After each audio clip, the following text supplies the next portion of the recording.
Assalamu alaikum, sisters and brothers. I'm Nicolette Hodge. Welcome to We Reflect the Light. Sisters and brothers, the war in the Middle East is intensifying moment by moment, day by day. And we know exactly how this war is going to turn out. We know who's involved in this war. We know how they are aligned with each other. And we know how this war is going to affect the original black man and original black woman who's right here in America, being held captive in the land of our imprisonment. So, sisters and brothers, this is the information that you need to know so that we can unite under our vision of the Abrahamic covenant and get ourselves to safety so that we can exit America, because we have a door out of this, sisters and brothers.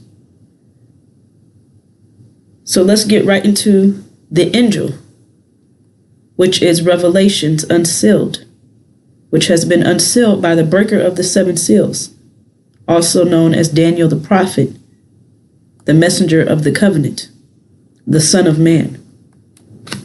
So let's go.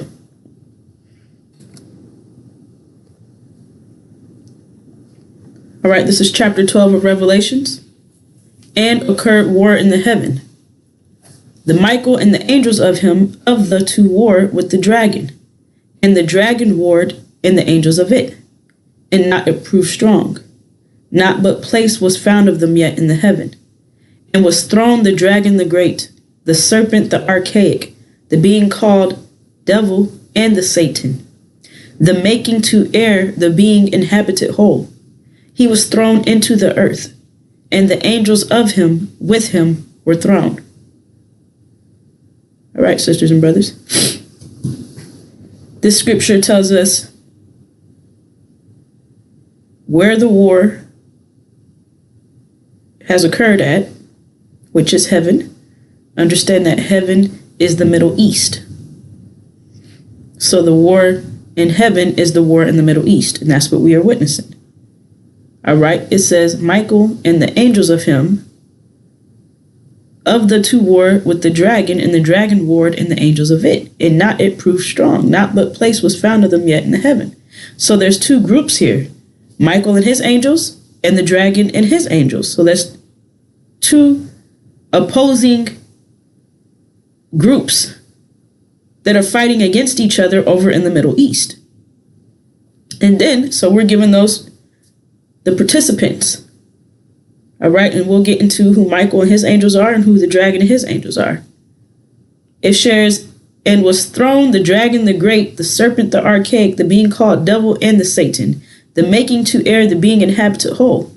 He was thrown into the earth, and the angels of him with him were thrown.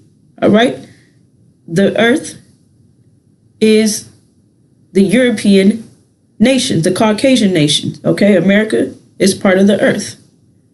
America is the earth. Britain as well. And there's others, but I'm going to stick right here with America and Britain. So this scripture is identifying that the dragon and his angels are going to be removed from the Middle East. They're getting removed from that part of the planet. And they will no longer be in the Middle East. They're going to be defeated by Michael and his angels. So this scripture right here tells us how the war is going to turn out. Who's going to win and who's going to lose. So who is the dragon and his angels? The ones that are about to be defeated. Okay, and who is Michael and his angels? The ones that are about to be victorious. That's what we're about to get into. So let's keep moving.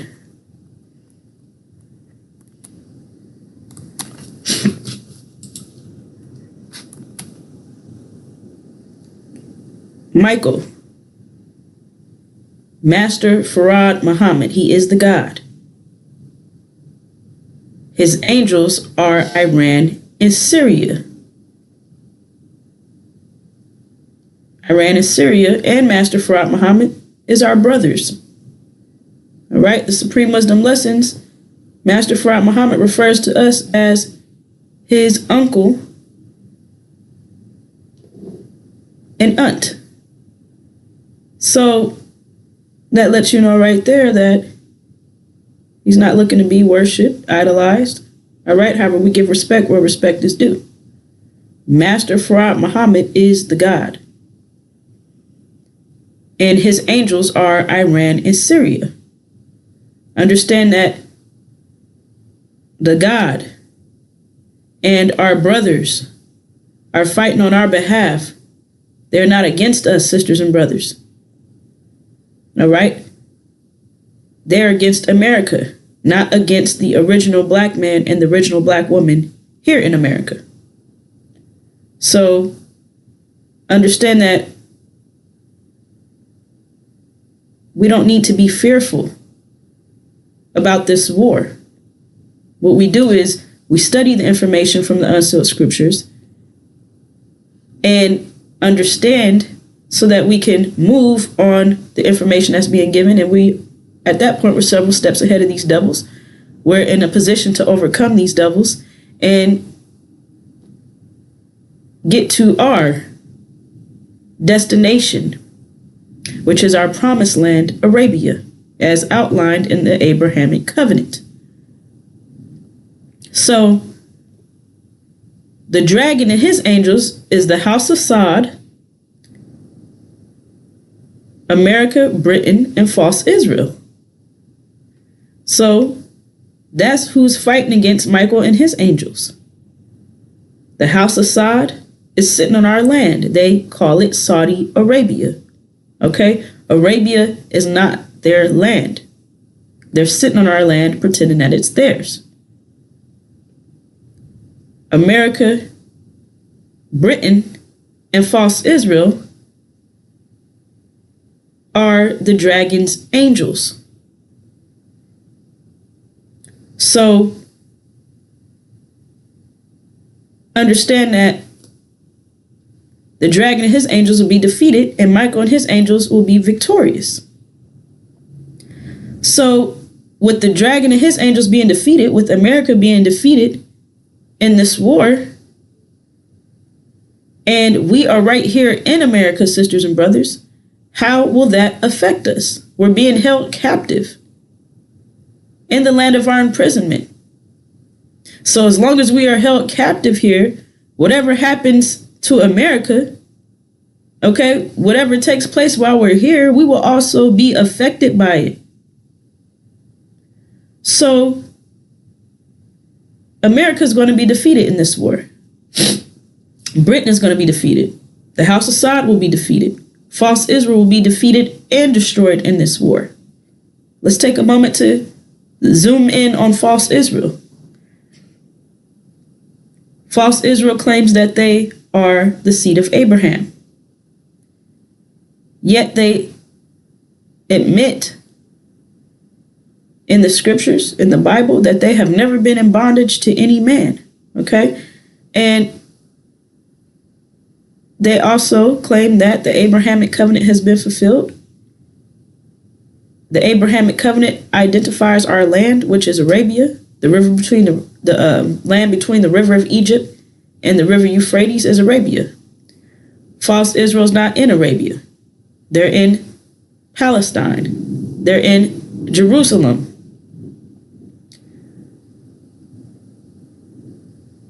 So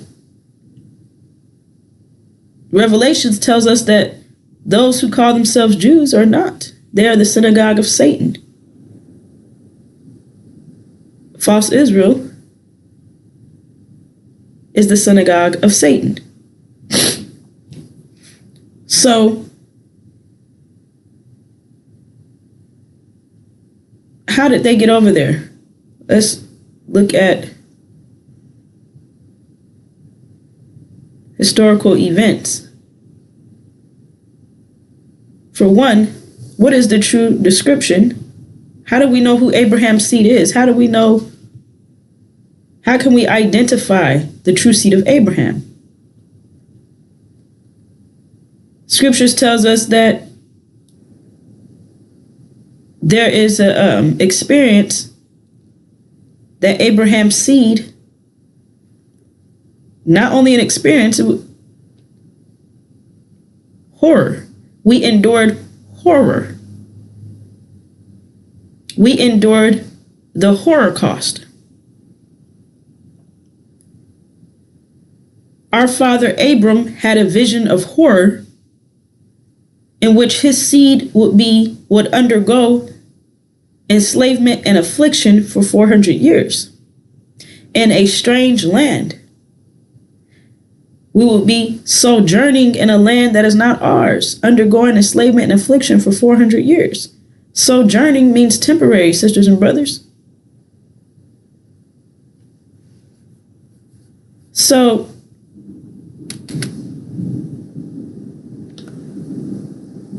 we are temporarily here in America, and this land is not ours. We're not from America. We were stolen from our land. We were stolen from a particular area in Africa that we were residing at because we had been kicked out of our land, Arabia, and we were residing in another part of Africa, and we were stolen from where we were residing at, and we were brought over here to America in 1555. So we're not from here. From 1555 to 1619 is 64 years. During that 64-year time period, these devils were preparing us to go into servitude. So it took 64 years to produce a slave. The 400-year time period started with the servitude and the affliction. The servitude and the affliction lasted from 1619 to 2019. It took 64 years to prepare us for servitude. It took 64 years to produce a slave. So from 1619 to 2019, that's 400 years. We served these devils. We worked the fields. We manipulated the earth, manipulated the ground so that we caused it to produce crops, so that these devils could have food to eat. So we took care of their agricultural needs. We were in the agricultural era, if you will. So we served them. We built their mansions. We produced their food.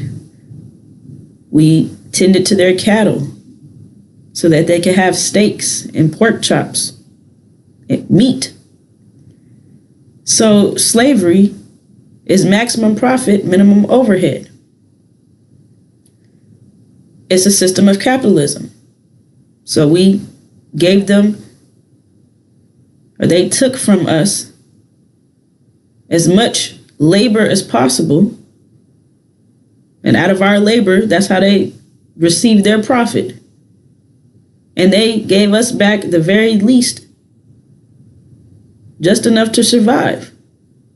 So they gave us all the trash, the parts of the animal that they didn't want to eat, the shitlins, which today they call it chitlins.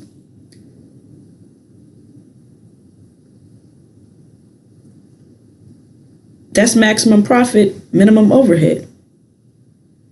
Taking the least amount out of us, the least amount of labor, which is our energy, which is our calories, and using it for their benefit and giving us just enough to stay alive. Nothing more. Maximum profit, minimum overhead. That does not include the other 99% of our experience. Slavery is just 1% of our experience. Yet that's the only part they talk about, and they don't even speak about that correctly. The other 99% of our experience is affliction. So slavery is not the correct term. The Holocaust is the correct term that identifies our full experience. It was horror from start to finish. How did they maintain that system of capitalism? How did How did they maintain that? How did they conduct themselves towards us? How did they behave? They put us through horror, torture, terror, 24/7, day and night. So this is the vision of horror. The Holocaust that we endured is what Abraham envisioned. He saw that his seed would go through this. And that we would come out with great substance. We would hither, which means return to our land. We will go back to our fathers in peace. Our fathers is not from America. And then the Abrahamic covenant, which is the very next verse after the vision of horror, the Abrahamic covenant clearly states that we will go back. Unto thy seed have I given this land, from the river of Egypt unto the great river, the river Euphrates. The land between those two rivers is Arabia, our promised land. So this is clear truth, clear facts, sisters and brothers. It's no coincidence that the war in the Middle East, the war in heaven, is taking place right now, and our home, our heavenly home. The Supreme Wisdom Lesson says our heavenly home, the best part of the planet Earth that we have preserved for ourselves, Arabia, at the holy city Mecca. There's no coincidence that this war is happening in heaven, which is the Middle East, and our home is in heaven, Arabia. So we are witnessing the purification process happening right before our eyes. The Middle East is being cleaned up of these imposters, devils, abomination. False Israel is an abomination over in the Holy Land, in heaven, pretending to be the true seed of Abraham. So they're over there pretending to be someone that they are not, in a place that they should not be, while abominably destroying the Palestinians. The Hamas uprising was met with abominable cruelty. False Israel is not fighting for a land that belongs to them. They're fighting to stay in power in a land that they have stolen from the inhabitants of that land, which are the Palestinians.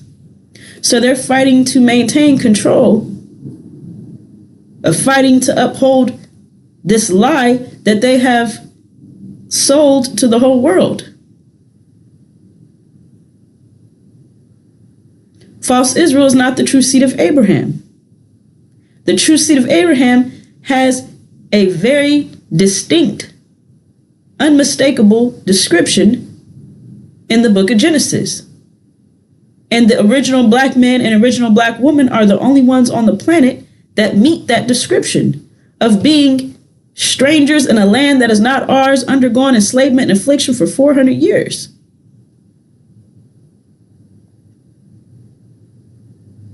So how did false Israel get over there in the Middle East?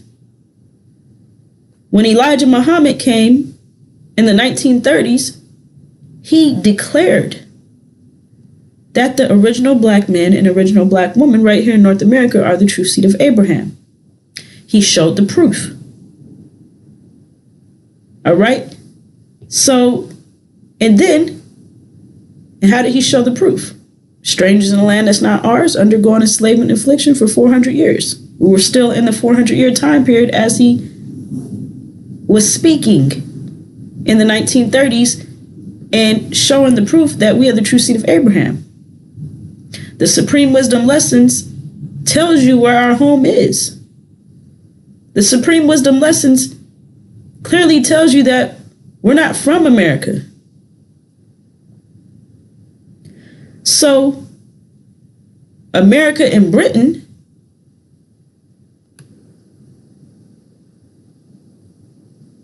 came together, established false Israel over in the Holy Land in 1948 to counter Elijah Muhammad's claim that we are the true seed of Abraham. So America and Britain gave our identity to false Israel. So false Israel is walking around pretending to be the original man and woman right here in America. They are pretending to be us. They have stolen our identity. And America and Britain is the one that helped them do it. So false Israel got established in the Holy Land in 1948. Scripture says that once we are placed in our land, we'll never be uprooted again. Scripture says that we'll go home in peace. False Israel has not been at peace the whole time they have been in the Holy Land. They haven't had any peace the whole time they have been in Jerusalem. And then with the war in the Middle East, Scriptures tells us, when you see Jerusalem surrounded by armies, know that her desolation is near. So, right there, we're given information that false Israel will be destroyed. When you see Jerusalem surrounded by armies, know that her desolation is near. That's not an if, that's not a maybe. That is a definite. False Israel will be destroyed.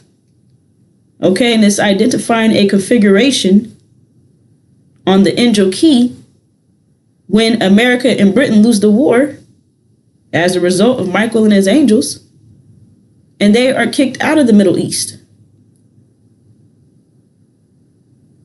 America and Britain supply false Israel's military, gives them weapons and money. America and Britain support false Israel 100%. So when that support is moved out the way, America and Britain are kicked out the Middle East, false Israel is left stranded. And with false Israel being left stranded, they will be humiliated. They will be starved to death. They will be destroyed in the same manner that they have been destroying the Palestinians. No mercy.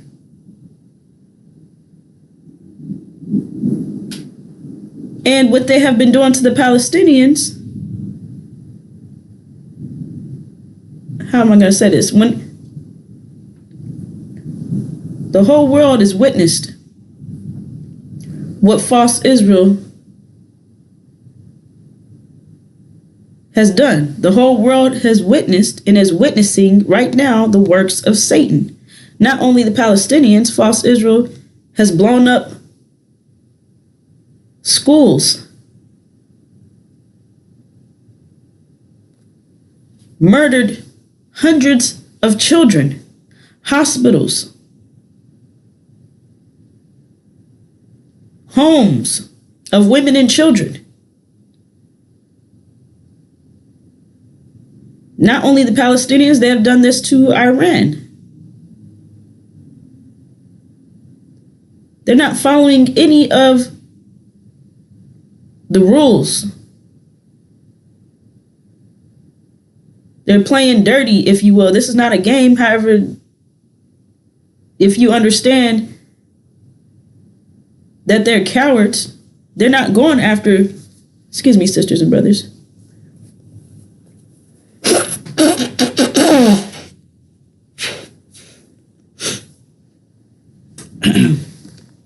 They don't have any boundaries. They're hitting civilians, women, children.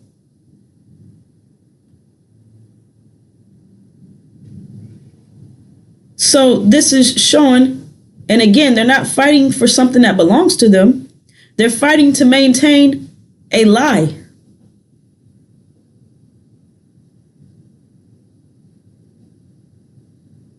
So we are witnessing the works of Satan.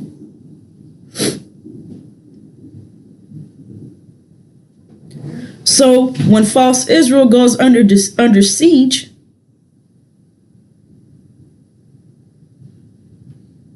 and is destroyed in the same manner that they have been destroying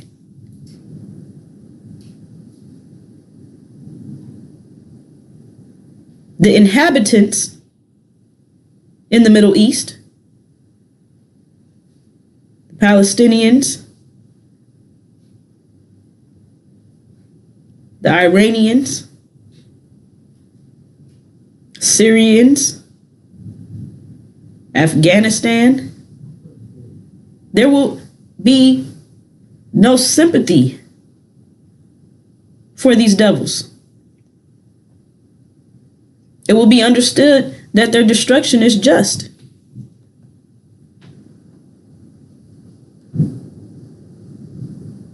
So, sisters and brothers,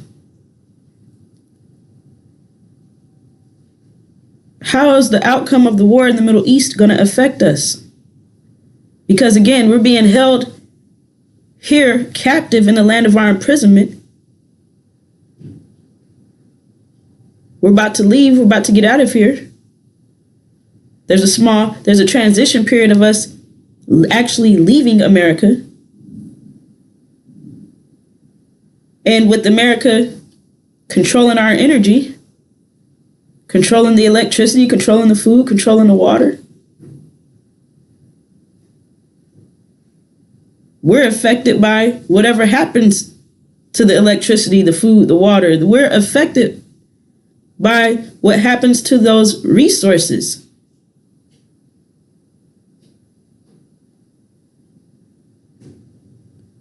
When America loses this war, which we're already witnessing the effects of the war in the Middle East, we're already witnessing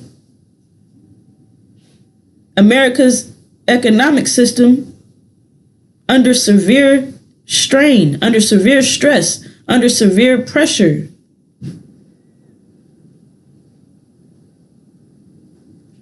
America's not telling you the truth about how much trouble they're in,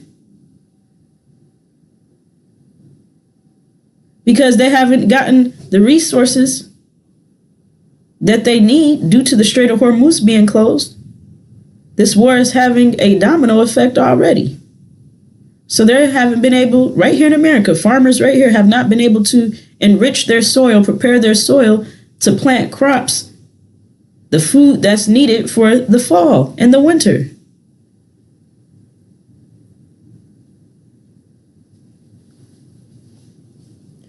And of course, America doesn't want you to go into a panic, sisters and brothers.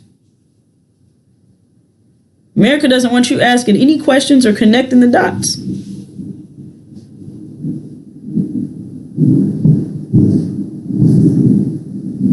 They're dealing with us shrewdly. So they're trying to trick us. They're being deceitful.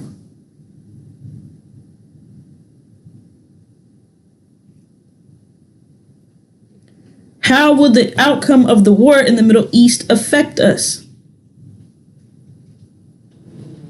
Once America loses that war, sisters and brothers, they will no longer receive any oil.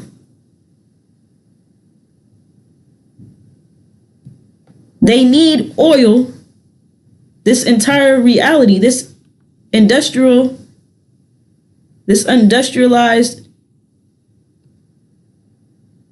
economic system is fueled by oil. Now, America claims that they only get a small percentage of oil from the Middle East. Okay. If it's not, and they're trying to present it to us as if it's not a big deal. Okay, well, if it's not a big deal, then why do you even care about the Strait of Hormuz being closed? So that's a red flag right there that they're lying. They say that they only get a small percentage. That don't add up, sisters and brothers. Okay, and then everywhere else that they have taken oil from, that they're currently taking oil from, like Venezuela. Understand that once America is defeated in the Middle East, all it takes is for, explain it this way.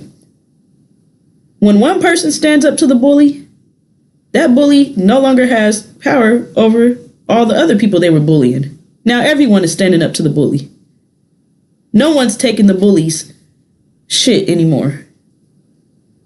So everything that America has, they have bullied other nations. They have terrorized. They have stolen, taken what does not belong to them. They have stolen from all of these other nations. So America is going to find themselves in a situation where all these nations are taking back what belongs to them. They have taken the most from the original black man and original black woman right here in America. We were the punching bag for all the other nations. They didn't get hit as hard as we did. However, the devil sets out to steal, kill, and destroy. And that's what these devils have done. They've gone all over the planet, stealing, killing, and destroying. Again, we got it the absolute worst. No one has dealt with the Holocaust but the original nation right here in America. No other nation, let me put it this way, no other nation has experienced what we experienced. So all the other oil and resources that they're constantly stealing right now, all that will be cut off as well. And there will be no one to turn to, nowhere to hide. So that economic destruction is going to cause an immediate famine. And the war is causing an economic collapse. Excuse me, sisters and brothers. Right, sisters and brothers, so picking up where I left off, America is not telling you how severe this situation is, how this war is already affecting America's economy. And with this economic destruction, this economic collapse that's about to take place, when America loses the war in the Middle East, these devils are going to make a move on us. A deadly attack on all blacks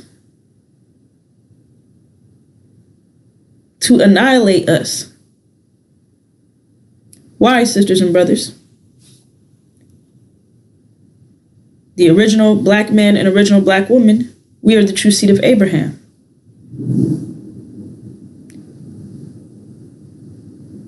America's going to get kicked out the Middle East first, and then false Israel will be destroyed. Remember, because they won't have America backing them, or Britain. They won't have that military backing. Therefore, they're going to be left to go under siege. They're going to be left stranded, and they will be destroyed. However, false Israel, they have stolen our identity. They're claiming that they are us. We are the true seed of Abraham. We have the history. We have the proof. They're claiming to be us. This entire reality is based off the lie that false Israel is the seed of Abraham. False Israel, Satan, is the god of this world. False Israel controls this reality. They control the information that we get from the television.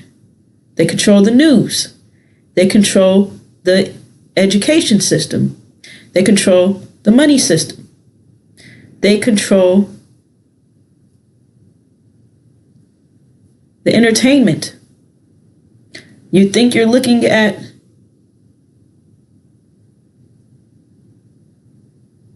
sisters and brothers up on the television. They are skin folk. They're not kinfolk.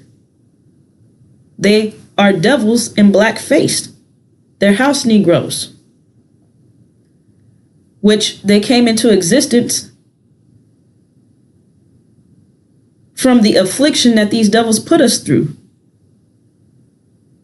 raping us field Negroes around the clock relentlessly, raping the original black woman, forcing us to give birth to their house Negroes. These devils took on our physical appearance. So, demon, half devil, half man. That's what the product of the rape of the original woman has produced. That's the product. Demons. They have our black skin, but they have the devil's blood running through their veins. They're devils in black skin. And the rape was so consistent, so relentless. Understand that we were not allowed to procreate with each other. We were not allowed to have a family. We're not allowed to reproduce with our original man, because Massa was trying to rape our seed out of existence. And if he even suspected that we were pregnant with an original black baby, Massa would torture us and then murder us, murder our babies right in front of us, take our babies and go hunting with them, going to catch alligators, using our babies as bait, because they hate us and they're spiteful towards us. They were told, do not touch the tree. Do not touch that tree. And that's exactly what they did. They touched that tree relentlessly. They sowed their seed in our wombs so that they could produce an entire hybrid nation of devils and black skin that looked just like the original nation. So when you're looking at television, media, black people that are politicians, that's not the original man or original woman you're looking at. You're looking at house Negroes, demons, devils in black skin. And they put the house Negroes over us as role models, overseers, taskmasters, to keep us under control, keep us in check, to keep us under the control of Massa. So the house Negroes have the same agenda, the same mission as their devil fathers. They're part of that shrewd plan. These devils dealing with us deceptively. So they have people before us that look like us, but they are not us. Louis Farrakhan.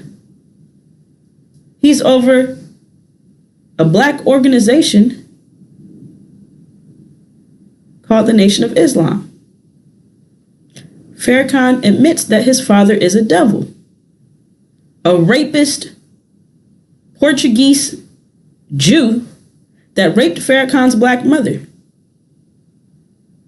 So he sowed his seed in Farrakhan's mother's womb and forced her to produce his house Negro. His rapist father forced his black mother to give birth to a demon, which is Farrakhan. Okay, but because Farrakhan has black skin, he appeals to the black community. However, you don't understand that there's two groups in the black community, and that the term black is an umbrella that they group all of us together under that term. But the word black does not identify your bloodline. Black does not identify your nature. So these devils are in disguise of black skin so that they can, for several different reasons, so that they can take what belongs to us, our reward, our inheritance. Also to destroy us because they look like us. So therefore,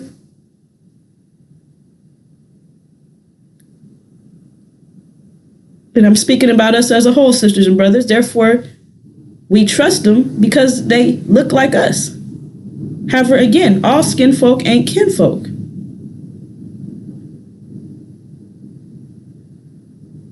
So we have our own land.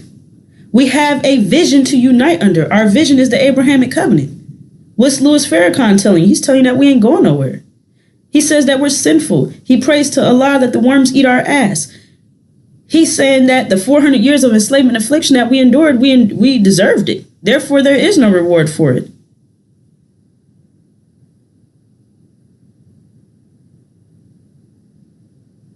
These house Negroes, these demons are telling us, keep your nose clean, keep your head down, just keep climbing. You know, you're going to make the American dream one day. You're going to achieve it. However, at the end of the day, sisters and brothers, the American dream is not for us. We will never be successful in the American dream because the American dream is tethered to their nature. The American dream is tethered to their devil nature. So we will never be successful in this reality because this reality is not tethered to our nature. It's not for us. And we don't want any parts of the American dream. We understand that it's just an illusion. It's a dream. It's not a vision. We have a vision. We have something tangible. Our own economics, our own land. And we can prove it.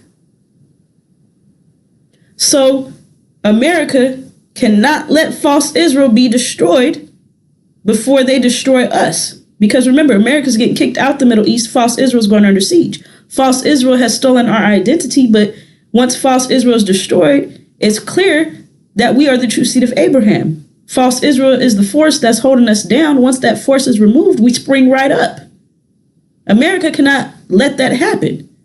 On top of the fact that America is going to be right in the middle of its economic destruction. So America will not have any food, water, electricity, no resources that's needed to run the economy. All of that will be gone. So that poses another threat because of that situation. So we're under an economic threat. We're under all kinds of threats, sisters and brothers. We're under an identity threat. They have stolen our identity and they're going to kill us. Their plans is to kill us before the truth comes out of who we are. So we're under all kinds of threats.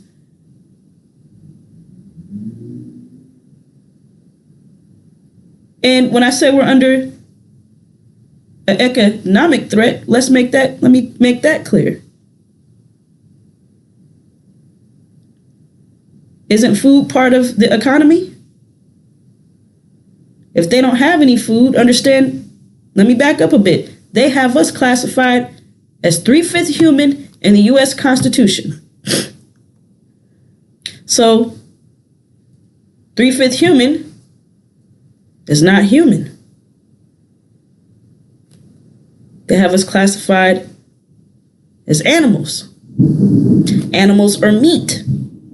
Therefore, they have legally classified us as their food source. Because they have us classified as animals, you can eat animals. Animals is meat. So they have us classified as food. So when this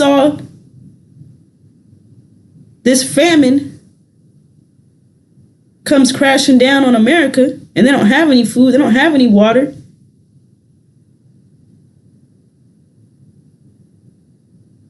who are they going to turn to?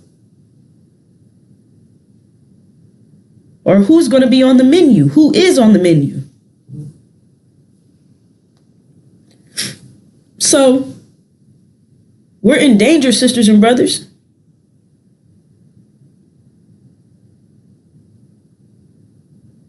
We are in danger. These devils are out to save themselves. by any means necessary. And our rise is their demise. It's their destruction. Therefore, they cannot let us rise, because they know that that's their destruction. And in their desperate attempt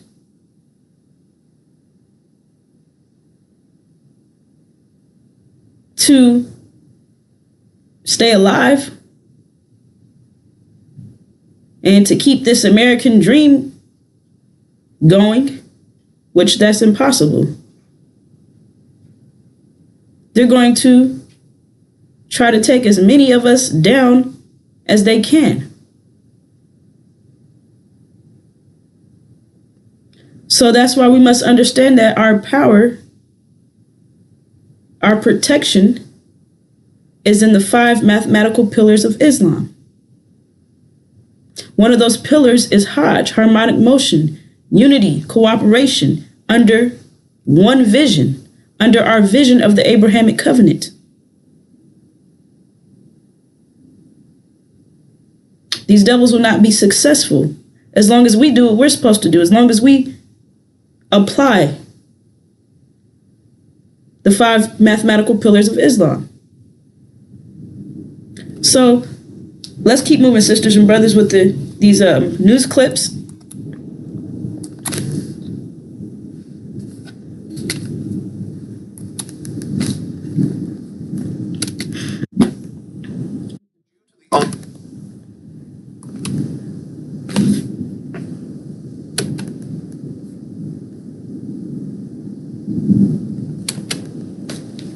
Excuse me, sisters and brothers.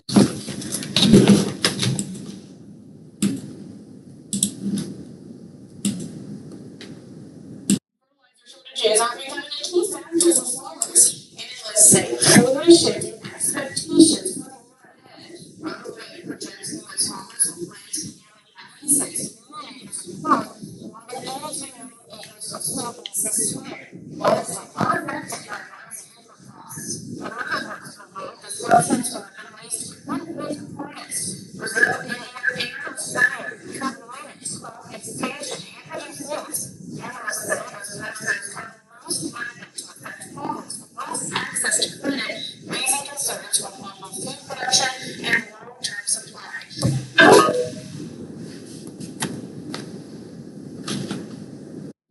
Ongoing US, Israel and Iran conflict, you must prepare for a severe food shortage. Most people think only oil passes through the Strait of Hormuz, but that is simply not true. This narrow waterway is also an important route for global fertilizer. Reportedly, around 50% of the world's traded urea fertilizer moves directly through the Strait of Hormuz. If this military standoff continues, a global food crisis is inevitable. Urea plays a critical role in food production, and the biggest producers are located around the Persian Gulf, including Iran, Qatar, Saudi Arabia, and the UAE.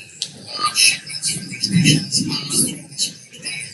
If the strait remains disrupted, we face a massive fertilizer crisis. When supply from global agriculture is heavily affected, dependent countries like Pakistan, India, Brazil, and African nations will face major problems. If this route stays blocked, the impact on the global is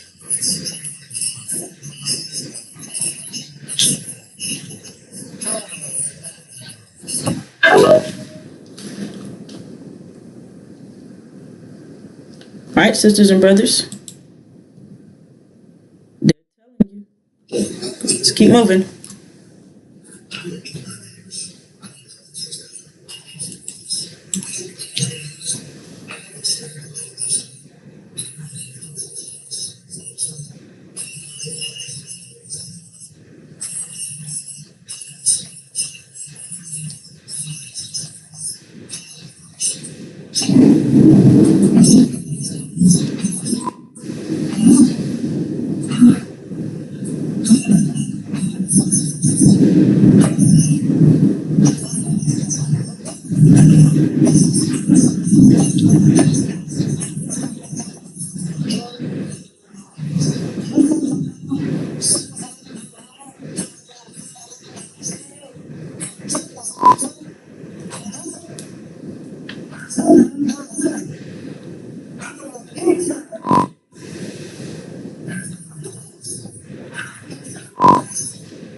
All right, sisters and brothers. Global food shortage. There's going to be a global food shortage as a result of the war in the Middle East. It's going to hit America hard. The hardest. Total famine. No food, no water, no electricity, no gas, no transportation. So we're hearing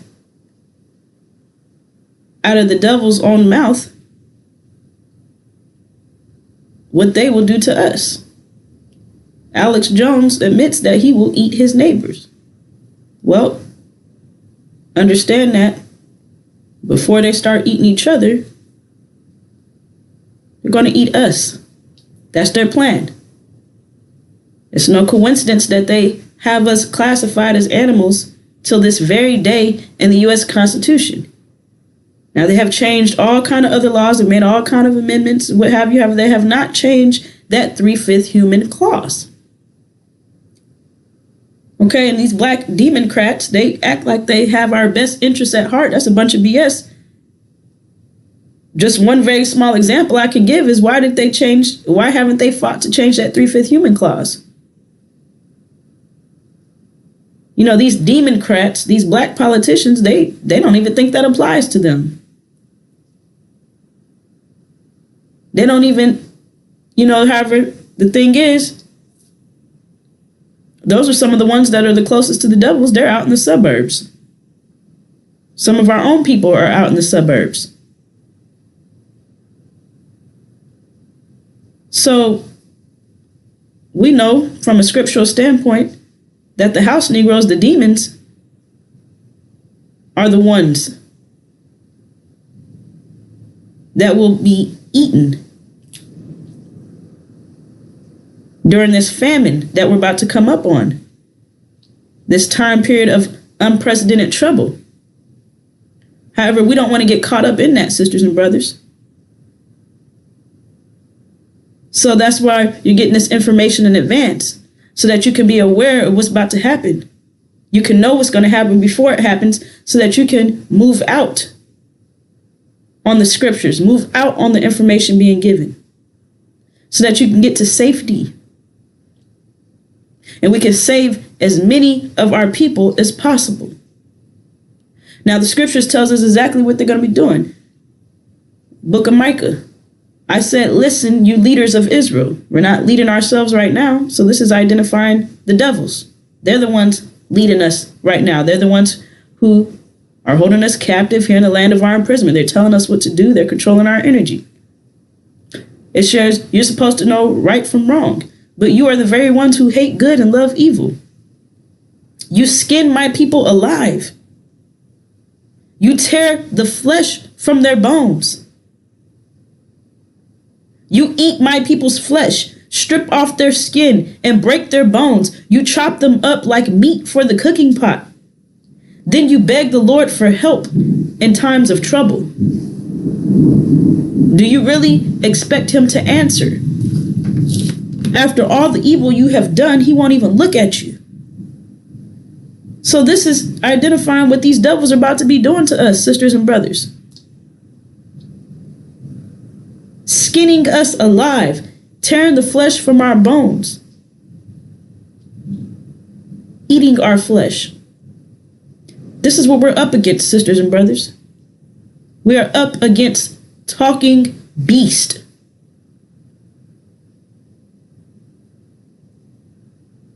And these devils will not show any restraint.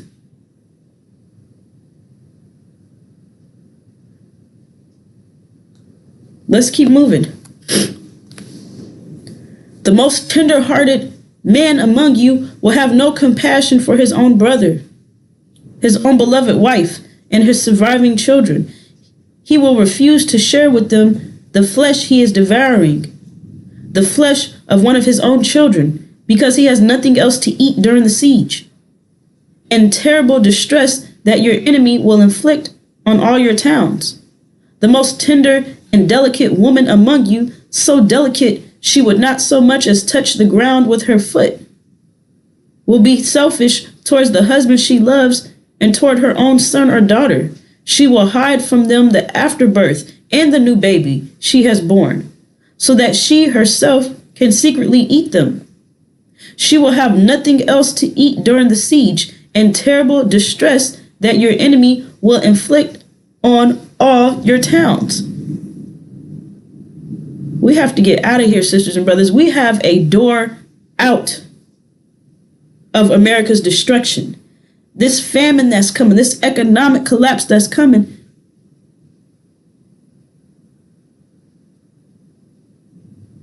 it's an economic destruction for these devils. It's a help for us because these devils have us under their hold. They have us intertwined in their economic system because they're getting all of this labor out of us, have us doing all of this work, have us going into jobs every day.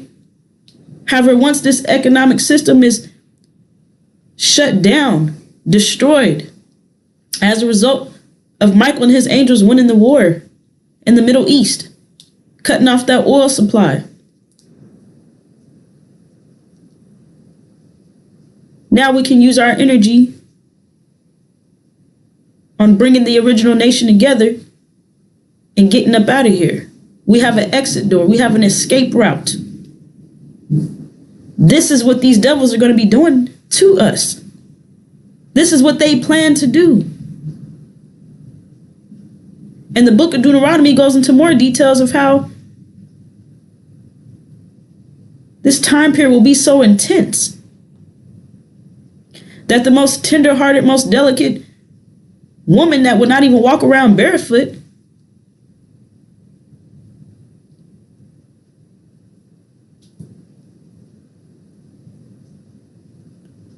will secretly give birth to her child and eat the afterbirth and the baby, not sharing it with her husband, children, nothing. So this is an extreme, this is unprecedented times that we are stepping into, sisters and brothers. The time of unprecedented trouble. We're going to see unprecedented actions. This will be a time period of unprecedented emotions as well.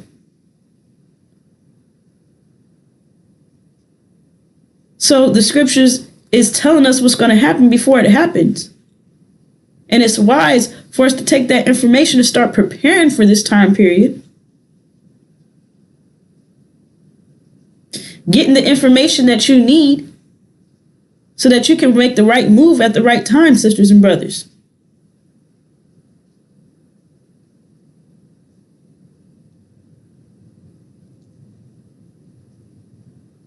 Let's keep moving.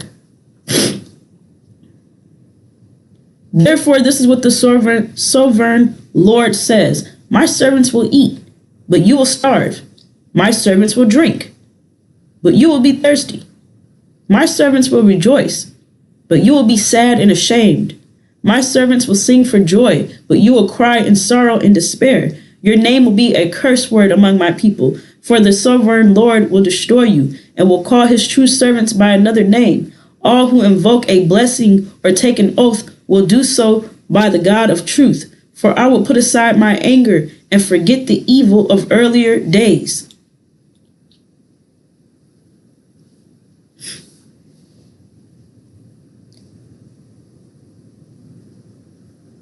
This scripture is a motivation, sisters and brothers, to let you know that these devils will starve, but we're going to eat. They're going to be thirsty, but we're going to drink. Understand that this famine is not for us. It's part of the destruction of America.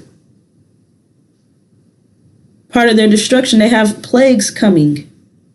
These plagues are to drive us out of the land of our imprisonment, to drive us out of Egypt, which is America. So we're going to eat. However, the point of the matter is you have to get to that safety point so that we can be together, one body, one mighty army, so that we can get through this time period of unprecedented trouble, unharmed, unscathed. It shares not a hair on our head will be harmed. So understand that we have a door out, sisters and brothers. It's only one door out of America's destruction, and that's through the angel. That is our mind. So we have to get our mind back. Our vision. That's our one common vision to unite under. We have a destination. We have somewhere we're going. We have somewhere to be. We have a home to return to, which is Arabia. And our discipline, our force field of protection, the 5 mathematical pillars of Islam. So we have, once we apply it, sisters and brothers, as a unit, we have everything we need to successfully overcome these devils and break free, leaving the land of our imprisonment and going home to our promised land, Arabia. So with that, sisters and brothers, that brings this segment to a close, and I will be back with more. Assalamu alaikum.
Assalamu alaikum, sisters and brothers. Shema Rahim here, Minister of the Covenant, Breaker of Seven Seals. The American Empire. The end of empire. America Empire. That's what you're witnessing. There will be two world empires, Gog and Magog. And there's only two that you know of. America and Britain. That's the short side of chapter 20, Gog and Magog. They try to tell you Gog is Russia. Right there, it says it'll be two out of a 1,000-year period. That's European history. Dark Ages. A resurrected empire kept them locked down for 1,000 years. This is clear. See, brothers and sisters, there's no excuse. Those people that don't come to this light and apply the light, there'll be absolutely no excuse. Because this is so clear. There's no light out there anywhere near as bright as this. I mean, this light puts all those lights, well, they're not even lights. They pretend to be lights. But see, if you're blind, somebody can tell you there's a light. You just have to accept their word for it. And that's what the preachers are doing. They're telling you, well, I was accepted. See? Meanwhile, just put money in the basket. See, why don't you accept that there's some money in the basket? You understand? This is so clear. It can be proven clearly, simply. It's our track record of accurate reporting of future events that's taking place right now. It's totally clear. It follows scriptures 100%. You have to go on scripture 100%. The God, the messenger, son of Revelation, then the messenger of the covenant. And right now, even those people that claim they would, you know why? They can't get around the fact that says you should seek the message of the covenant. And that Baruch is not him because he's not preaching the covenant. They say you should be seeking the message. It's right there. That's their claim of being behind Elijah. Malachi, that's their claim. Yet still, it's clear. You're supposed to be seeking the message of the covenant. See? So, they have no excuse. That's one of the things, see, that's one of the things that we do through the gods. Before we judge a people or take down people, we make it so clear that they're guilty. That's why it says in the Quran, everybody says that the judgment was just. The judgment was just. Because see, somebody say, oh man, I wonder why he did that. That's not just. They will say judgment is just because it's so clear. How could you miss that? How did you miss it? Farrakhan's, I didn't know he was the devil when he was told, wasn't he? Well, yeah, but I don't believe it. Well, did you go check? Did you go check? You asked Farrakhan? We got more records saying it. Well, I didn't thought, well, that's your problem. So I lost a lack of knowledge. That's why light is knowledge. Knowledge is what the mind takes and transforms into the brain. We're not transport, but brain transfers into the brain. See, inputs into the brain. Brain gets input from the mind. The mind gets input from the world around. You understand? And so the information is there. People lost for lack of knowledge. Why? Okay, if it's lack because you chose to be a lack, that's your problem. If you lost because other people blocked it, then that's their problem. It's your problem too, really. But it's theirs too, because they're going to have to be responsible for blocking that light. And the judgment's going to be just, it's going to be terrible. They said only a few would make it. What's that prayer? It said it'd be so few men that 10 women would take hold of one man. 10 women would take hold of one man. Be fighting over one man. You're begging him, could they be his wives? That's what the Bible says. That's just so few. And why is that? Remember, he's not talking about the devils because they won't be around to have any wives. Tell me you. Why is that? When this is so clear.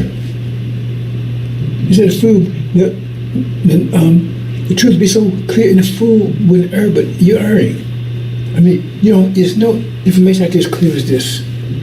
You don't have exceptional faith. And plus, you have to pay for it. You haven't paid a dime for it. You have to do anything. Right? All you have to do is take the information and then apply it for what? To help yourself. Not help me. Help yourself. How can you go wrong with that? So you're either a demon or you're so weak-minded, because remember, it's vectors. But the vectors come in between your vector and theirs. If you got a real weak, you may be original, but if you got a real weak mind, then you can't overcome their vector. No matter what I tell you, you're not going to be able to overcome it. Like if you're born mentally challenged, I could send you to any college and university in the world. You may be original, that's not going to matter. I can get all the best teachers, you're not going to ever learn anything. And we got people like that. See? And some of that is because of whether they're feeding us and all that kind of stuff, we producing defective children. Yeah, I didn't talk about that before, but some of us producing defective children. And so they can't do anything about that. That's why you went to the wilderness. We won't accept them either. It is children. They're defective. We don't accept them. Now we're going to go out and reject them directly? No. Because by definition, the criteria is you have to come to this level of knowledge. You have to climb that ladder. If you can't climb the ladder, I don't care if you're male, female, old, 9, or 1,000 years old, or whatever you want to call yourself. You can't climb the ladder, that's just it. That's it, period. Because you won't be anything in the world. You won't have to understand. You'll be totally lost. Because it's going to be a world of mathematics. A world of mathematics. This world is a world of mathematics too. It's not just totally on the conscious level, because they'll not apply it to how the universe, how to apply it themselves. But still, the reality of mathematics, or just computers mathematics, your cell phones mathematics, all the stuff you do is it's all based on mathematics. It's just that they don't understand. Most of it's theoretical. They don't know how to apply it to themselves personally. They know how to use mathematics. Hell, the Greeks know how to use mathematics in the past. They had a form of mathematics. But that's the criteria. You have to get in the Lamb's Book of Life. The only way you get there, you have to climb that ladder. Get that angel. That's it, period. Case closed.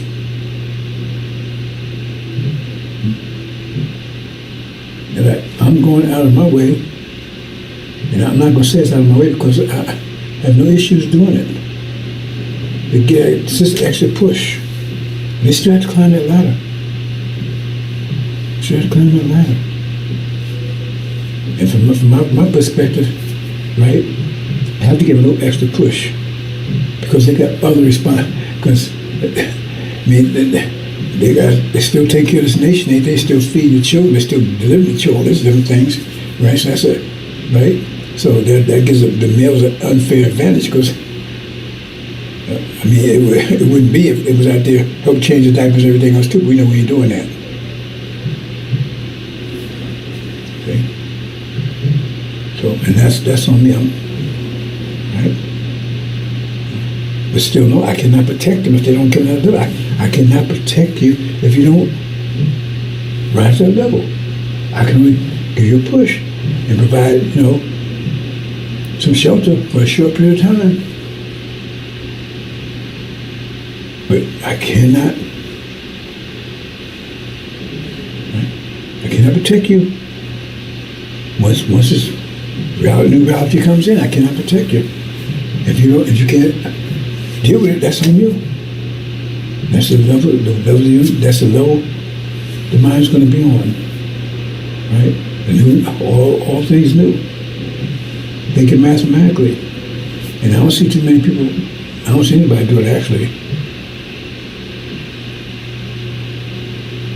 So you're going to get a helping hand on that. Because actually the sister's going to, but the brother's going to help hand too, because Master from Home's going to give you a big helping hand. He's going to put some fire in you, some fire will move you.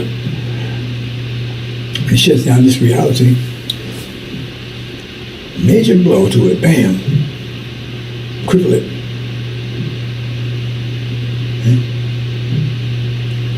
Break that vector that's holding you down. Break the power of it. So now if you had a power to rise up, they put a balloon under the ground, right? Underwater. You take the foot off, it's gonna come out. But if it's not deflated, it don't matter, take the foot off or not, it's going to just lay there. Maybe a balloon, but it's deflated. You understand, brothers and sisters? I don't know if you understand or not. So those clowns out there with their BS, they're not bothering me. I see them, they run around crazy, frantic. All of a sudden they got Farrakhan all over the YouTube now, right? They're trying to give kind of credibility. They don't show everything. It doesn't matter. I don't care what they show. You ain't gonna get around the fact as far as the devil. Pure and simple. I don't hear anything else beyond that. There's nothing else. Oh, it's, no, God, well, I don't hear anything. It's nothing you can tell me to get around that one. Now, if you believe anything what Master Muhammad said, Elijah Muhammad said, there's nothing you can tell me to get around that. He's not Abraham's seed, so that covenant doesn't even apply to him. That's why it says, Daniel said, he despised the covenant. It doesn't apply to him as far as the devil. You know, it's fine, no devil's father, not a light-skinned Jamaican. Well, that's not the story Farrakhan was telling. I'm pretty sure he never told Elijah Muhammad's father was the devil, because that didn't come out until after the messenger was departed. And in fact, right, I'm the only one who really pushed it, but he actually made an interview where he stated, he said his father's parents, not his mother's parents, father's parents were white Portuguese Jews. White Portuguese Caucasian Jews. You got him saying it. I know he wouldn't reveal that while Elijah was around, because anywhere in the world Elijah would have put up with that one.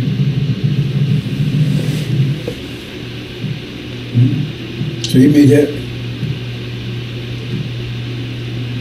expose himself. I mean, he figured he's safe to say that, because it doesn't matter who created you in the womb, no matter who your father is, mother. Why do you need sperm and eggs then? God made you in the womb, and they still pushing that bullshit. But it says Abraham's seed. You know what seed means? Apple seed is apple seed. Orange seed is orange seed. You can't mix the two up. Apple seed will never produce an orange ever. And once you never produce an apple ever, it's impossible. It can't happen. And you are the seed. You start out as a seed, as a sperm. Your father carries the seed, period. So you are what your father is, period. There's no question about that. Now, if you can show me different, I'll give you $1,000 right on the spot. Prove to me that's wrong. That's not biology. Now tell me something better. Tell me how God overrides that process. Show me a scripture where it says it does that. Tell me what overrides that process. Where it doesn't matter who your mother and father is. There's my seed in there, right? Ancestry. Why are you talking about that if it doesn't matter? It says your seed. It says your seed. Well, he's not Abraham's seed. So he's not following the covenant. And plus, it wasn't his parents, right? I mean, his seed, it was his parents that brought about the Holocaust. His parents that oppressing everybody. You see, because his daddy, the devil's, that's his dad. He was the one doing all this. But see, you had that conflict between the demons and them. See, so you remember the movie, I saw Django, that Kevin, what his name was, right? Steven or whatever. You see how he was act towards him?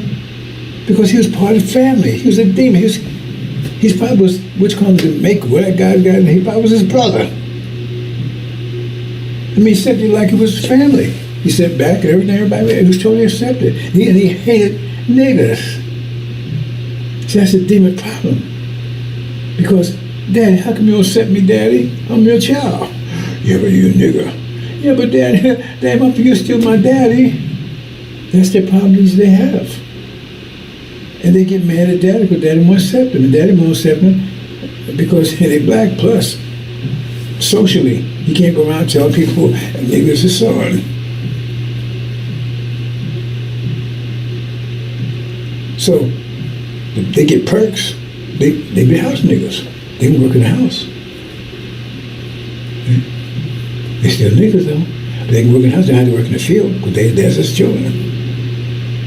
Those are the perks they got. Unless they acted up. But that's close they got. But you saw that movie, his Kevin, what his name was? Right?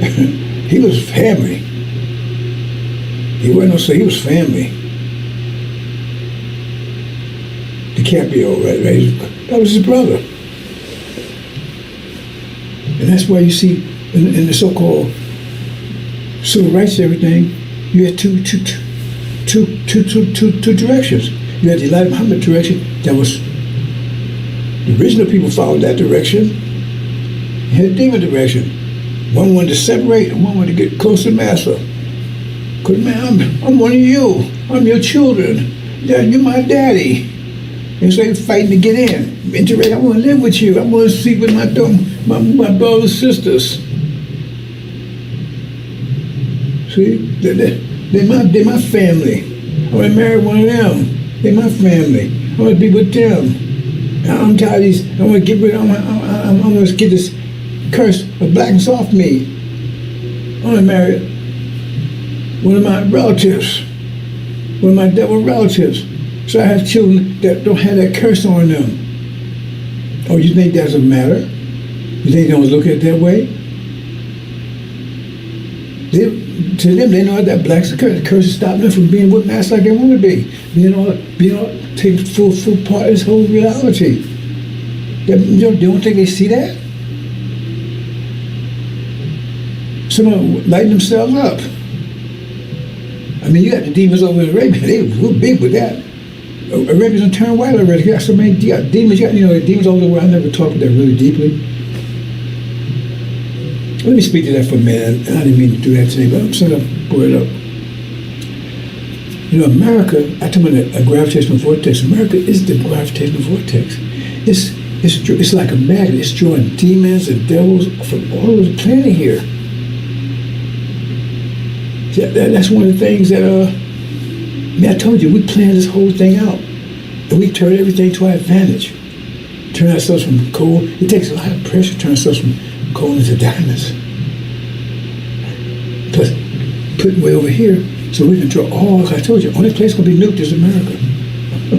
So we're going to bring as many demons and devils over here as possible. Because you say, why don't the people come, they drawn here? Because they had the same mindset. I'm talking the Arabs and everybody else. What do y'all come here for? Even the Indian, what do you come? If you had a real original mind, the righteous mind, you wouldn't want to come over here. You want to come within me and my this place. Why would I come over here? We run around naked and transgender, all this stuff. Why would you want to be around that kind of stuff? Dogs, when people got dogs running in the house, all that kind of stuff. I've never seen a movie yet, an African movie with a dog in it. Never seen one yet. I may miss something. I haven't seen one because that far as I know, it don't happen. They don't bring dogs in the houses. They have dogs. They don't bring them in the house, that's for sure. The worst people who do that are Europeans. So this is like a magnet drawing them. So when it comes, boom, we get like rid of a lot of one shot.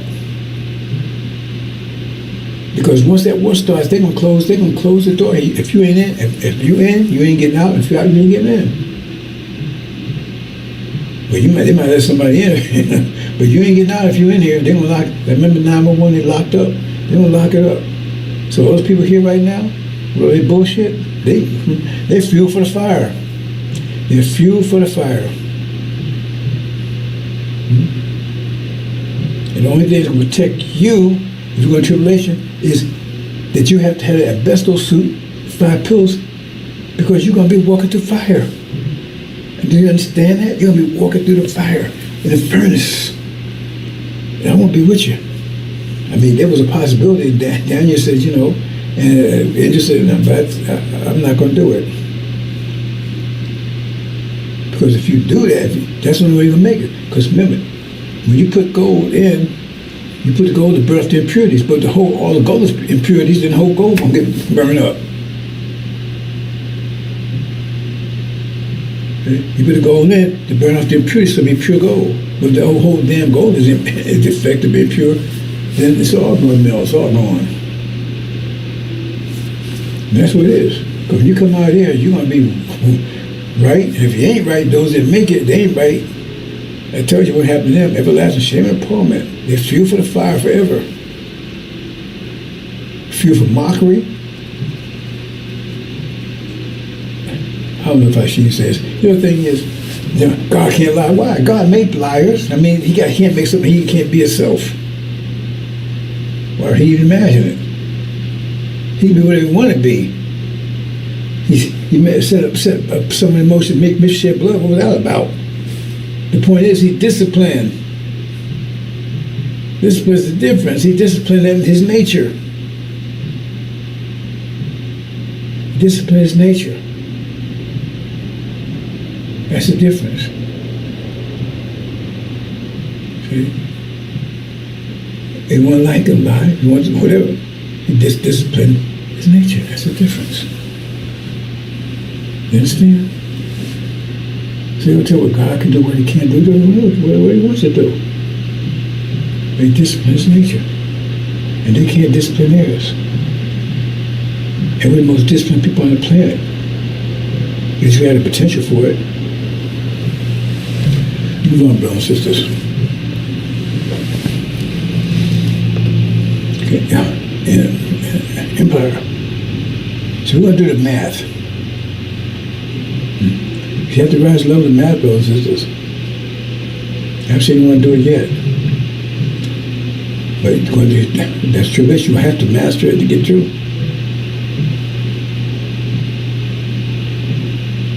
If you get through without it, that means however you did it. But you're not coming through whole. Might as well not do it at all. Back to that point I was talking about justice, right? You see what's happening right now in the world? Even right now, I got people saying, whatever happens to false justice is just. He said, rocks will cry out, justice. So everybody will say, yes, just. Everybody said, it was just. What happened? That's about to happen. As we made clear in a few more days, because it says this gospel, it tells you, it says this gospel means angel in Arabic, and when Jesus was talking, he was talking about the revelation, that's the book he revealed. He says, this gospel will be preached in all the world. That's what they call revelation, the gospel. Sometimes it's called New Testament, so-called New Testament. But it's still under veil because it only could be unlocked by an angel. This is preached in all the world. That means it's going to overcome all resistance suddenly. And then it will come. What you mean it will come? That means it brought about the end. It brought about the end. Because that truth, remember, truth is a force. Truth is the force of the time. Yeah, I hate to say truth is like this. Well, every action has an opposite reaction. That's universal truth. But when I talk about truth, I talk about, is it in season? Is it in season? There's the truth. Make Mr. Shed Blood was in season. So it was the truth. Sunnism was not in season. So they weren't the truth. They were the jinn. It was a curse. But see, you never see it like that. You never thought of it like that. Because you think some ultimate positive truth. And the universe is constantly changing. Things change. And that effect right there tell you something that throws off right there. How can, if that's your idea is right, then that doesn't ever make any sense about how how you know I'm in charge by God? Make me this God is Satan is doing this talking like this, but then why is the angels submit to him? It doesn't make any sense. The only way it makes sense is you have to say that God put somebody in charge is going to make shed blood. Why? Because that must be the season that's season for that. So the truth is based on the situation. What's the situation and the state of the universe at that time. Like I told you, the angel only lasts a short period of time after once we get home, right? Once we're home, as firmly situated, and the apocalypse is over, the angel will be of no value anymore. It's already done its job. It's been everything till you got your mind back, so what value is it? Right? Unless there's some other value like the Quran, the value of the Quran, primarily right now, just recital. That's what was given. That's why I call it recital. That was part of the things back then was set up to make sure that Suleiman would get it. Right? Because it's part of the 5 pillars. It's required to develop your discipline. It's a technique to show you how to technique to show you how to master your discipline, and that's definitely needed. Without that, we have a problem. Learn the angel, right? That gets your mind, but doesn't get your discipline. It's like uploading the angel doesn't get your discipline. You might need some discipline to activate it, right? But it's not teaching you discipline. See, you get your mind straight so you can feed the correct information to your brain. But you need 5 pillars, that gives you the discipline. And so the Quran was part of all those scriptures. Remember, because all those scriptures those scriptures was prepared for the message of the covenant. Angel the mind back. The Quran, the discipline. He knows how to use those things. But you didn't know what it was for. You had to still doing your little 5 prayers a day. That doesn't work anymore. If it works, how come it's not work for them? How can they have that victory in 500 years? If that works, how come it's not working now for them? See, that's the truth. If that's the ultimate truth, right? It should work all the time, right? If their idea, you got one truth that works all the time, then they should still be in charge, shouldn't they? They should be in charge, shouldn't they? Because I mean, they got Mecca, they got the language, they got the land, they got the Quran, right? They got the Prophet. That's supposed to be the ultimate truth according to him. Then shit, nobody should be able to mess with them, right? They got ultimate power. That's the ultimate truth, right? They say it's ultimate truth, right? Then why is it failing now? Why has it been failing for 500 years? This truth is clear. They can't answer these type of questions. Because the truth knocks their brains out of falsehood. They knock their brains out of who's getting their brains knocked out? Them. So if that statement is true, truth knocks the brains out of falsehood. Who's getting their brains knocked out? So it must be that as soon as it's falsehood. And if you say that's the truth, or it's true sometimes, is that how it works? My brothers and sisters. American Empire, N. Okay, look at this. This is a principle. You understand? Not it's your problem, bro. It says, we're here to convince you. If you get it or you don't get it. See? So my job is to take and get information.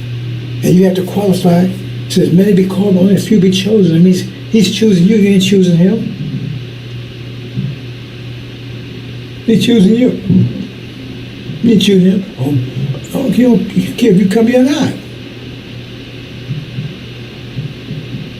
Mass time acceleration equals force. Universal. That's the truth always. That's the universal truth because it's the fabric of the universe. Mass time acceleration equals force. That's the truth all the time. That's the truth. Absolute truth. There's absolute truth. Mathematical absolute truth. Now seasonal, that's worked forever. Always has worked, always will. In a pressure field, all force is equal. There's another truth. Well, if the force is not equal, you get a current. What is a current? A current is a corrective force that was the current that put it back stable again. You have a lake that's quiet and everything else, right? That means pressure is equal at every point. Force is equal at every point. But if you say current, that means, oh, well, this point is, there's more pressure in this point. Just like if you open the windows in the house, right, you get a breeze go through, because one side of the house, the pressure is lower than the other side, so now you got an adjustment. And so the air is cooling the other side, adjust it to pressure equal both sides, then the current is gone. The breeze is gone. That's what a current is. It's a corrective force in a pressure field. It makes sure everything's equal again. Because once everything settles down, it's quiet all over again. See? That's what current is, just corrective. Because all force has to be equal in a pressure field. So the difference is the structure. They say mass times acceleration. And the force is 12, and your mass is 12, then your acceleration will be 1. 1 times 12 is 1. If it's opposite, if the mass is 1 and the acceleration, that'd be 12. It means you accelerate you faster because you got a simple mass. The lower the mass, the weaker the structure, the greater the acceleration. Okay?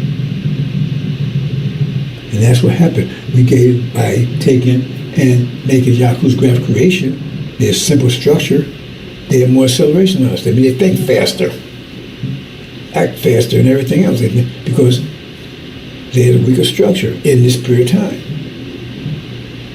But a weaker structure, as energy increases, right? They move fast because they have more, right? But the point is, a weaker structure.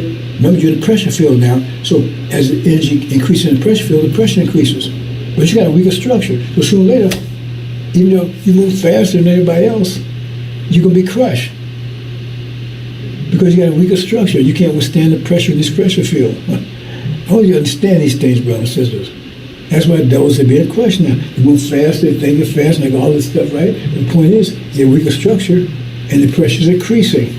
Universe is contracting, so therefore, it's crushing them. Nothing they can do about it because they have a weaker structure. We have the strongest structure in the universe. The problem is, we don't use it because they taught us to act without discipline. So that's another story together. I'm not going into that detail here. But anyway, the difference in structure is what they call mass, M. But 7 times 10 is 70, and 2 times 35 is 70. Right? So one got a complicated mass of 35, one got a simple mass of 7. Over equals 70. But the one 7, look how much fast moving around, 10 times, 5 times faster than the other one.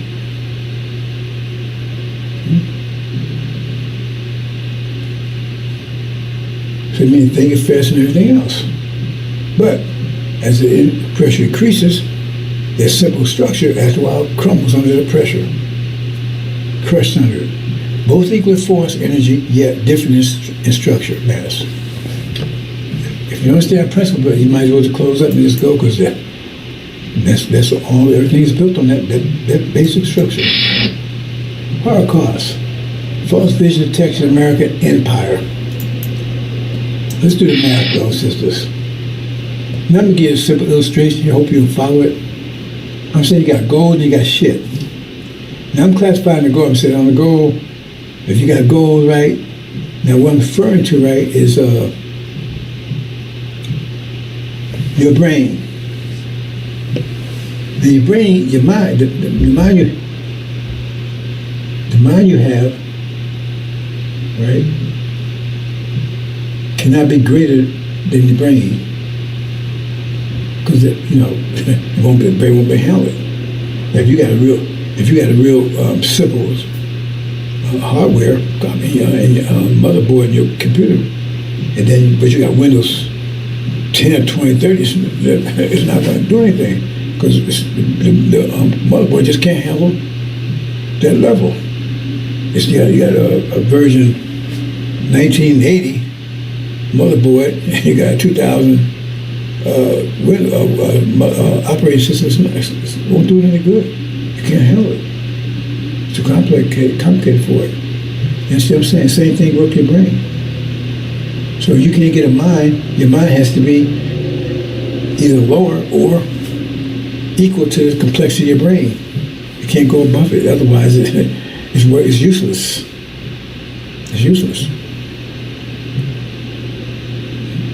Okay? So what I'm saying, I'm trying to get some of the qualities. If you got a gold brain, right, you can have a gold mind. And this kind of qualities you have. You have peace, creativity, harmony, love, cooperation, inspiration, truth, healing, confusion. Those are attributes of a gold mind. But if you got a shit mind, which is lower structure, weaker structure, right? Conflict, mischief, shed blood, right? Conflict, destructive, death, divisive, hate, resistance, oppression, lies, killing, mischief. That's the level they're on. So you got a shit mind. Now I gotta be careful that because I say mind. People say, was he talking about mind or he talking about mind? See, that's the damn stupid ass language. So I'm talking about mind, F-I-N-D. Yeah, F-I-N-M-E. Right? That's a gold mine. But see, that'll confuse you with this, right? Because this is a gold mine too over here with a D. I'm trying to avoid that confusion here as much as possible. I'm talking about mind, M-I-N-D, right? Shit mind or gold mind, right? Now that's what I'm qualified. I'm just giving you some basic one, so you understand what we're talking about. So if you got a shit mind or shit brain, a low structured brain, then I say that's a shit relative to the gold. What's gold relative to that? This was shit. Because when you want peace, that conflict, right? Life is opposed to death, right? Inspiration, oppression, hate, love. See? Okay, understand that. I hope you understand that. You see here, it's original people, original black man, original black woman. Look, gold mines. Gold mines. We were here before we came here. But the Europeans had a shit mine. How do we know that? They're shit mines. We're gold mines. Let's look into their history. You see here? This is a 1,000-year period. What was they doing? Killing, mischief, shed blood. Wasn't building anything. It was a jungle. It was that called abyss. Disease, war, rape, murder. All those attributes I was telling you about. Confusion, tyranny, betrayal, lies. That's what all going on in the Middle East. When they was all Middle Ages, while they was all by themselves up in Europe, fighting each other constantly, fighting and everything. So they had a shit mind. Remember, they was isolated by. So that was. They weren't affected by anybody else's. They was locked up by the Arabs, Abraham's Islamic Empire, but they wasn't in there influencing them. They wasn't in England and France and all that plus, right? They were in Spain, but they wasn't in there. So they wasn't under influencing them. There were no vectors coming in influencing them. That was totally them. That was their nature. That was their nature. Shit mind. That's well, left alone, that's what they was doing. You understand that, bro? Left alone, that's what they was doing. Not affected by anybody. But what was we doing during that time? See, we had gold mines. We built pyramids, we building stuff, right? We in Africa, men and women working together, right? We didn't have no major wars and all that kind of stuff going on then. I mean, you saw a movie with Shaka Zulu. The idea of war is that if they had conflict between two tribes, they would get together and then they would dance. And who was the best dancer is the one that won the argument. No shed blood. I mean, they were shocked when Shaka Zulu came along. And that was something that's made up. That's the way it was in Africa. You didn't have any major wars and that kind of stuff. You had building and peace, prosperity. How do you know that? Because the point, if they came one slave, they want slaves that's intelligent. I mean, if you want to if you want to get you an ox or a horse, you don't get one that's broken down and sick. You want to get one that's healthy and strong. And who's the strongest, healthiest people on the planet? That's why they want us slaves. They try to enslave their own people. It wouldn't work. These are absolutely facts. They call them indentured servants. They interred their own people and they couldn't get them to work. Remember when they was in Europe, they called them plebs and serfs. And they were lazy. It was hard to get them to work. And then when they came over here, right, first they tried the natives. They couldn't get them to. But part of the problem was it was lazy, is that they was on home turf. So it was hard to hold on to them. They would escape. And they had plenty of friends and tribes and everything else they could run to. Right? And it was hard to identify them because how do you identify them from any other so-called native? So that didn't work. So they tried indentured servants. Look up indentured servants. That means they tried to enslave, brought people over from Europe and then have an indentured servant. So they make them work. So they didn't call them slaves. Called indentured servants. See? That whole slave, that terminology, all that stuff, that's a whole nother story I'll talk about another time. Because you're a slave right now, you still know it. Understand? So that's what that was. Let me see what's going on here, but I was just going to have to...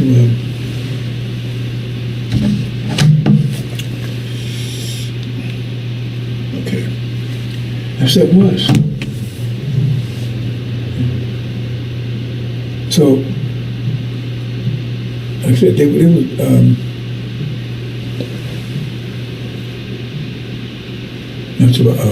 okay, enslavement. And so anyway, that's what they. But in Africa, they was doing that.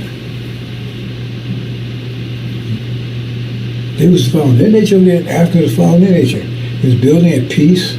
So forth. I just mentioned that. So let's move on. So they had gold mines. MIND. They had shit mines. Left alone. Remember, they were separated. Wasn't interaction. There was an interaction between Spain and that. But what did they do? They civilized Spain. That's civilized. In fact, they call that the Golden Age. That's whole different. When we were the vectors, primary vectors, we made Spain was the best country in Europe. They were civilized. They was taking baths. That's why when in 1492, Columbus came out of Spain. They come out of France. They come out of Italy. Came out of Spain. Because Spain was more progressive. And then when they finally defeated the Moors in 1492, Spain was the most powerful country in Europe because they had education. They had the shit, all the technology and everything else. How they got that from the original black people, the Moors. See the difference? When our vectors was influenced, it lifted them up. But when we was on their vectors, it forced us down because they shit vectors and we gold vectors. So we actually add value to Spain.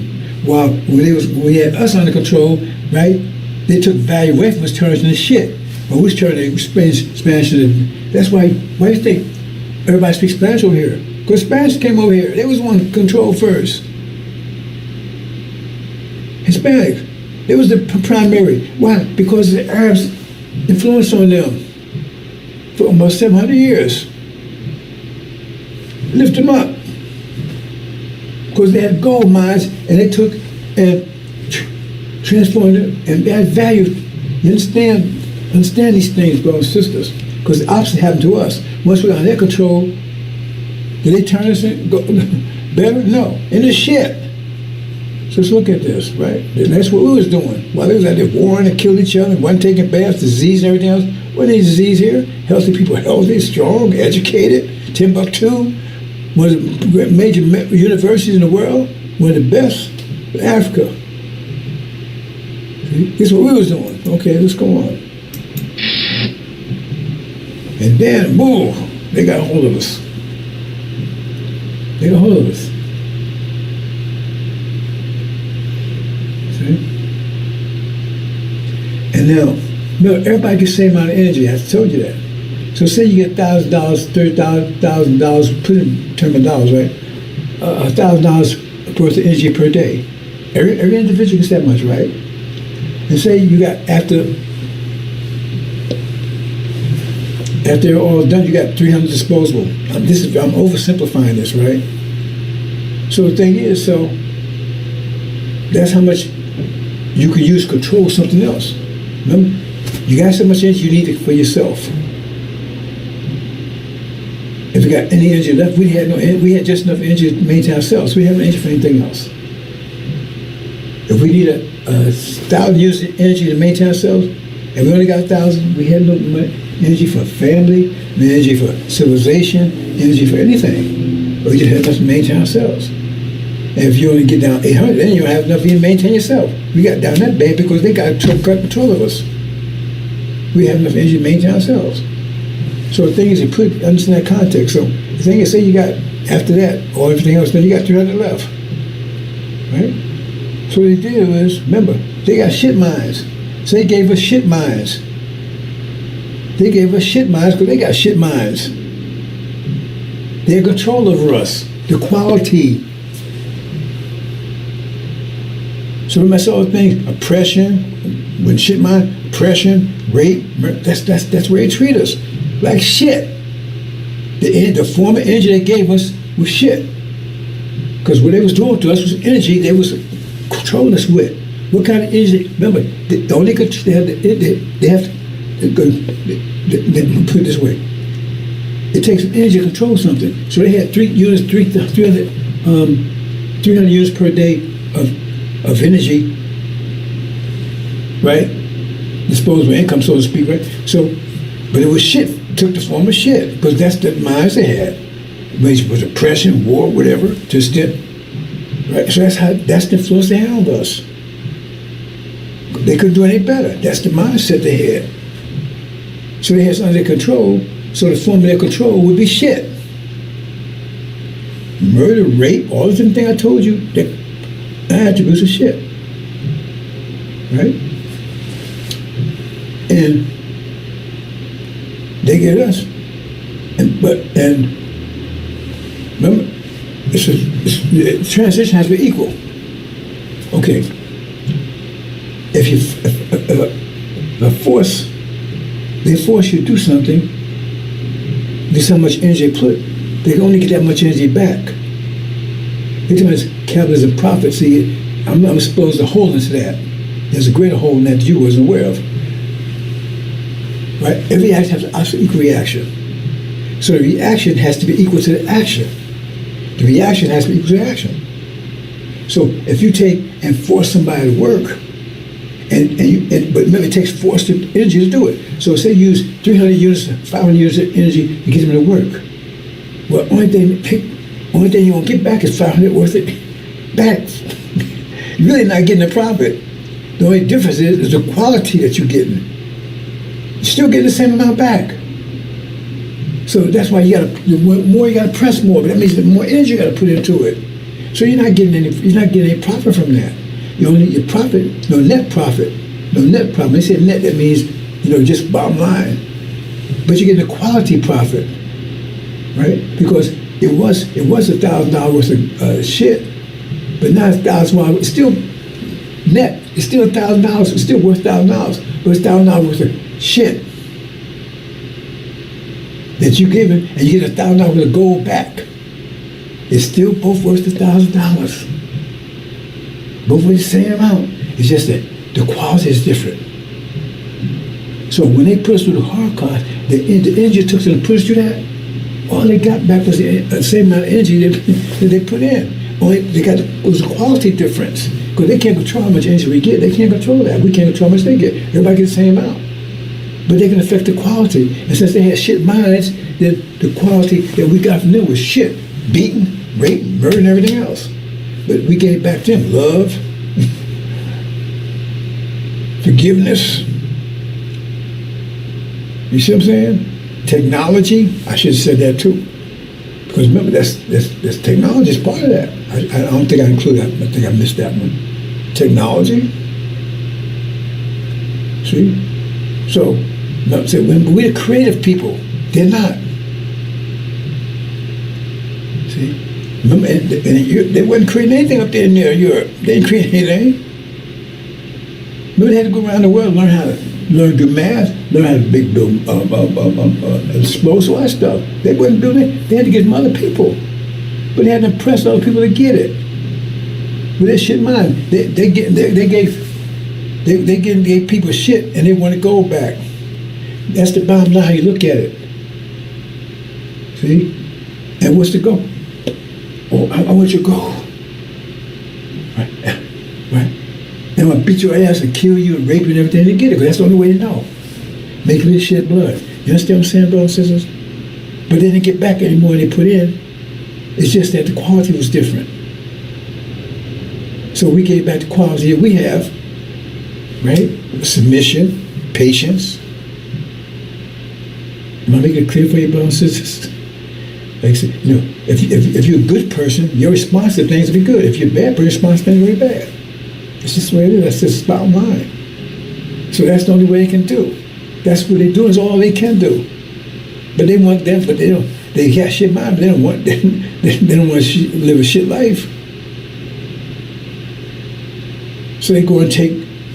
They can't produce gold because why they step in Europe? How can they step in Europe? It has democracy and all this. How can they step in Europe and do that? How can they establish democracy and capitalism and all that great things that they America produce? Why didn't they step in Europe and do it? Why did they come over here to do it? Or if they had all that so great, how come they establish that in Europe? Why did they go take all people's land and press up people and enslave? Why, if that was such a good idea, why did they just do it up in Europe? You see what I'm saying? Because what? They came out with nothing. They came out with disease and murder and rape. That's what they came out with. That's all they know. Because that's the shit minds they got. They came out with shit, looking for gold. Okay, let's take a little further about this. Okay. Get out of here.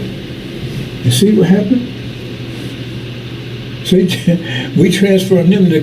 Remember, I told you, the Moors transformed the Spanish, elevated them. Look up Spain, the so-called Dark Age. They didn't go to the Dark Ages like the rest of Europe. Look it up. The Moors had control. Moors what? Were black people, Muslims, out of Morocco. They don't want to tell you that. They were Moors, so-called Moors, another word for black. It wasn't like mixed, no. There were black people that was Muslim that came out of Morocco, and they ruled Spain for about 700 years, and they called Spain that's the golden age, because the people in Spain was living a peaceful life. In fact, the Jews, all the Europeans flee to Spain because they thought they was protected there, because Spain was so progressive, educated, disease-free. The plague on it hit Spain. The Black Plague stuff that hit Spain. See, why? Because the Moors lifted them up because they was golden, so they gave value to Spain. But when they got over here, this is the opposite. With Holocaust as opposed to the Golden Age, rape, murder. See what I'm saying? Because under their influence, when it was under our influence, it was lifted up. You understand? So then, what happens is that now. The goal is, they got all this technology, this creativity. All the creativity is coming out of here, all over the world. Every world just copying what they got from here. All the creativity coming here because of us, but they don't want to give it credit to us. They say, oh, the Europeans are so creative. Why just here? Why just here? Why not the Germans? Oh, white folks over here, right? I mean, Caucasians, whatever. The same in England. How come they're not creative? How come innovation not come out of there? How can it only come out of here? Because we're the goose that laid the golden age. Golden age. Because it's come from us. Whole story about Joseph. They was about to die. The whole economy, everything was failing, economic, and he saved them because they didn't know what to do. There's also the same story about Joseph. I forgot the other one I was going to mention. Right? Same story. Saved him. And then they enslaved his children as a result of it. You understand? They didn't know what to do. They would have died. Isn't that Joseph? Remember, Joseph is supposed to be, the people enslaved in America supposed to be Joseph's children, his seed. That means the creator. Oh, that's the other thing I was talking about. It tells you, right, give you a hint. It tells that Pharaoh told us we couldn't It's according to scripture, you have to make brick, you need straw. He said, well, you can't make you straw anymore. You have to make brick without straw. But you have to be creative. They give all these little hints. So that's what happened. They turned us. See what they did to us? They turned us into shit. Just like we turned the Spanish into gold, because that's the influence held them. But when they got actual, they turned us into shit like them, and we turned them into gold. So they got all this technology, they got all this military, all this stuff. That's coming from us. They didn't have it before. That's why everything's coming out of music, all that stuff's coming out of here. We're the gold is producing, but they can't tell us. Because if we figure it out, then we might make some demands they don't like. That's why I want you to leave. Because if you leave, what will happen? See, then if everybody found that they're not creative at all. They're coming from us. But see what they did to us?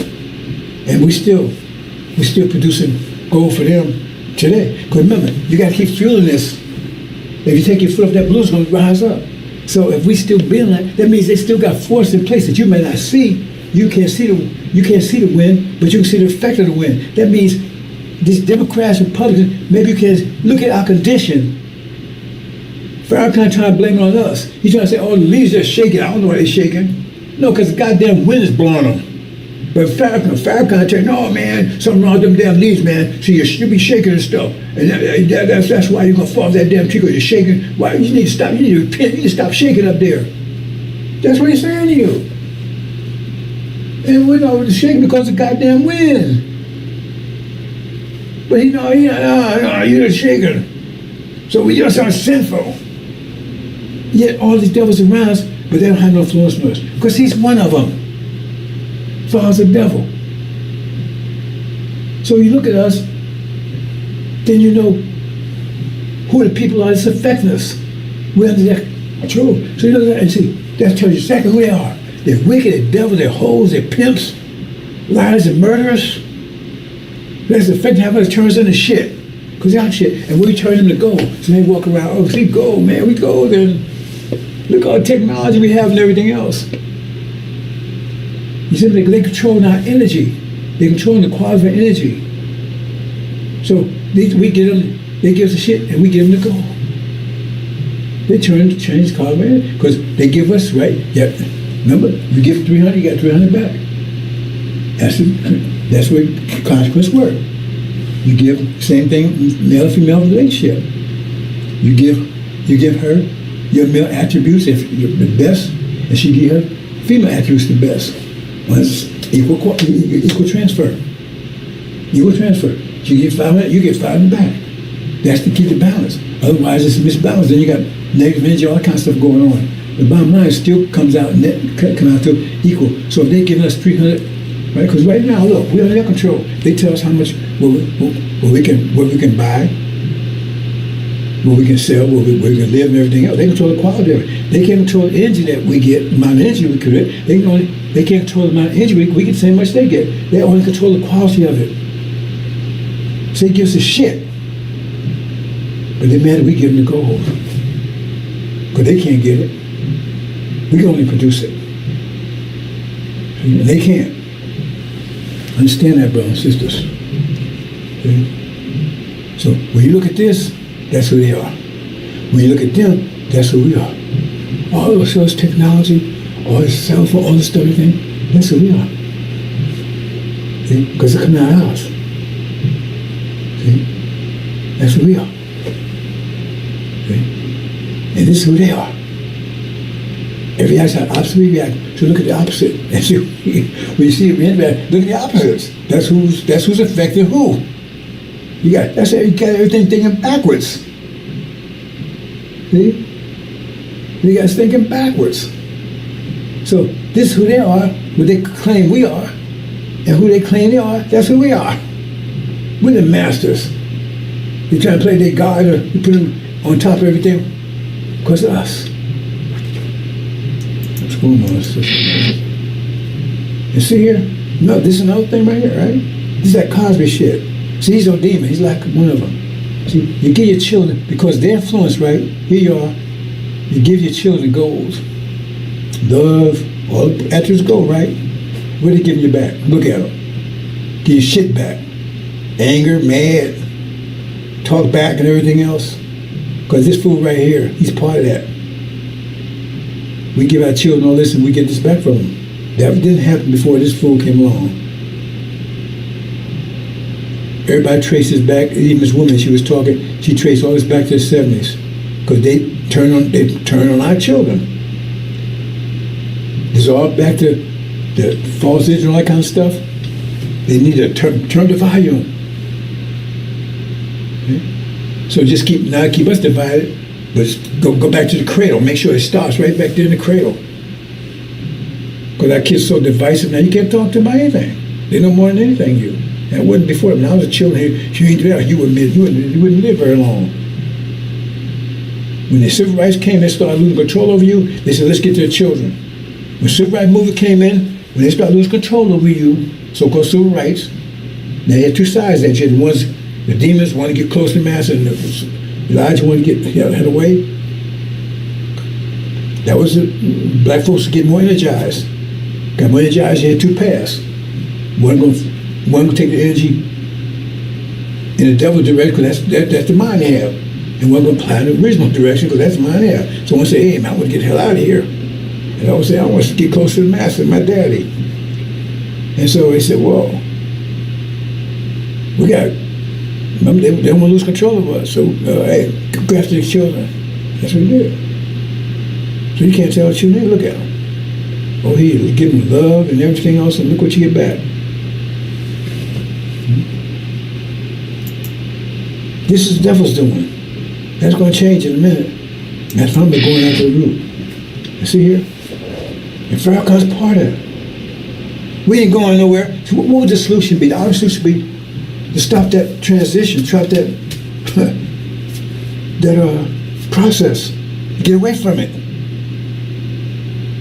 Because they changing our goal to shit. So get away from it so we keep our goal. We don't want that shit. The obvious separation is to get the hell away. Pharaoh said we ain't going nowhere. The devil's the one. That's what Pharaoh said. Pharaoh said no, you can't let him go. And that's what Pharaoh said. Remember, he's one of them. Because the obvious solution, like Elijah Muhammad said, is get the hell out of here. So now they stop transforming your gold into shit that you even eating it. We was going out there and raising cattle and all this stuff for them. And they was eating steaks and whatever they was eating, right? Steaks and chops and whatever, right? Bacon, right? And what was we? We was eating shit. Shitlings. And then we so damn stupid. After we got a chance to buy our own stuff, we still buying it because they took the S off and put a C there. That don't change the fact it's still shitlings. Or called chitlins now. Just take the C off and put an S there, and they still sell at Walmart. So it's not still stuff stupid. They was feeding us shit by that. Well, we was preparing. How was they getting that? How was they getting that steaks and stuff? We was preparing the stuff for them, but we couldn't eat it. We was doing that stuff and cooking it for them too. Not only raising it and feeding it and taking care of it and exploiting all that stuff for them, and we couldn't eat any of it, and even cooking it for them. And they gave us the shit. We gave them the gold and they gave us the shit. That's a transition, a symbiotic relationship. And the only solution anybody can tell you, the only clear solution is to get the hell out of that relationship. Get away from it. The father said, no, you understand, because he's part of it. He's got rich off of giving you shit for 42 years. He ain't gave you a goddamn thing but shit. And he's rich. He ain't produced anything in the Nation of Islam. Islam is basically probably bankrupt. It's not worth anything. But him and his highest son is a millionaire too. That dumbass. See what I'm saying? And you don't see it? Oh, we love her. What do let's say? Why love don't give you nothing? Right? Well, I'd be better off getting nothing than getting shit, but right? You understand, brothers and sisters? You understand that out there? And Pharaoh's behind. And I would say, you're going to, he getting rich off of you. He got rich off of you. He says he's robbing the nation. He says in Malachi, this stuff is so simple. Who is robbing the nation? He's got rich off the nation. He hasn't produced a goddamn thing in 40-some years. And plus, he's cursed with a curse. Cancer. Okay, so watch this. Now, see, they look like billionaire, man. I got yachts, everything else. What you got? See, here you are, over here selling drugs and crazy. You look at women, look how they turn the women out. That wasn't, see? And wham. And then Suleiman comes. See, that's why I say seek the messenger of the covenant, because he's the only one. Elijah came, all he could do is prepare you to get out of here. To get you prepared to get out of here. Like you prepared going to, you got to clean up, you got to pack and everything else. But you still got to survive where you are. That's what Elijah's job, wasn't to get you out, to prepare to get out of here. But he went seeking, and so Suleiman, he had the power to lift you up. That's why he says seeking, because he has the power to get you out of here. And he's going to do it. That's if you want to get out. Only ones that want to get out. See? So once that happens, now you're over here. You got your goal. Nobody mess. You ain't transferring. Your goal is your goal. So now you live a goal life. Everything is built. You're building all these beautiful things, everything like you was doing before. Pyramid, all these beautiful things, right? Look at them. They back there stuck in their shit no more. They ain't getting them on our goal. All they got is shit. They back to caveman again. This is not just a joke, bro. This is exactly what the deal is. See, they back there with the little banjo. Hey, I went downtown in Mommy's town and I'm going to buy me some pork chops and give me a little dog. That was their music level. The whole world's rocking to this. The music coming out of black people, and they take it and assimilating it, copying it. They ain't creating it. They ain't creating a new music form. No one's creating a new music form. The blues, that was us. 50 years later, jazz, that's us. 50 years later, Motown and rock, that's us. Nobody invented anything. Everything they took, their rock, all that kind of stuff is just as, next day, say Elvis Presley, I forgot Chuck Berry was, whatever, he's copying over him. They copying all, like, what's it, Eminem and all them? They invented any of that stuff. They invented any of this music, none of it. They copy it. And now new life, now 50 years later, it's time for a new music form. Because film has to, the music reflect our emotional condition. But that's another story I talked about before. See what happens? Now we home. Now we home, sisters, brothers home with their goal. And left them with their shit, because they can't do anything. That's all they can do. Because that's all they got, shit in mind. They can't build anything. They can't do anything with it. Once we separate, we home now. And they back to, that's the best they can do. That's what he did in Dark Age. That's what he did when there was a cage for 2,000 years or whatever it was. See what I'm saying? I'm going to leave it there, brothers and sisters. Right? Because I got another issue. But you see what I'm saying, brothers and sisters? Not a little issue, but some people know what I'm talking about. Anyway, you see what I'm talking about? This is simple mathematics. Now show me anything I said that's wrong. Show me the mathematics that shows that's wrong. That's simple mathematics. And exactly how things occurred. And that's exactly how they end up. They ended back in the caves, like Elijah Muhammad said. Those that survived that far, which is hell. And they got the same much energy we have, but they can't do any more to it because their mind wouldn't allow them to, right? That's the best they can do is kick rocks and eat each other and whatever they're doing. And now all our gold belongs to us. They can't control it anymore. So we built a great civilization, beautiful. Our women, they watch the page now. You think they're going to be there? Brothers, man, they're going to be, this is going to love these brothers, but they're going to can't get enough of these brothers. Man, talking about the whole, man, they're going to be like, And they'll be so protect these sisters, this is going to be, they ain't be a war. Brother me, right? Watching every footstep they make sure and not get on it. That's how we protect, we're going to be these sisters. Honey, can I? You need help, sister? Honey? Hold your hand. This is going to get tired after a while. Why don't you get out of the way, man? I can't do nothing. They're going to get tired after a while. We're going to be so protective of them. like we're supposed to. That's what we always was. We're always going to continue to be. Like, you know how these brothers protect their moms? They can be worse than that. Just going to get mad. Man, get mad as a wild man. Get the hell out of here. I can't do anything, man. I can't eat food. I go to eat food, you grab the fork and try to feed me. It's beautiful, brothers and sisters. I tell you, the relationship between the original black man and is heaven. It's the best relationship in the world. It's the best interaction in the world. Ever. We've always loved each other. This is an anomaly. This Holocaust thing. But in a way, it teaches us to appreciate our natural affinity for each other. Because before we kind of like took for granted. I mean, that was just the way it was, right? But now, after all this, then we look at it again, man, we're going to, and at least the first few generations, but then about 20 generations, that kids going to be back, forgot about all this and everything else, and not going to be, but when you first get there, you're going to really appreciate this because you said, damn, after what you just had, I've been eating shit all my life, now you get some caviar, you're going to appreciate it, brother. Hope you understand, brothers and sisters. Okay, I got to go. I had much more, but hope you understand. Now show me what's wrong. I get $1,000, show me the error in the master max here. They can't. That's why they have nothing to say. The judgment comes, the judgment will be harsh, extremely harsh.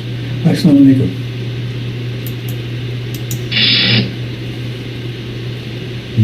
That's Farrakhan. Same thing, giving us shit, giving them gold. Okay, I get all I'm like here. Okay, let me close, brothers and sisters. Assalamu alaikum.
Assalamu alaikum, sisters and brothers.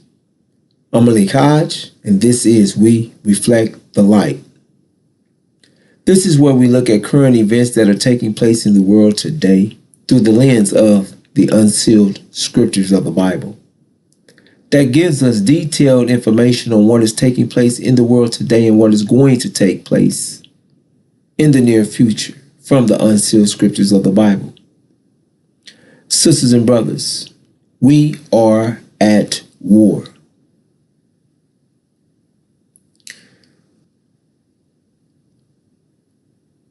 This presentation is titled,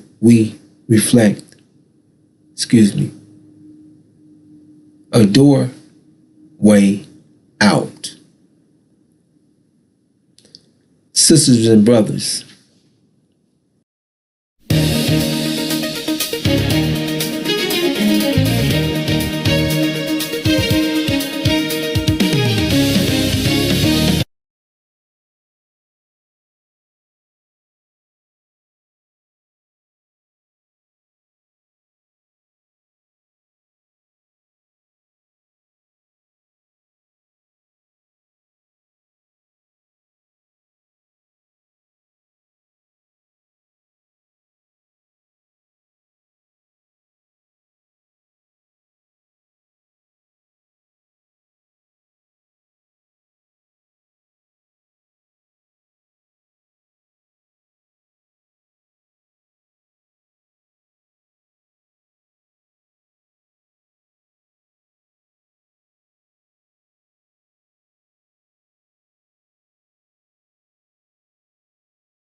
Assalamu alaikum, brothers and sisters.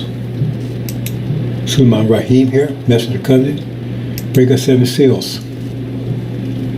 Short presentation today, brothers and sisters. A review of yesterday's presentation. The false vision, decision, and American Empire. Empire.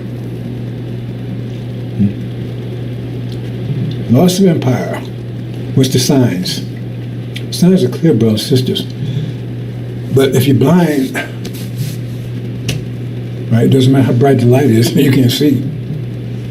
And that's the state our people in right now. But something's going to happen in a minute. You were forced to see. Now what you do, that's sight. That's no question altogether. But you will see. The people sitting in darkness will see a great light. You'll see it. And what you do with it, that's no story altogether. That's your decision. Because we're not here to convince you. I'm not here to convince you. If others want to try to take time to convince you, fine, that's their business. I don't tell people what to do. I'm not here to convince you. I'm just getting information. That's the promise to you. I promise to you was information, right? And information on how to get out of here, return home, about the covenant, the promise made to you, and information you need to take advantage of that promise. Right? Somebody remind you of the Abrahamic covenant that was made. That was part of the covenant that you'll be made to. Because we know you'll be in darkness. That's why I said people sit in dark, see the great light. You'll be sitting in darkness. But that's the light. The light is the covenant. Abrahamic covenant. Your identity. Right? Your mind. If you accept it. But you have to seek it and go for it. If you read on Mark, right? You had to go to Christ to get it. You came to him. You came and bowed down. Right? But he had to be present for you to do that. And you came to him and says, you bowed down. Can I have my mind back? You had to want it. He didn't come to you and grab you and say, here, you're mine. You had to want it. It means you had to go to him and get it. So nobody's going to force you or make you anything. Okay? And then once you got it, right, those of you that get it, it's still your choice, because you have to spread it to your people.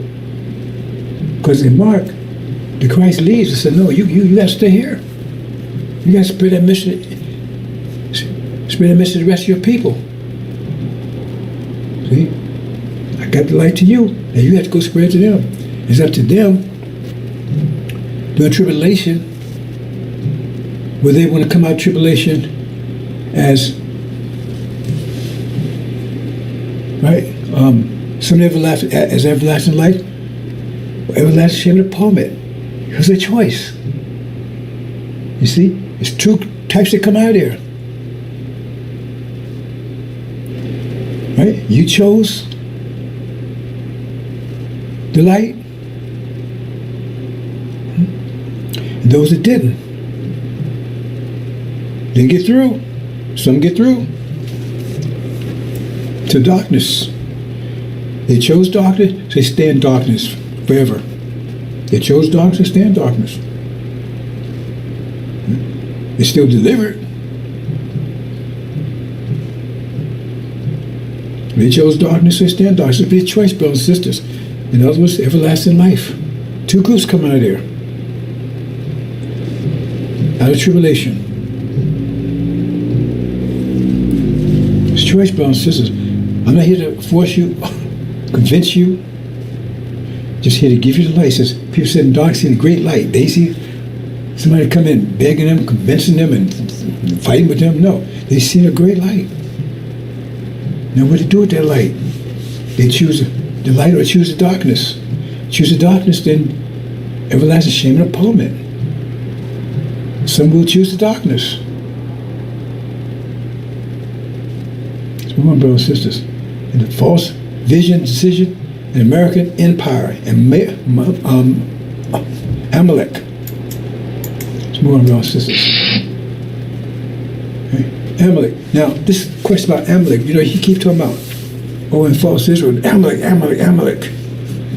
They said, see, if you look up Amalek, they told, well, let's go ahead and read it, brothers and sisters. So I'm keep this short.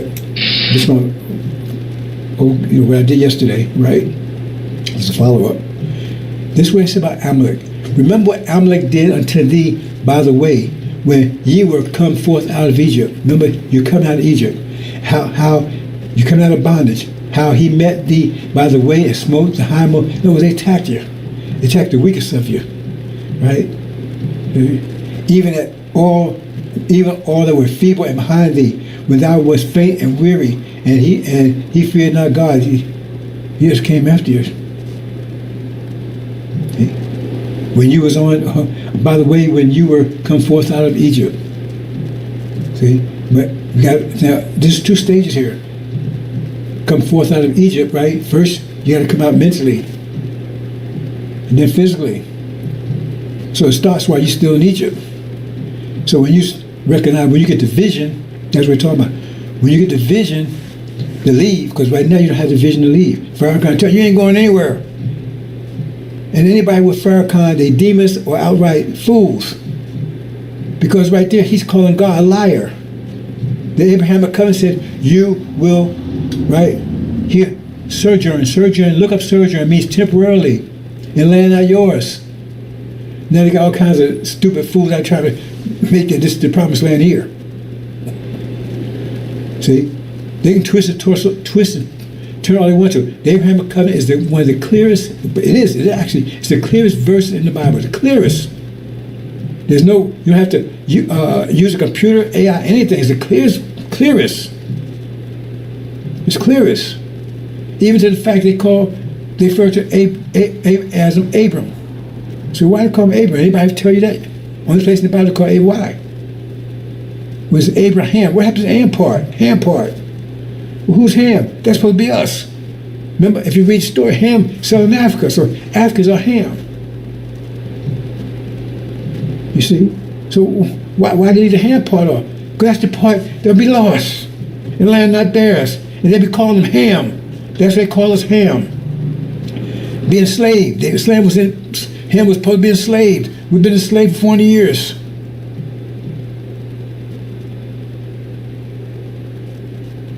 See? That's simple. Oh no. And so that's why they don't call Abraham, because his seed would be separated from him. That's what he said. Be separated to the land not theirs. It's right there. It's just a simple little puzzle right there. Abram, and Ham. That's whole. But Ham is the seed of Abraham, ain't it? Ain't it the seed of that word? And it's separated.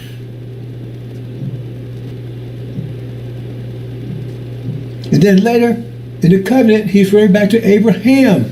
That means they come back together again. But during the vision, they were separated. Right there, look all the wisdom right there. So that's why I tell you, you just can't say anything. Because and no one noticed that before I told you. You don't heard that anywhere. And then you look at it and say, well, that's right. That proves that we just see Abraham. The one that called the people that call him. They're going to say, oh, well, those people call by my name and repent and seek I will heal that land. And Farrakhan says us. Well, we're not the ones called by God's name. False Israel is. Talking about them. We don't have a land. Where's our land at? We'll heal that land. We have to have a land to be healed. You see, that's right there. That's bullshit he's talking. That's talking about them. They're the ones called by name. They're the ones that's filthy and sick and need to repent. Not us. We need to repent. All we got to do is decide we want to go home. Accept the light. Accept the heritage. It's yours, a free gift, as it says in the Revelations. It's all yours. You earned it already. You earned it. And you're not guilty of anything. Because you told submit, you did. Submit to people who said, make mission, shed blood. That means you be doing stuff, you be obeying somebody who makes mission, shed blood. That means you be acting inordinate on yourself. Because if you submit, that means you do what they want you to do. And then the whole nature is evil, wicked. So have you acted wicked and evil? So how you going to tell you submit to that and then blame you for doing it? It says, though your sins be black as coal, they be white as snow. I'm not paraphrasing, right? But that's what it says. You're not guilty of anything. If you understand, Israel says, bless those keep their God. You're not guilty of anything. It says, accused of our, who is accusing us of being sinful? That's Farrakhan. The accused of our people are cast down. So who's accused? I'm not accusing you. Elijah Muhammad didn't accuse you. And that's Muhammad didn't accuse you. He says you're righteous people. It's Farrakhan that's accusing you. You're sinful. You're wicked. The son of a devil. And those with him, if you want to argue with them, fine. They come and tell you, his father's a devil, period. Just Google it. Well, I ain't going to Google it. Well, then tell. That's your problem. See, he got him.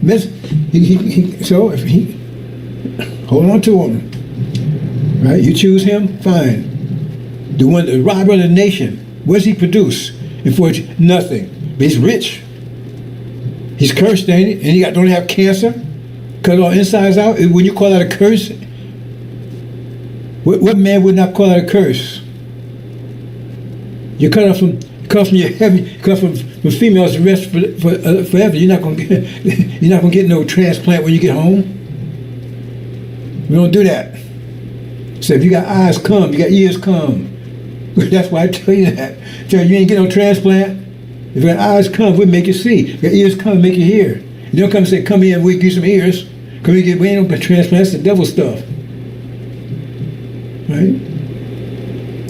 So if you got what it takes, if you still got your manhood, then we'll get you hooked up with a sister. But you ain't got it. And ain't no transgender stuff going on over there. So you can forget that, you can slip here. So maybe that's what's going on with you and Father Flager. I see you kissing the guy, just tongue over his mouth. So I mean, is that your boyfriend, Farrakhan? I think that's your boyfriend. In fact, I think you probably got a little orgy going over there. Him and the rest of them clowns, Ishmael and, right? I think Father Flager, he's having fun, boy. He's the man. Right? He's the man. Right? And I know, let me leave y'all. Y'all got some heavy days coming, boy. And they're not very far away. I know you can't see them, right? But you'll see them when they get here. And then you have a whole different message then. Oh, boy, you have a whole message then. And we ain't talking about next year either. As soon as the war starts, do the countdown. Don't think that you're going to say, hey, man, I'll just get rid of myself. No, they said they would seek death and not be able to find it. We got news for you, buddy. Right? But anyway, see, it says, Amalek here, it says they would attack you. So it says, therefore, right, it shall be when the Lord thy God hath given thee rest from thy enemies. In other words, you got to be back home and everything. You ain't going to do it while you're here. I try to explain it to you. See, it says, do what anybody has done to you. But see, we have, I tell you, it explains that, but I'm not going to go to that right now, brothers and sisters. It says, right, when you're home and everything, thou shalt blot out the remembrance of them, and thou shalt, it said, don't, in other words, do what them has done to you, blot them out terrible, destroy them. Now, that's not false Israel, because they had no history of them ever being in Egypt. There's no history of it. And they said themselves, the scripture says clearly, all you have to do is follow what scripture says. We follow everything the scripture says. Show me a scripture that nullifies what I'm saying here. Show me a scripture that nullifies it. They told Jesus, we ain't never been in bondage to anybody. And Jesus told me, you ain't to see Abraham. But you don't, but Jesus lied too, right? That's why Muhammad's alive, God's alive, Jesus alive, everybody's alive according to you. Everybody's alive according to you. We ain't going nowhere, you're calling God a liar. That's Farrakhan. Where you it says right there, that was a covenant that God made. But you see, that's where he twisted. He takes the first part where you afflict everything, except that part. But then the part where you get the reward, That's what you see, because it's kind of hard for him to say, because if you're so sinful and everything, why you get a reward for being sinful? Because he said, see, that's his take. We got in this condition because we're so sinful. Then what that Abraham covenant said, your seed, he didn't say he was going to judge us. He said he was going to judge us. He said he was going to judge the nation that did that to us. Some of these devils running around, hey man, I ain't got nothing to do with it. He said he's going to judge the nation. He said he's going to judge Jefferson and Washington and Frank and Hamilton and all them clowns. Benjamin. He said he's going to judge the nation that did this. They're all part of the nation. It's democracy, ain't it? So ain't everybody responsible for whatever country do? Yeah. I know someone asked, why is America the only country that's a corporation? That's powerful, if you understand that one. That means they're responsible for everything America does. And if America's a corporation, that means by their law, right, a corporation, right, it's like a being. So this corporation is guilty of slavery, genocide, death, and there's no statute of limitation by their law. No statute of limitation means if they catch you 10,000, if they catch Hitler 10,000 years from now, they still got to give him because no statute of limitation. Every time if somebody clone him and bring him alive 10 million years from now, they catch him, he can still be prosecuted for what they claim he did. That's what no statute of limitations mean. It's all clear, brothers and sisters. So if you don't see, that's your problem. You don't want to go through this. You don't want to didn't get on the oxygen. You just man drown. But you know when the flood came, and everybody, they were saying, I wish I had listened to Noah when they got it right then. But I was the last breath. You don't understand. We ain't here to collar you. Give you information. Next time your reward, you don't want it. You want. It tells you. You want to sell your reward, like Esau does. Remember, Esau was the rightful heir, right? Rightful heir, right, to the kingdom. The rightful. He was the eldest. Jacob was his twin brother. But Esau didn't care much about that covenant of being the eldest, because that was a covenant. The eldest, right? If you was the eldest, that's what you got. But he didn't care much about it. He sold us out for a bowl of soup. And so then it ended up going to Jacob. Then Esau got mad. But it was too late. And God said, he said, well, you don't care about them covenant. I don't care about you. That's what he told him. I love Jacob. I hate Esau. You don't give a damn about the covenant. That's a sign to you. Right? You want reparation on America? When you got a kingdom that's going to last forever, you got a covenant, you got a promised land that's perfect and pure. It tells you, when you return home, right, you return to houses you haven't built. That stuff they build on you right now, they're building it for you.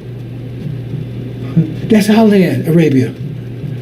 It tells you how stuff will already be built for you when you return. It's all beautiful, but it's up to you. I'm not going to sleep over it, but it says you don't forget it. See, now the Amalek situation, you understand it. They saying that, because remember, it's a revenge thing. It's a revenge. So when did the Palestinians ever do that to the so-called Israelis? When did the Palestinians do that to them? Because they claim that's when they exercised Amalek on them. Read this. Okay? Palestinians never did that to them. So that's not the revenge. Okay? And over here, right? When did we ever do that to these devils? Because Amalek has two sides to it. There and here. It happens. That's why I say what they see it happen over there, they know it's coming here. They're going to know us clearly. Because this gospel preaching all the world. That means all resistance is gone. He's broken the resistance. Resonance. Finally broke those walls down. Preaching all the world. Because right now they're doing everything to suppress it. And so they're going to know this clearly. Because this is clear stuff. You have to figure it out. I'm saying everything is totally clear. Right? So he says, their hearts fell for fear, those things come upon earth. Right? Because they see it. Same thing happened before, this was going to happen here. Even worse. Get people heart attacks and stuff. Because they don't understand it clearly. Because this gospel is being preached all over the place. Clearly. They're going to see it clearly. But for them, it's going to be strokes, heart attacks. Right? Burns, 3rd-degree burns and carrying on. Fire. Right? So, this is a revenge thing. But it's tell you. What it says in chapter 13. Do unto them, no, chapter 18. Do unto them as it done to you. That's vengeance. Vengeance is mine, says the Lord. So, when he says mine, but then he tells you to do it, then you must be the Lord. Very clear stuff. Man, even a move from side from that, it's telling you to take vengeance on them. That's what Amalek's all about. And that same will happen over there. That's why I keep saying America and false Israel are writing their own obituary. Because what they're doing right now is especially with false Israel, what they're doing right now is they setting up this right here, the vengeance. Because what they're doing right now is only going to last a couple more days. That's what's going to happen to them. The worm is going to turn, like they say. Table's going to turn. And the place is going to be under siege. And politicians coming after them. There's going to be no food let in, no water set in. It's going to be told. And it says their sons beating their father, and father beating their sons. And it says the whole world going to see it. Going to have those drones flying over with cameras. The whole world's going to see them eating each other in panic, fighting and killing each other. That's what they do, eating each other. They can't get out and do anything. Eating their babies and carrying on. No water coming in.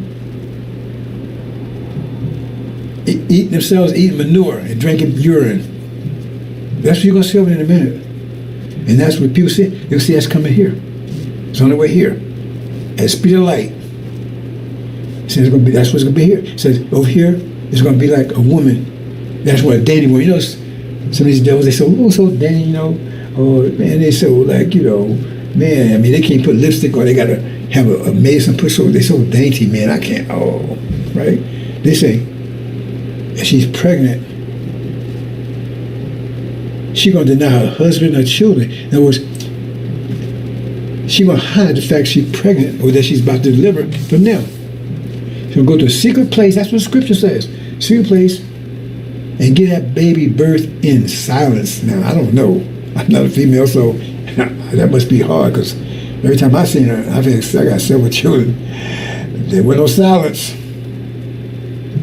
But she's going to give it in silence. Birth that child in silence. Because she doesn't want to share that baby with her. Probably not children. They probably already gone by then. I know dogs are gone because they will mail dogs and cats here in a minute. They're going.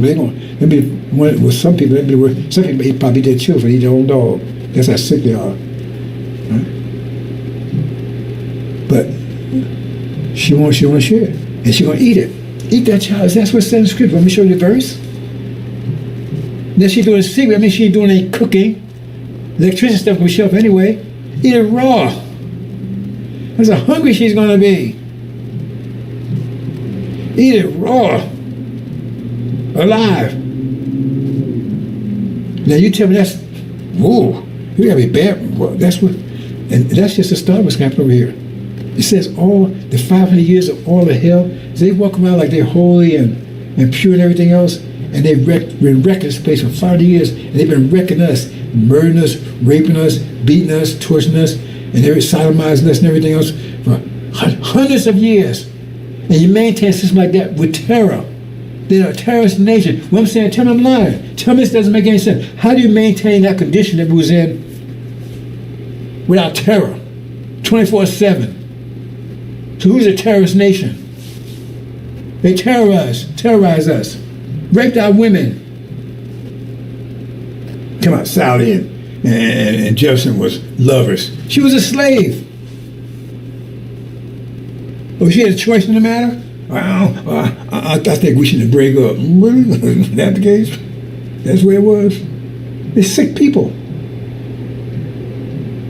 That's what happened. He was raping her. She was a slave with no love affair. What you gonna say? I don't feel good tonight. Can we do something tomorrow? Can we take a break? See, this what you gonna say? Whip sitting around in the corner.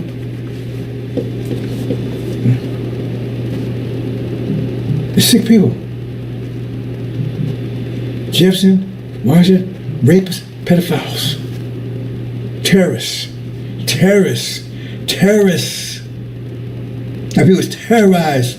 100 years, then you got these fools walking around, fist bumping and talking to them and having. They're going to pay a price for that.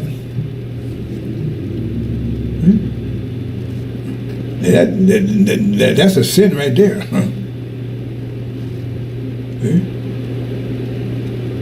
Because you're ignoring your own people and you're ignoring the promise. Because if you found that means you want to stay. Well, that's the Pharaoh kind of stuff anyway. You understand what I'm saying, brothers and sisters? Terrorists.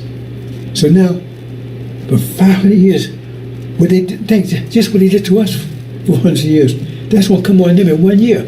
All of what they did to us, you can't imagine that. How can you put 40 years into 1 year? 40 years, you know, like I've been punching you every day for a year. Boom, punch you in the face. Boom.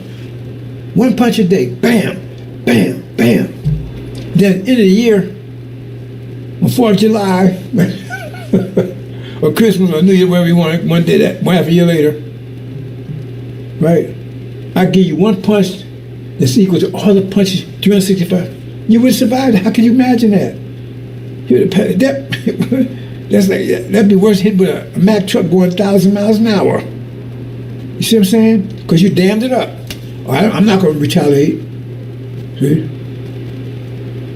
So every time you hit me with, say you hit me a 10-pound force.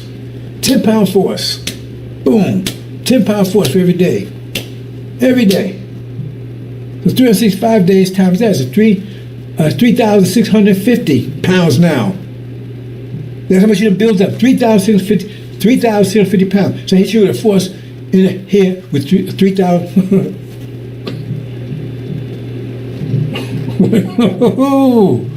What do you think that'd be like? What do you think that'd be like? It would be nothing left of you. Like you never existed. Hit you with that kind of force? 365, 3,650 pounds at one time. One punch. Bam. And that's what it's going to be like now. So if you say 400 years, and every day, how many days is that? So, okay, we say they said happened in one year, right? That means what we went through every year, more times 400, that's going to happen all of it in 1 year. 1 year. That's going to be a strange thing. How can you imagine that? That's their punishment. Because you can't escape consequence. So they had no fear of God. That's what it says right here, right? They feared not God. See? Consequence have, it says they have the foot once you're out of it.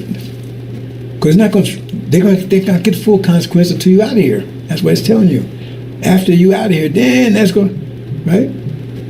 Because if you read the story about the goat, right, and the children of Israel, right, they depart at the same time the goats come in. When Moses got to the river, see, the Red Sea is the goat, and that Daniel.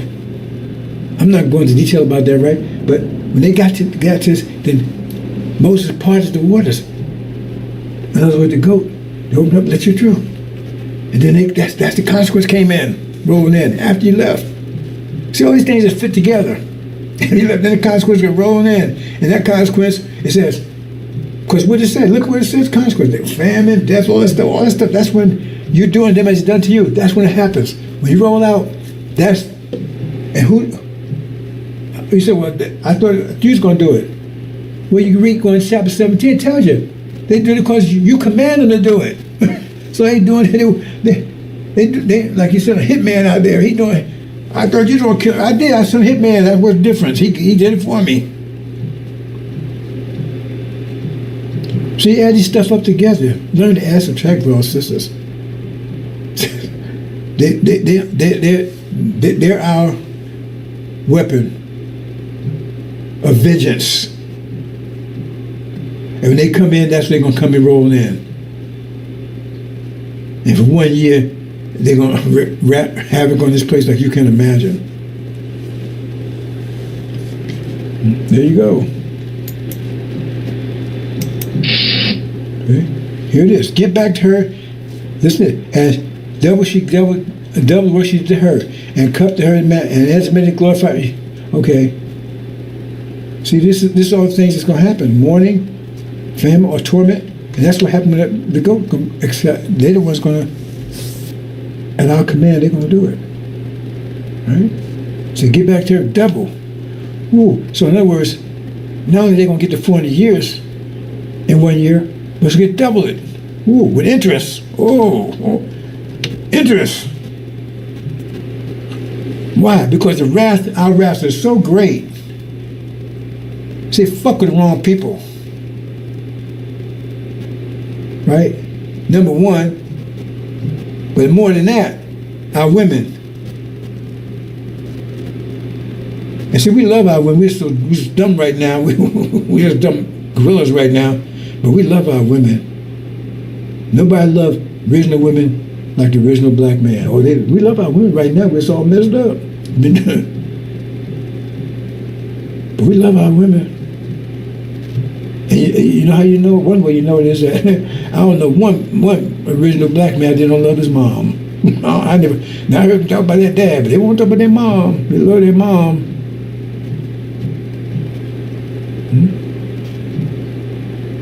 And they love these. We shouldn't go out there with these devils. That's because they ain't original. They demons.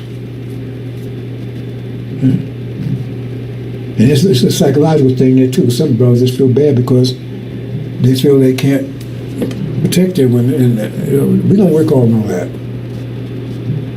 But once we get our mind back, you're gonna find out how much these original black men love these black women, because they're gonna tear this whole goddamn world apart. And you know what the cry gonna be? You shouldn't have fucked with our women. That's what the cry gonna be. That's the battle cry. Yeah, that's the word they're gonna use. You shouldn't have fucked with our women. We love our women. I don't know if anybody loves black women more than me, but right? They might like me that much. I don't care. I love them. You know, if you love something, you don't care whether they love you or not. If you really love it, right? When I get them home, I understand. And once they understand, once we got our mind back, everybody gonna look around and understand. And they're not going to be blaming each other. They're going to recognize what was done to us. And once that's removed, a exceedingly great army. What do you need an army for? Kick ass. It's the battle cry. Okay? That battle cry, for here, the devils, right? Or there's going to be a battle here. Not the battle of vengeance, because they're going to attack us. About defense. But the evil they've done to us, we can possibly return it. Because our nature's so different. That's why we have to have, let me say this. I never said this before, but it's really hidden in the angel. It's really hidden. I talk about the Mongols and the creation of the devils. Now, you understand that. These are called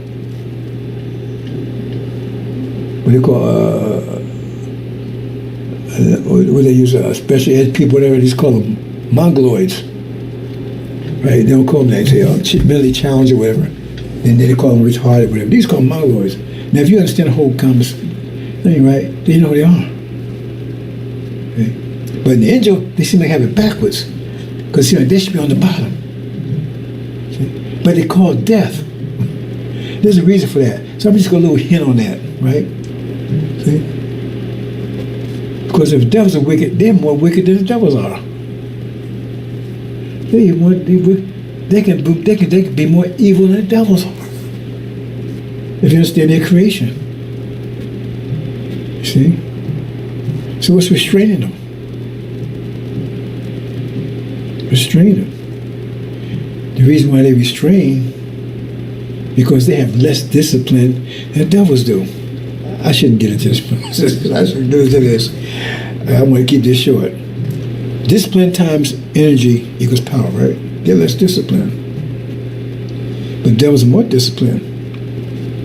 That means devils can control them. Have more power than them. So they have more energy than the devils. See all the energy they got putting over there? And they're copycats. They don't have any ingenuity. Innovation, rather, ingenuity. But the reason the devils have, because they have more discipline, their power keeps them back, hold them back. See?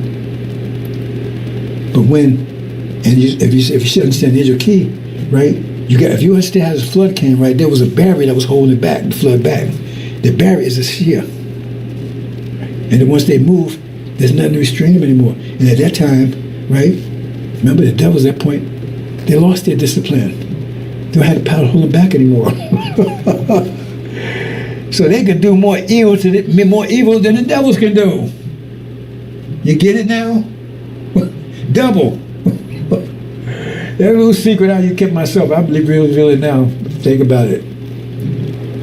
See, these things, they're more wicked. But the point is, because they have less discipline than the devils, they have less power, even though they have more energy. So the devils ain't even hold them back. You see? But the devil's discipline is falling fast. Right? And then what happens? They get in war with each other, and they move out the way. The barriers holding them back. They're not holding them back anymore. And they have no defense to defend themselves because they fight with each other. So they lost their discipline. And these people are worse. That means they can be worse. They can do more evil than the devils do. They can be more evil than the devils themselves. If that's possible. You see what I'm saying? They totally undisciplined. That means they're totally wrecked, havoc.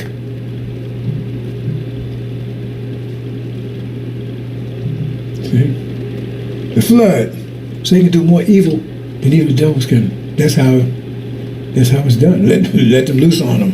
That's what I call death. That's right. So, I guess I kind of dropped it now. Dropped it on you now.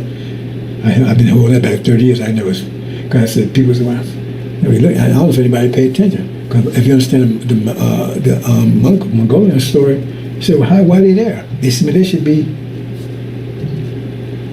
under the devils.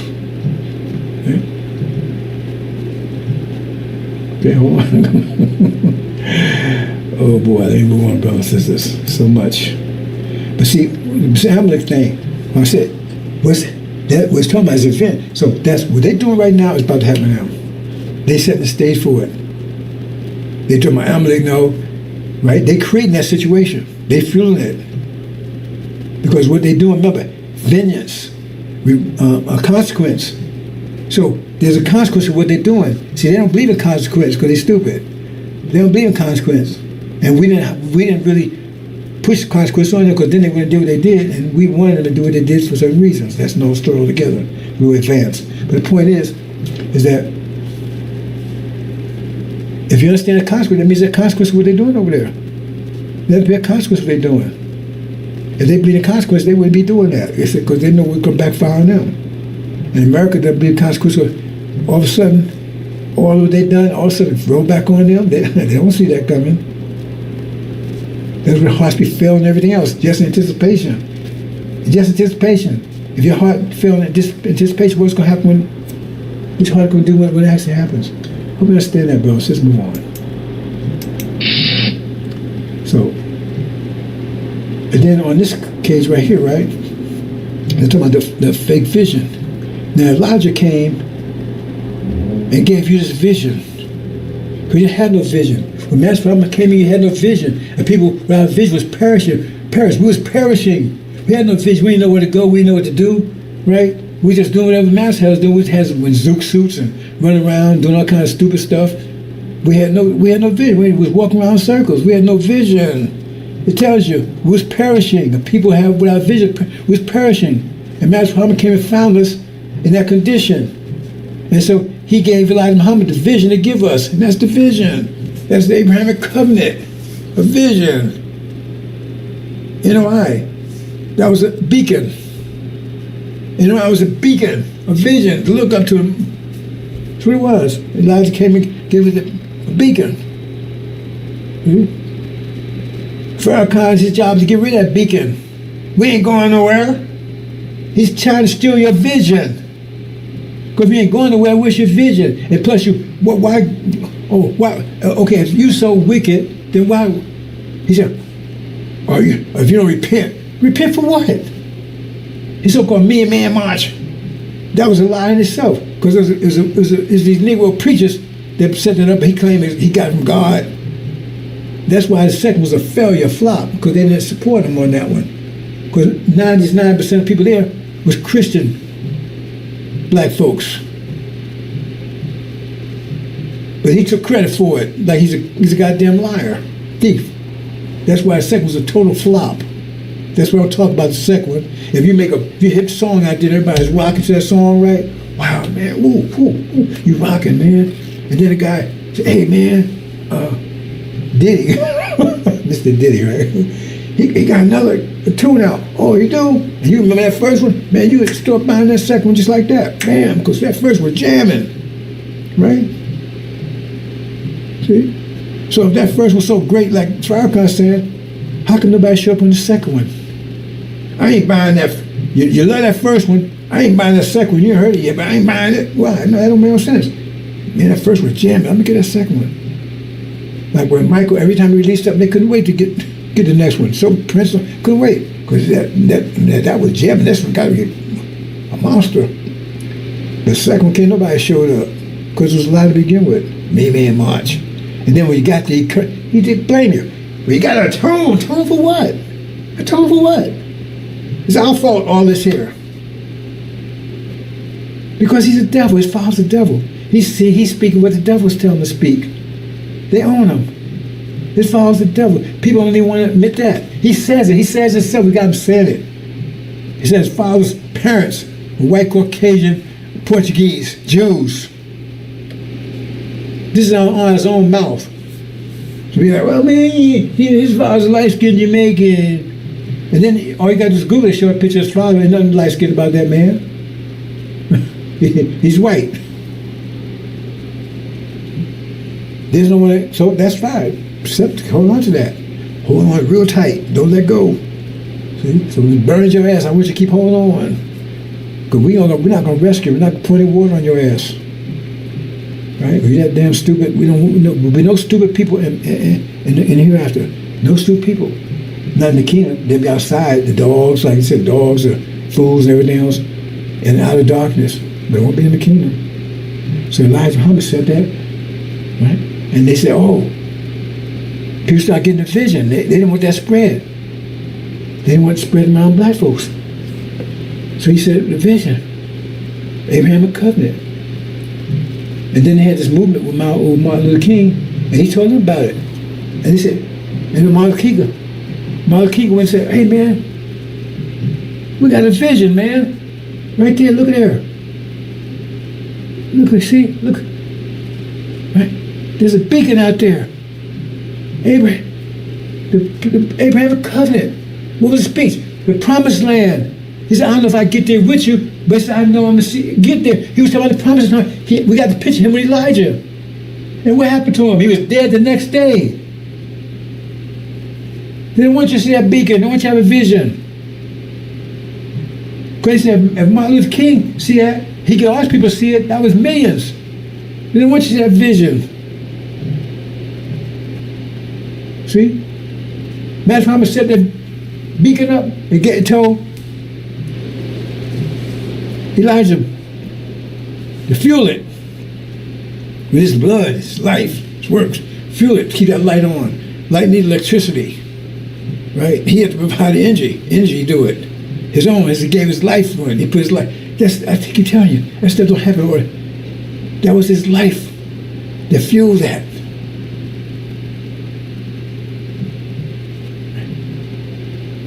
He made him the fuel for that light. And Elijah Muhammad kept fueling that light with his own energy. And he kept that light on. And then, oh man, we shut that light down. So in 1948, that's what he did. See? Shut that thing down. See? So this is what he did. Boom. They shut down, set false up there. You know, took the beacon out, put another light in there. So look up there, oh, that's false Israel. We're now beacon. And then followed up by getting Elijah Muhammad out of the picture so he couldn't, right? And put Farrakhan in there. He supported that same thing. We ain't going nowhere. That beacon ain't for us. You're sinful, you're wicked. Because he wanted them. Son of perdition said, after working Satan, said Satan would cast out Satan. Ain't that what he said, he cast out Satan? He supported that vision. Because if you ain't going nowhere, you can't be seed Abraham, can you? He said, we'll see Abraham, but you ain't going nowhere. I mean, that's a contradiction, ain't it? The whole point of being a seed Abraham is that you're going to inherit the promised land. But he said, we ain't going nowhere. That's what he had to do. Destroy that. Right? But he said, right, the beacon will be gone, right? But you don't see the beacon. You've seen it. So you're looking for it. You're still looking for that beacon. That's why you're seeking somebody to turn that beacon back on again. See, they've been seeking the message of the covenant. Right? The original one. They want to see it. They're seeking it. Because they know it's a false, you know, something. They remember the vision. See, there was really Elijah, they remember the vision, but the vision's gone. They're seeking that vision. They love that vision. They want it. But the vision's been taken away. The light's been out. They want somebody to reignite that vision. Not only reignite it, right? But take and accomplish it. Right? Fulfill that vision. Right? That's what the secret message coming. You put these things together, it makes sense. Right? And hold on, I missed something, bro. Just hold on for a second. That wasn't supposed to be like that. Give me a second here.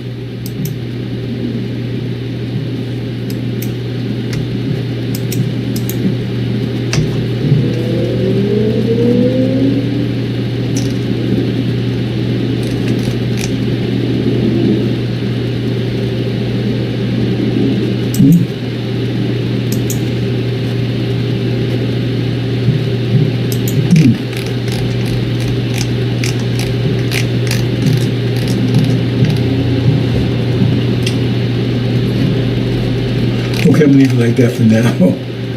Wow. Yeah, kind of just,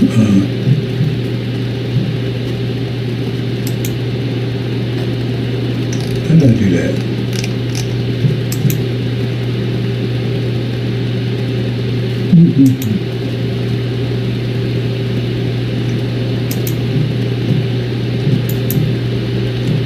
Okay, I'm gonna make a, oops, yeah.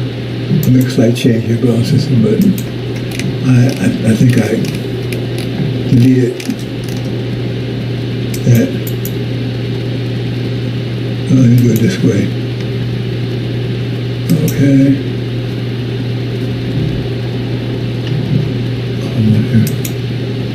And okay.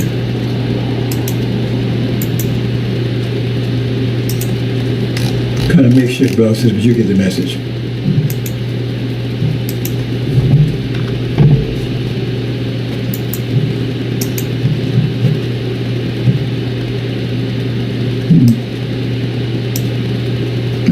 with that, right?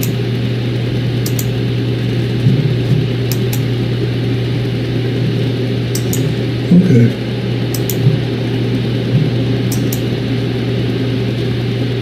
Not as smooth as I had it, but I made a mistake, so. But you get the message.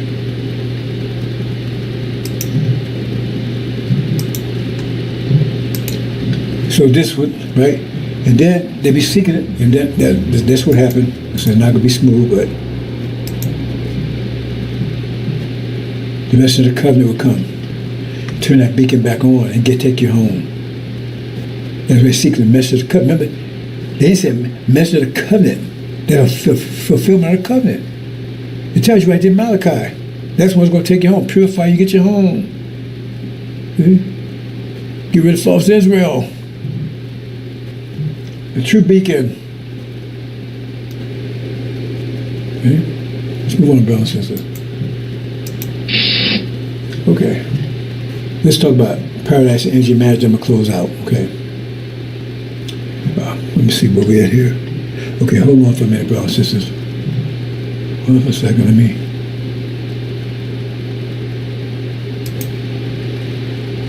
Must have a trouble here, hold on.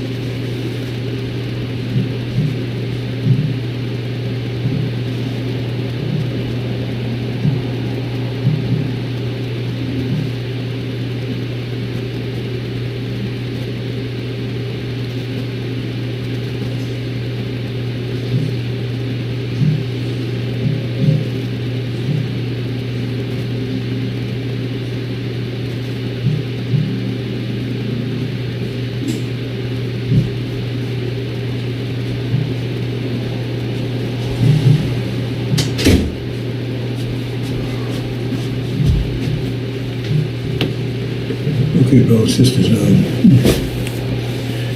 me check something else here right quick.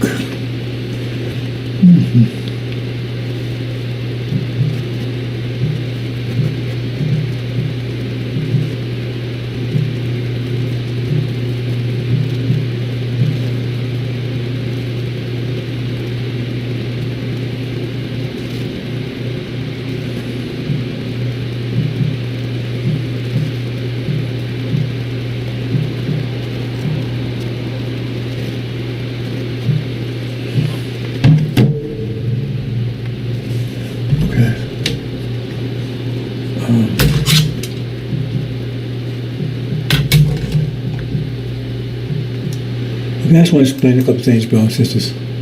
See, we got to be real. Okay. Now, paradise and energy management. Let's look into this. You see here?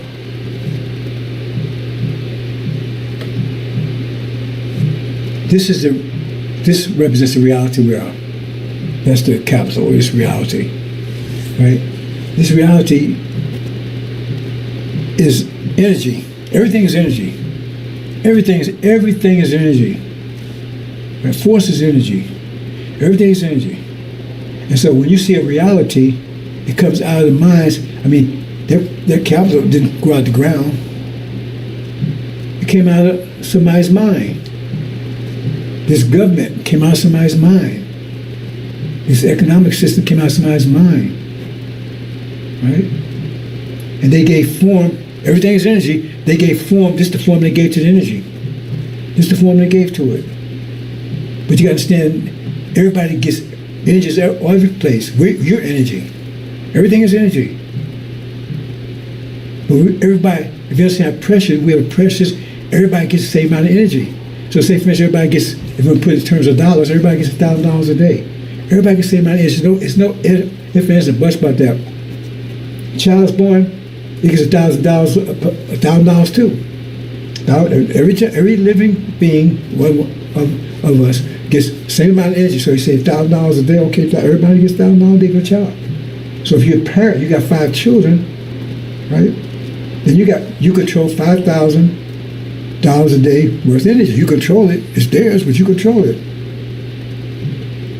So when they tell you shouldn't have children, right? And the more children you have, the more money you control. Because like I said, when I had a whole bunch of children, when I had that mini mansion and everything else, I was rolling in dough because I had plenty of money because I was controlling. But I used that money for their benefit. See, you get somebody, now they control that much money, they use it for themselves instead of doing it for their family. That's another story. But understand that concept. Whether you understand or not, that's the way it works. Right? So devils can save my energy too.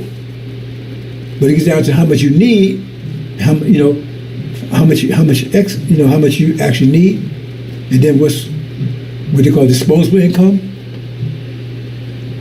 right? So in other words, you make so much money, and disposable income is how much money that you have beyond paying your bills. So you need so much energy to take care of yourself, and then what's left, you can do other things with, right?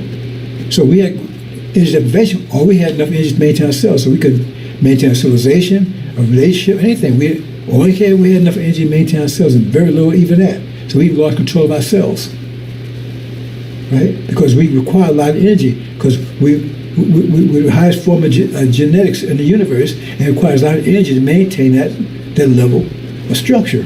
But devils, they low level, so they didn't need that much. We like a Lamborghini, they like a Volkswagen Beetle. So they had enough energy. That's why Adam was given rule, because he had more. He had disposable income. We didn't. Right? So that energy, you take energy, and it depends on the level of your structure. So your reality cannot be greater than the structure. So if you got a low structure a brain, your mind cannot be greater than your brain. Right? So if you got a low structure brain, that means what comes out of your mind will be a low structure. And so when you saw Europeans back in the Dark Ages, low structure. Other nations were more civilized than them.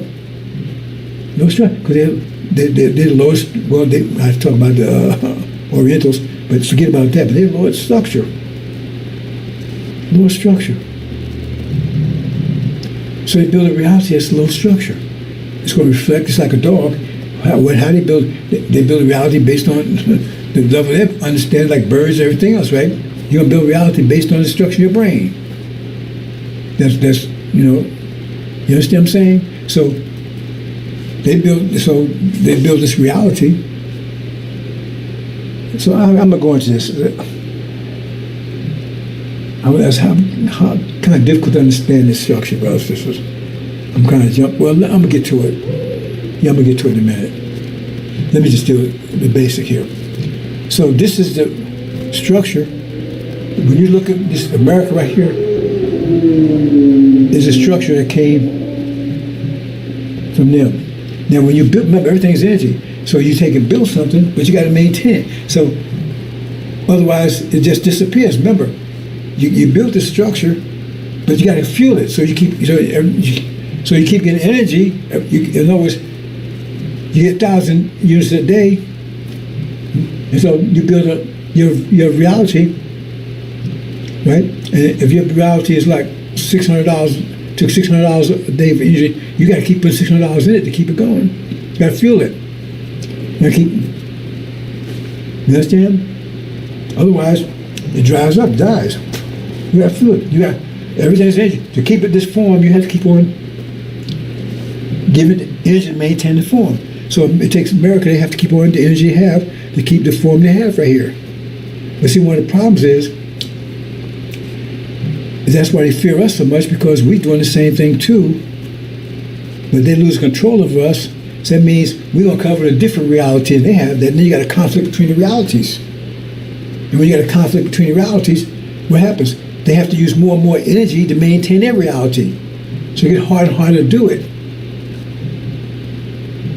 See, so in other words, they got $1,000 a day, for instance, and you $600 made just to maintain that, right? Okay, fine. There's another reality comes. Okay, now you got to resist. So now you got to pay $300 or $200 to maintain right? Suppress that. So now you only got $300. Say you had $600, right? Or say $7. So, and you get $700 a day, right? But it takes $300 a day to suppress the other one.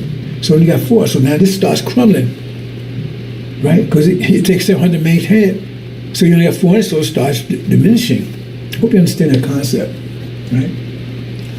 So I'm getting more into it in a minute. So here it is. This is the reality that the Europeans over here, right? They got to fuel it. See, but it's hard and hard and hard. That's why they're in debt and everything else. Because because they got other realities that's a challenge to this, challenging it. So they have to suppress those because those came in, that's going to kill this. Earth is not so big. So it'd be one dominant reality, and the strongest reality is the most dominant one. So if other realities start growing, then it's going to be a challenge to this one. So then these guys start directing some of this energy to suppress them, which means have less for this, so this start crumbling. Hope you understand the concept, brothers and sisters. Anyway. So then, a challenge comes. In 1990, a new reality comes. That's the angel. Make all things new. Revelation, the great light.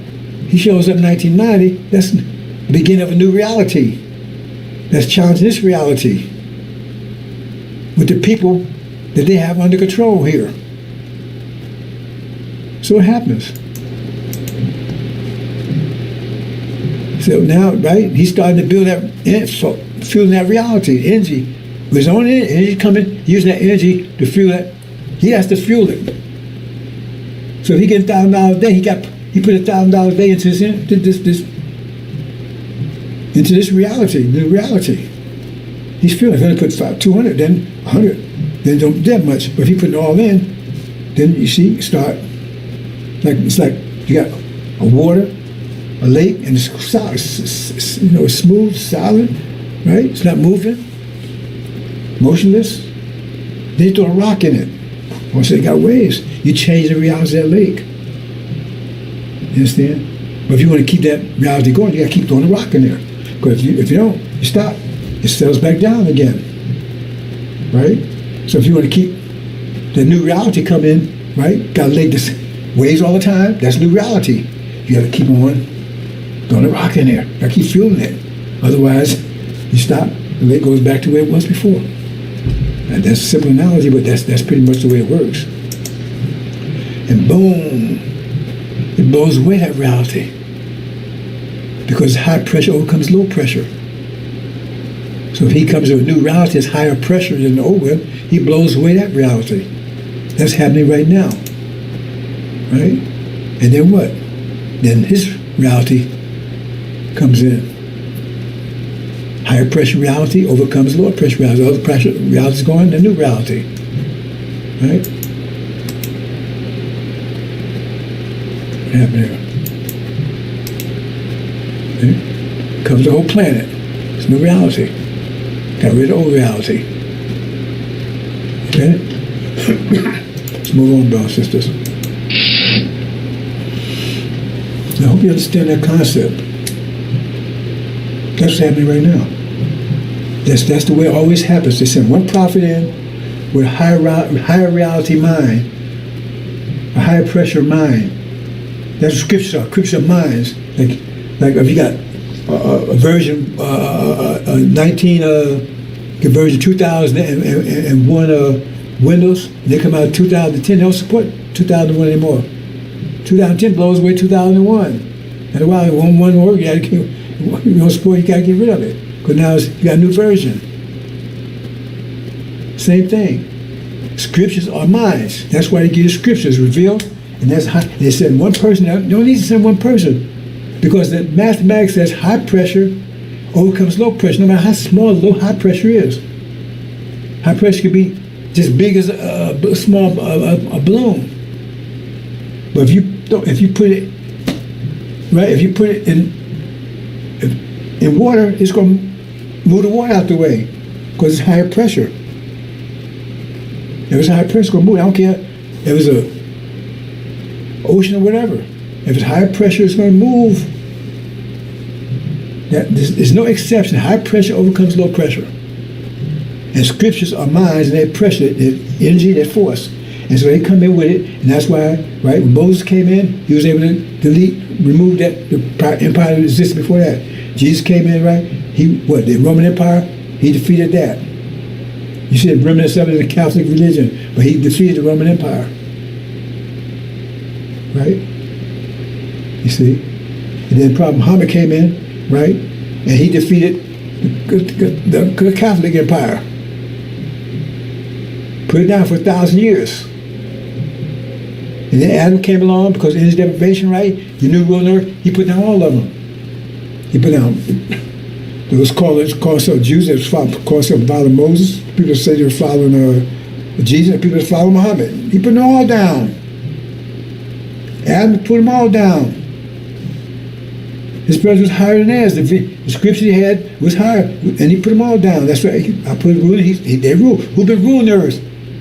Who been ruling the earth for 400 years? It ain't been the whole world. They try to say, Sunni said the whole world. No.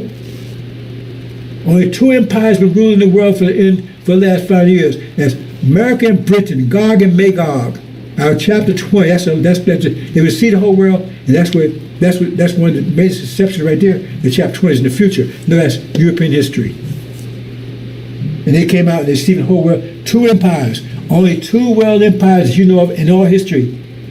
The Mongolians or Genghis Khan wasn't a world empire. Caesar wasn't a world empire. Napoleon wasn't a world empire. Alexander, so-called Great, was not a world empire. No people was world empires. Only world empire was first was Britain, like it says, the Ram and Daniel, and then the one that comes last was Greater American Empire. 2 world empires, as Gog and Magog. Period. So this stuff is very simple, but it said they're perishing because they refuse to accept the truth. Well, probably because they got low brain. The demons, they can't accept it, and if they did accept it, it would be against them. The others, low brain structure. We don't care, because it says, many will be called and few will be chosen. So you get the light, but we choose you. You don't choose us, and we choose you based on your response to the light. Your response to that's how we choose you. It's your response to the light. Okay? If you walk around the light and you walk around in a circle, you're blind. We don't want you. Understand that. So let's look at this.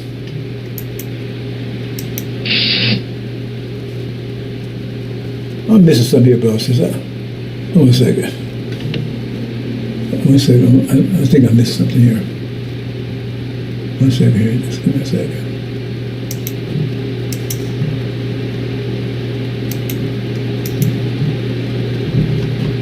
Yeah, put that in.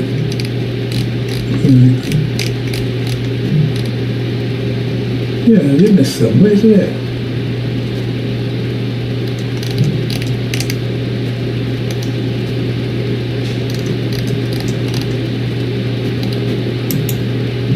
Oh, that's why. It was in the right place. Okay. Let's see what happened. Okay, I'm going to move it around. Over here. I'll go into that. Okay. Yeah, I was wondering what's happening with it. Okay.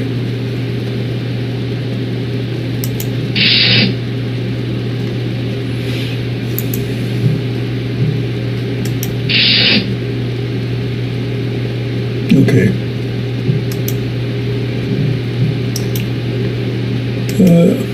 Okay, feeling of paradise. But first, before I do that, let me show you this. You see this right here? This is what I'm talking about initially. Remember I said you got to fuel. Okay. Let me show you. When your mind will come, your reality is based on the mind you have. So if you got a weak mind, you have a weak reality. If you got if you got a real low class mind, you're going to be. Maybe I should say this. I don't know. I guess I'm going to get off track here.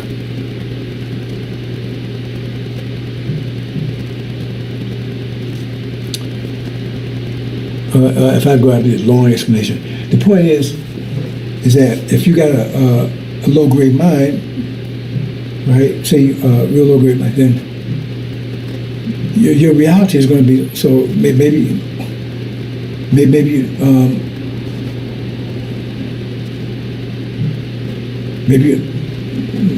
live down the street someplace. Well, that's not a good analogy. Living out in the woods or something, right? Or like like in Europe, the architecture was really bad. Everything. I mean, they didn't have anything. They had to go out and they went around all the world trying to learn how to do this, learn to do that, because the mind level was low. Architecture and all that stuff. They got them every place else. Remember Marco Polo and all that kind of stuff. I'm trying to a better analogy. If I got good analogy, but it's going to take me an hour to explain it. So in other words, say you got a very simple mind, right? So for you, right, 5 plus 2 is 7, right? But more complicated mind might say, well, 2 plus 2 plus 2 and 1. I mean, a little complicated, right? Or maybe 21 divided by 3 is 7. It means more complicated. It'd be more complicated.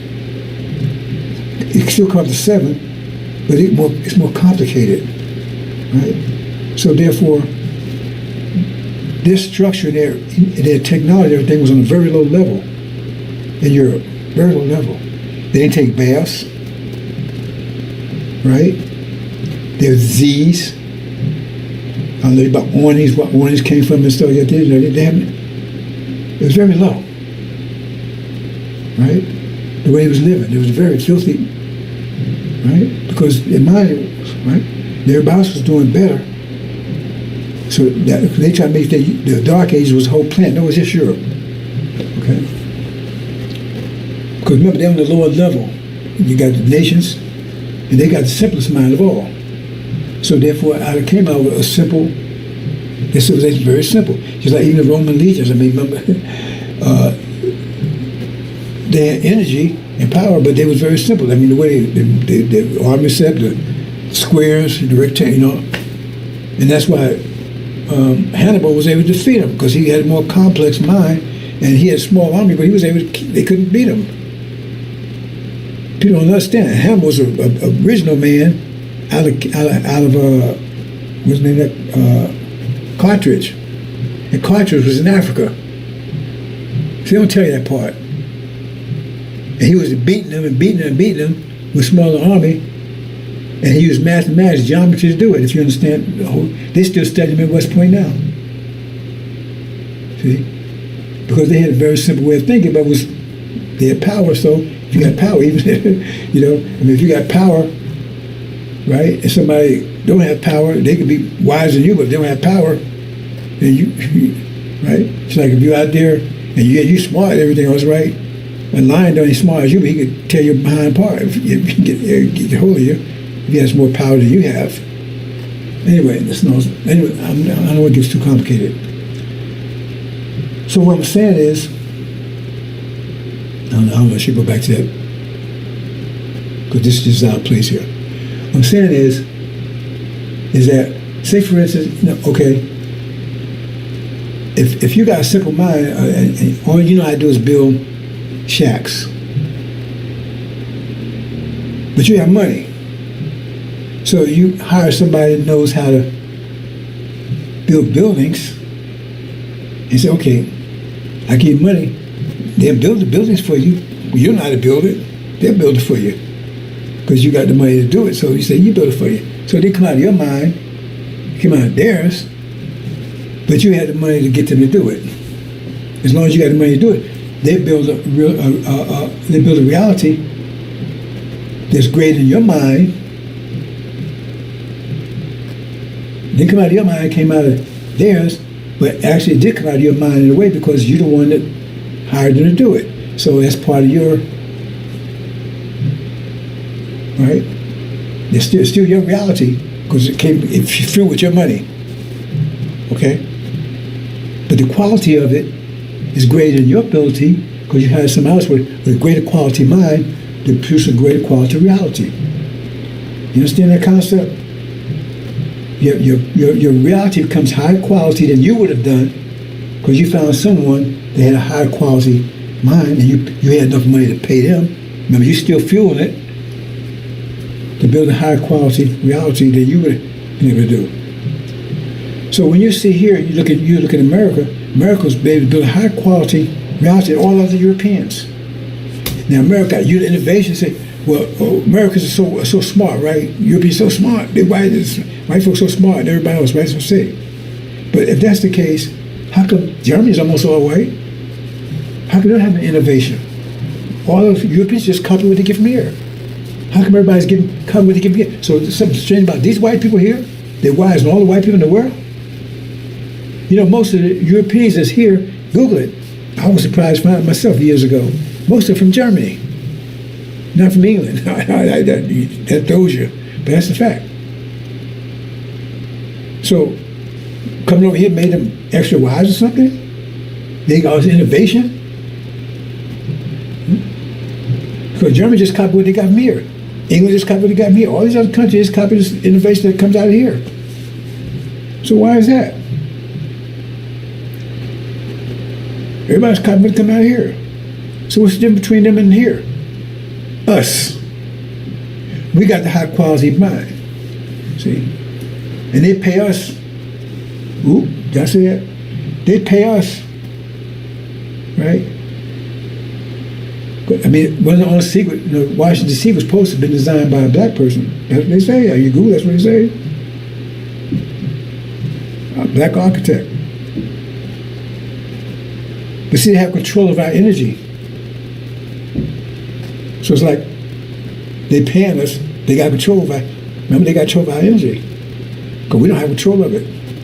So therefore, we work for them. Because actually, when you was in the slaves, you was an employee. You've been an employee the whole time you're over here. They just changed the name now to employee. But when you was a slave, it's the same. You was an employee. You was working for them. They changed the name to make you think you feel better. You're still a slave.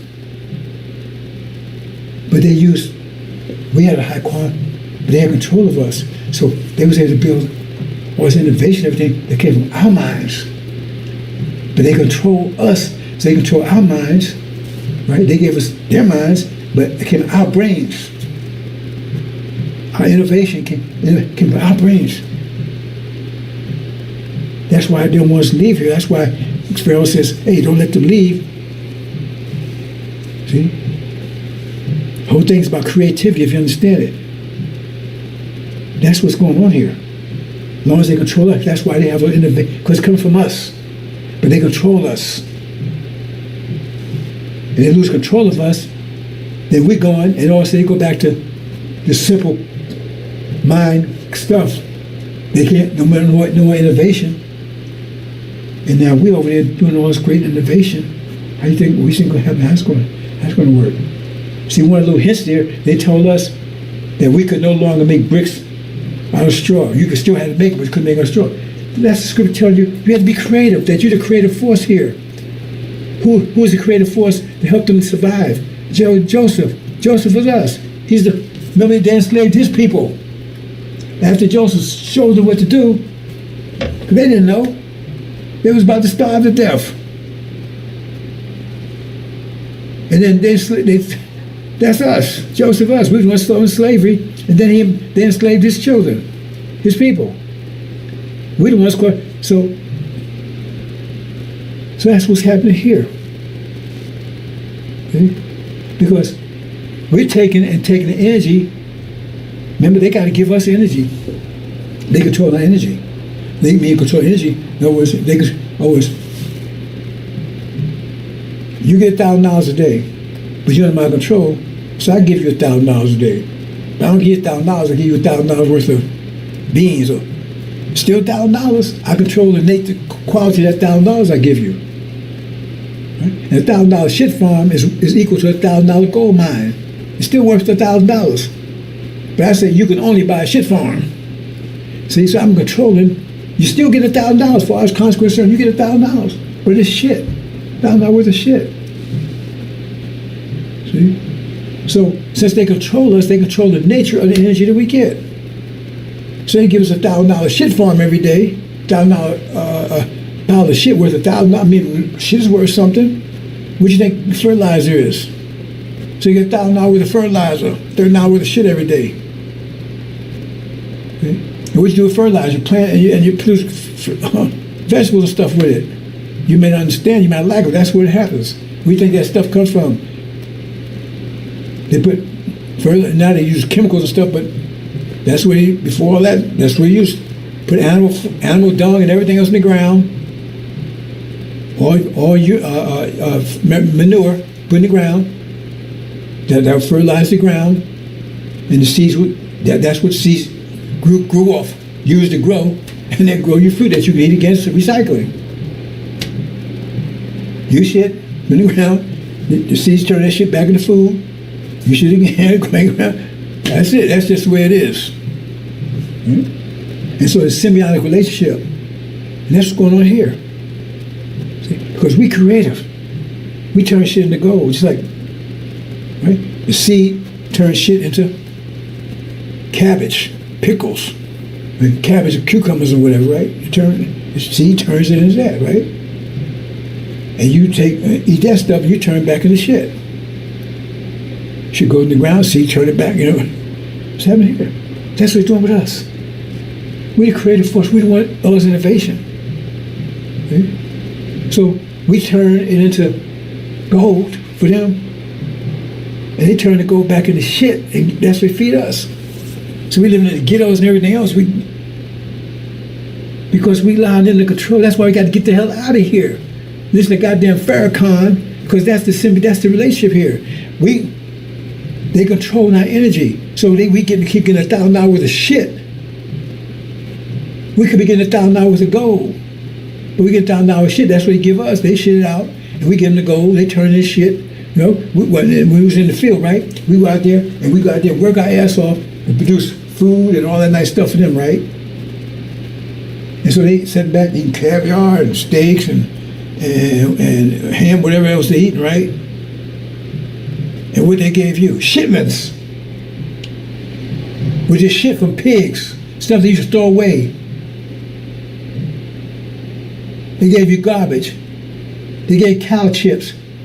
That's where this thing comes from. Taste you stuff from, you don't even know it. Just like you call it chillers now, and Walmart sells it because people still buying it. That's what they called it back then when you was in the fields, shillers, because that's what it is. But then when you got out, these niggas, they might pick up on that. So let's change the S and put a C there. Still the same damn now, just because I changed the letter, it's still shillings. Yes, they did. And they give you shit. So you was out there working your ass, and they fed you. You didn't handle this shit. They showed Django. You sitting back in a home. You had a fireplace. That didn't happen that way. I guarantee it didn't happen that way. Even Oprah tell you that to Oprah letters. It didn't happen that way. They lock your ass up in a little closet like room outside where it was cold and everything else. Whole family in there. If you had to go to the bathroom, you did it on each other. So you wouldn't run away at night. You had no fireplace. You had no home. You had none of that. Barely had any clothes. Clothes you had was rags and everything else. They gave you shit, but you was putting caviar and steaks and wine and everything on their plate. And you was getting pissed and shit and everything else on yours. That's relationship. And you're still doing it right now. Because you're still an employee and you're still a slave right now. You go out there, you work at Popeyes, brushing your ass all day long. They sit back on the ocean, on their yacht and everything else, partying, watching video, whatever. And you could barely make enough. Because that's what capitalism, maximum profit, minimum overhead. That means the less they got to pay you, the more profit they make. That's what capitalism is. Capitalism is slavery by definition. So they get you to work, and the less they pay you, and when that slavery, don't pay anything. Just give you enough to keep you alive. In fact, initially, they wouldn't even give you enough to keep you alive. Because if you read the story, they said that the average life expectancy for a black male was like 3 to 4 years. They worked so hard. We saw those pictures of old people. That was 30-year-old man. Looked like 90 years old. They worked you to death in 3 or 4 years. Then they had to bring you somebody to replace you. They didn't even. That's how they did it. This is a fact. I'm not making this up. And then you fist bump. They did that to our relatives, our ancestors. You don't give a damn about them. You fist bump. Hey, bro. And calling them bro. God damn. You must be a goddamn demon. You must be one of them. How the hell you going to take... They rape your mom and you going to be friends with them? Oh, that was my grandma. Oh, sir. They was already rape your grandma. Well, what was my great-grandma? Oh, it was all right to rape your great-grandma. Oh, it was great-great-grandma. It's all right to do that, right? And all the stuff they was doing to them. And if you was back there and they was raping your sister, your mama, and raping you, and beating you, working you 24/7, terrorizing you all, you never got no sleep, right? Terrified you 24/7. They fed you shillings, and not in a plate, in a trough, just like a pig. Even ask Oprah, she got her papers, they tell you the same thing they got from the slaves before they died, they did interviews with them. And you looked ahead, and saw, oh, that's Jimmy Jackson. And Jimmy Jackson, that's your future relative, right? I love these. Hey, bro. Hey, what's going on, bro? Hey, bro, what's got them man? Let's hang out, man. Let's go watch the game together. And you get hold of your hands on that nigga?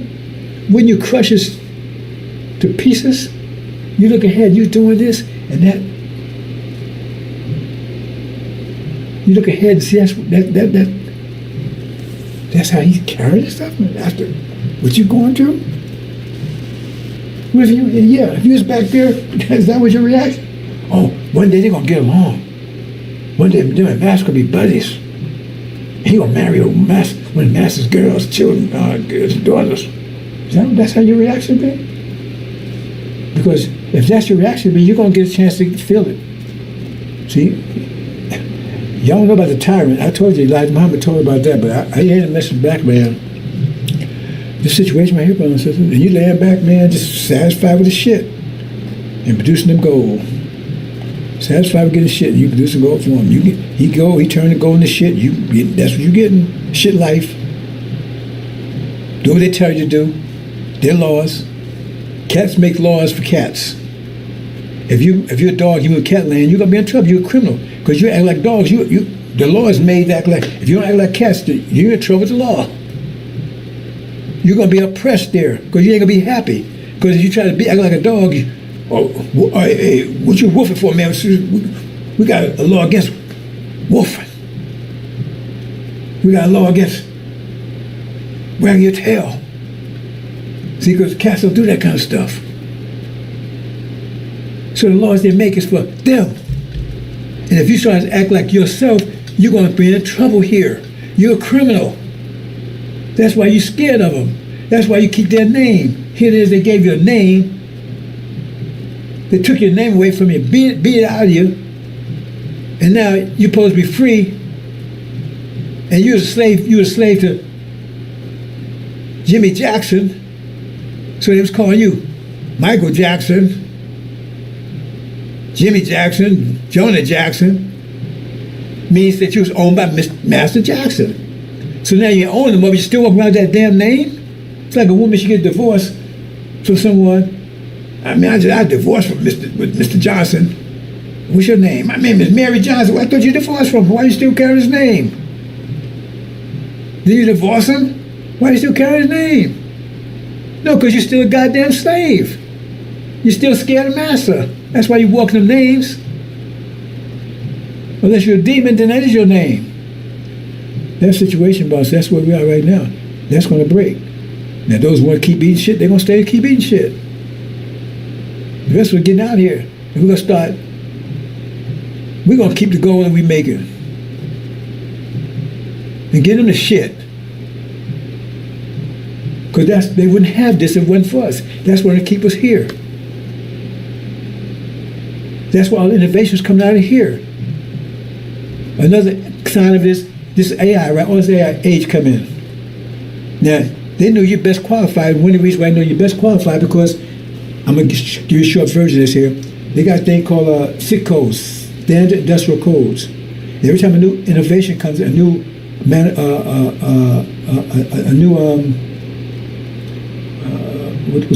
want to use, Well, so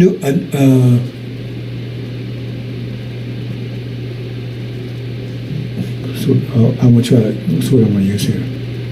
A new industry. New industry comes in, right? Like the Industrial Revolution, right? Okay, had machines they didn't have before. So the industry come in with computers. So the government takes and goes to a demographics to find out what people, like would be women or children, whatever, who'd be best qualified for the industry, so he can start teaching them, so he can be ready for the industry to come in and work on it. But surprise, surprise, surprise, and this is a fact because I went through the program. They found that black folks was best qualified to do computers, and they connect with music. Now you might think music is nothing, but you know something? It takes a lot of creativity to come to this music. They didn't come with Beethoven and sing and Beethoven and what was his name? I forget. Right, Santana or whatever. Right. This music, the world is blocked to our music. It takes a lot of creativity to come to that music. Look at that music. Somebody that comes so smooth and beautiful, but that's music is mathematics. And so, the black folk music is ruling the planet. And the same mathematics that take the pure music is the same kind of mathematics that takes the right computer code. You didn't know that. I said that was my business for years.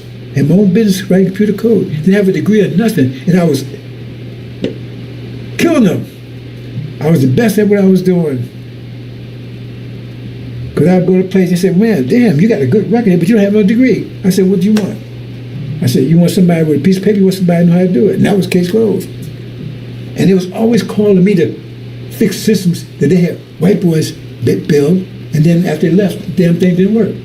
So I always had to come and fix it, because I don't know. And one of the big tells is that that's a new industry. It's a powerful industry, one of the most powerful industries there in the world, right? In the world right now, right? So how come they got to bring Indians over to do it? Because they didn't want you to do it.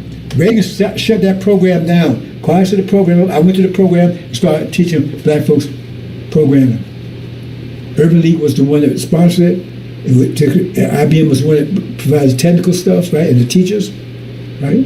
And they had a contract with the surrounding government, surrounding manufacturers, that the top 10% of that class, they would hire them. That was the deal. I came out first in my class, I went through a program. They actually paid you while you was going. You went for 3 months. And Reagan said, man, we can't have them doing that, because then we lose control of them. All of a sudden, they be running everything, because that's a powerful industry. Called standard industrial codes. Look it up. If you work in a place, you have one. You just don't know it. If you're doing tax, ask your tax guy. He probably know what yours is. Standard SIC codes, SIC. So I'm not making this up. I went through it. And Reagan shut that down and started bringing Indians over here. Because they couldn't do it. How come they couldn't do it? How come they can't get their own people to do it? They've been running homeless and working and doing menial jobs and everything else. Why they got to bring all these Indians to do it? Because they can't do it.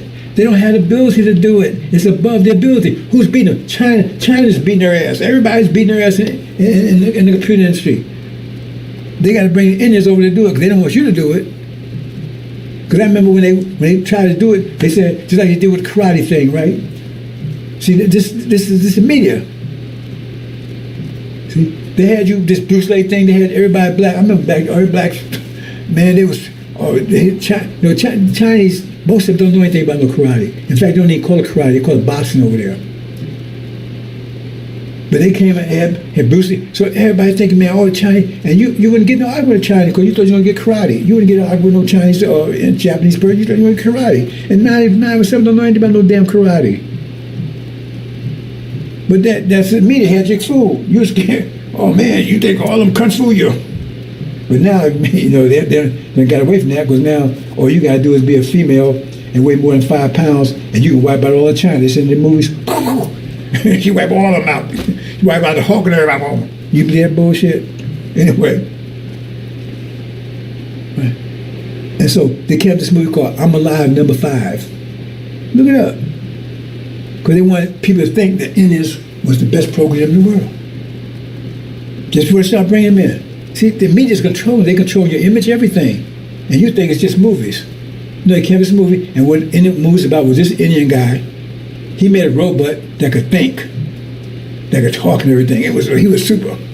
I'm alive, number 5. That was the robot was named number 5, and he would say, I'm alive. And everybody thought, oh man, these Indians, man, they really super, man. And so then start bringing them in, and now this place got millions of them here. And when you look at spelling bees, you know spelling bees, look it up. The one they had recently, every year, who win it? The Indians win it. This is English language, ain't it? How come they win it every year? Because they ain't smart as they telling you are. That's the media's telling you that. And the Indians, they smarter than them, but they ain't smart as us. Because I work with them. They're all right, but they ain't as smart as us, because I used to have to fix their stuff too. They come and ask me when nobody was looking, man, we show them how to do this. How the hell you get this? How you get in here? Then you take a tech, they take the hell out of me. See, it's something else all together. See, you don't know what's going on in the background. A lot of people are the smartest people on the planet. But they got you thinking backwards, and they use your information against you. Right? Remember that Hidden Figures? How long did they hide that? Those sisters, low education, some just high school, and there was PhDs and everything else, and they was wiping the floor with them. That's a true story. I've been telling people that. They didn't want to put them in space. That's why it was hidden figures. I work with, I know. I had no degree. I didn't have high school. I had a GED. Then they finished 9th grade. And I was killing them. And right now they still always send me stuff, especially when COVID came out. Because it got me and I'm still in the network. They kept calling me because they said, hey man, can you come in? There's another story to get, because I knew this language that they don't probably use too much anymore. Okay? They don't want you to know that. So they got you with NFL and all this bullshit. And if you try to exert yourself, I want you to get my name back, I want to get my language back, then you know right away you're going to lose that job. Because I'm going there with my name, Raheem, right? And right away, my background was so great, right? So they didn't have to bring me up. They didn't want me around, though. They didn't want to keep me around. They loved my work. They didn't love me because they couldn't control me. I ain't put with their bullshit. So they signed a contract, and they gave me extra reference. They had to do that because they know I did the job. I'm going to give you a short story. I'm going to go. I worked on AT&T. When they broke up AT&T, I was in New York. I was in that project in 83 and 84. I worked the project, right? And so AT&T, they had to break all the data up until all of my bells, all the different states, right? Because they couldn't be, they broke it up. So each state had their own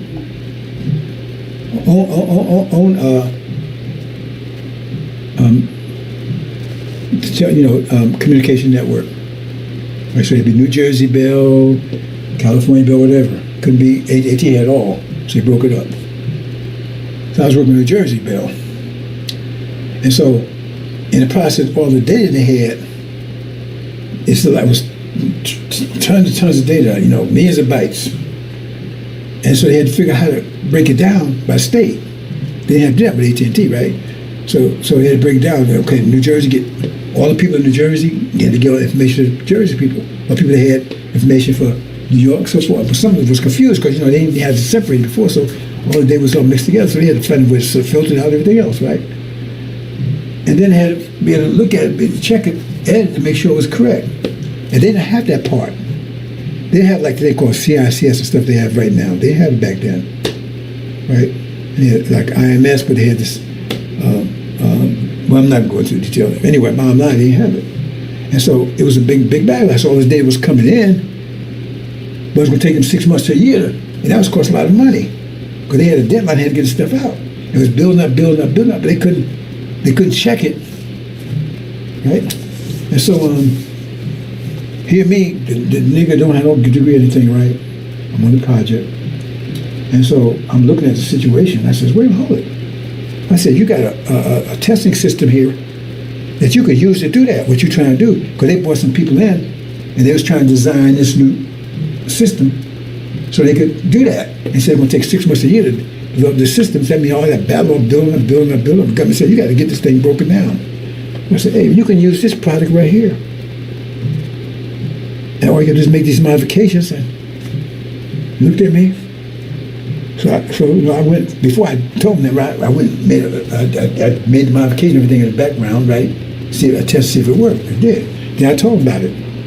They tried it. Damn. It worked. So now they had a means of doing it. It wasn't perfect, but it would allow them to do what they needed to do. Because the other system would be faster because, it was designed for that. But this would allow them to do what they want to do and start, get people then start getting this process going and start getting this data out. I say the millions and millions, maybe $1 billion, show them how to do that because that stuff was building up. So after they got in there, first thing they did, they let me go. I know they let me go because they didn't want to report to their superiors. This nigga that don't have no degree or nothing, he came in, showed all these PhDs, his bachelor's degrees and master's degree clowns, white folks right here, and they didn't see that. That would have been very embarrassing. I know it's a fact because it's the weirdest thing you ever know. I was there, and later, after that, not too long after that, I moved to Florida, right? So I was working at the place called GTEDS, right? It's Verizon now. I had a contract there. So one day I'm driving there, right, and there's a gas station. I never went to this gas station before, but I was like, oh man, I was so early. So let me go to this gas station and get some gas, right? It's the weirdest thing. And the supervisor that I had been that was supervisor up in New Jersey on that. I mean, on the AT&T thing, right? He's in the gas station. He said, he just moved to Florida. After all this, man, hell of coincidence like that. I mean, I don't even go to this gas station. That's a hell of a coincidence, right? And so I was talking to him. I said, hey, what's happening? He says, oh man, I got a big promotion, man. And now they got me, I was able to get, because I got the promotion, right? I was able to get transferred to this thing down here in Florida, right? You're going to charge this thing down here, right? Got the promotion and everything because he took credit for that thing I did. They had to get me out of there. So they can say that came from them. It's the weirdest thing. I said, how the hell? I mean, the time had to be perfect. He wasn't living in Florida at the time. He just got into Florida. He stopped at a gas station on his way because he told me, I'm going to down this new position. I'm going to take, How the hell does that happen? That was the weirdest thing, right? So that showed me that's exactly why they got rid of me because they want to take credit for it. They do it all the time. I don't know if you know about plasma, blood plasma. Check it out. Who invented that was a black man. He invented blood plasma. How to separate how you do it. You know how he died? He was from Chicago. He died because he needed a transfusion, and they wouldn't let him in the hospital because he was black. It's a fact. See, and you listen to these people like Jackson and Sharp and all these clowns, the demons and Farrakhan's bullshit. See, they distracted. We need to get the hell out of here. Because when you be a great nation, because all this innovation in the world right now is you. You got the best music, and music itself takes a lot. You got to be very smart to develop that kind of music. But you don't know it. And you just do it naturally. So if you're thinking about it, let's move on, brothers and sisters. That's what's the situation right now. Let's move on. And I'm going to close out. Okay, look at this right here.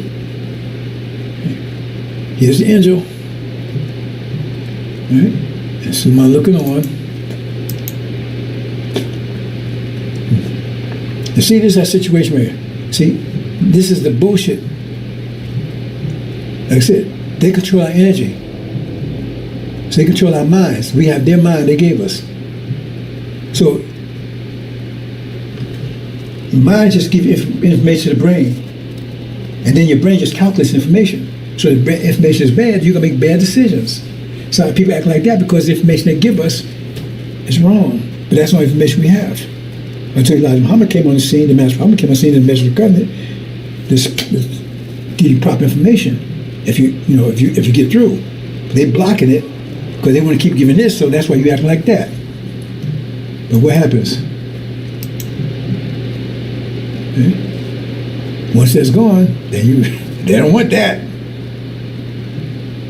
See, because that information is overriding your nature. That's why you act other than yourself. And that's Muhammad's getting ready to destroy all that. When that war takes place over there, that's going to destroy the economic system, which the American people will follow right behind it, and then you won't have it exposed anymore. Now you got to decide what you want to do with it. You want to go back to being what you were before. I like being nigger, so you go back, or you going to be a warrior, kick ass, and go home. Now, feeling this is energy you're getting. Some energy. Everybody gets some energy a day, right? So what are you going to do with this energy? What do you do with the energy? Remember, you get so much energy. What you do with it? How you do it? You're going to take an exercise. You're going to take it watching the veil. It takes energy to bat your eye, to wipe it behind. It takes energy for all that. So you get so much every day. So if you use all your energy for what, then you won't have energy for anything else. It takes energy to keep your heart beating, to think. So how you use your energy? So here's your energy coming in. So now what you gonna do with it?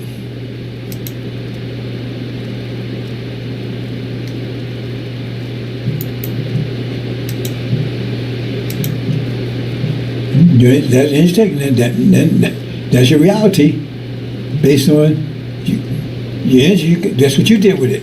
So if you did that way, you created paradise for yourself, right? Or you create hell for yourself. You create hell for yourself because the devil's controlling your energy. They control how you use your energy. Or you got to work here, or you live here, or you do this. See, that's where we got to get away from them, because the reality you're creating is not for you; it's for them. So you're creating a gold reality for them, and they're giving you hell reality back. But if you control your energy is going to reflect your nature. So that's how you create your paradise, and you got to keep fueling it, because the energy you get, you keep on putting it in, and your paradise gets better and better and better. But if you stop, the paradise goes down. See, like our paradise, we went from paradise down to hell because we had no energy to keep fueling our paradise. Energy deprivation, we got less energy, we have no energy to fuel our paradise no more, so it went away. We lost control, because you got to fuel it. But now we get energy now, but now somebody's controlling it, so we don't have a paradise because we got hell when we could be in paradise. That's why Elijah Muhammad, Master told we could be in heaven overnight. But as long as we sit around here and listen to Farrakhan and them, they control it. So now we live in the ghetto, we live in here, we're working 9 to 5, all this bullshit, because they control the nature of our energy. Once we get away from that, then we control it, and then we're going to give it, it's going to be consistent with our nature, so it's going to be paradise, because we're going to be happy, because you're going to be happy being somebody else. You can't be happy being Michael Jackson. You can't be happy being Denzel. How are you going to be happy being other than yourself? I'm a fan, I'll be like him. I'll be like Jay-Z. Why don't you be like you? Doesn't matter how much, be yourself. Then you're in paradise. You can't be in paradise being like, how can I, by definition, be like somebody else? But you got to fuel it. You got to get it, and then you got to fuel it. And that's what angels are here for, to show you how to fuel it. How to fuel your own, not my paradise, not her paradise, not his, yours.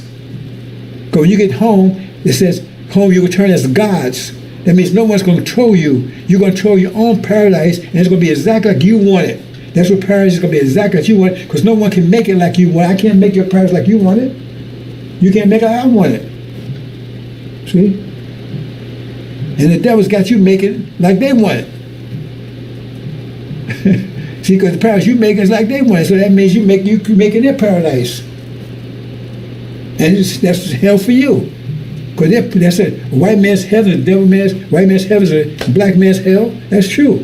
Because you use your energy to create that paradise, which is hell for you. That's why I said you're working, you're fighting, you're beating yourself up in Bamar. Use your energy to just feed yourself. So that man was beating himself up. Use your energy to beat yourself up. As long as we stay in, that's the situation.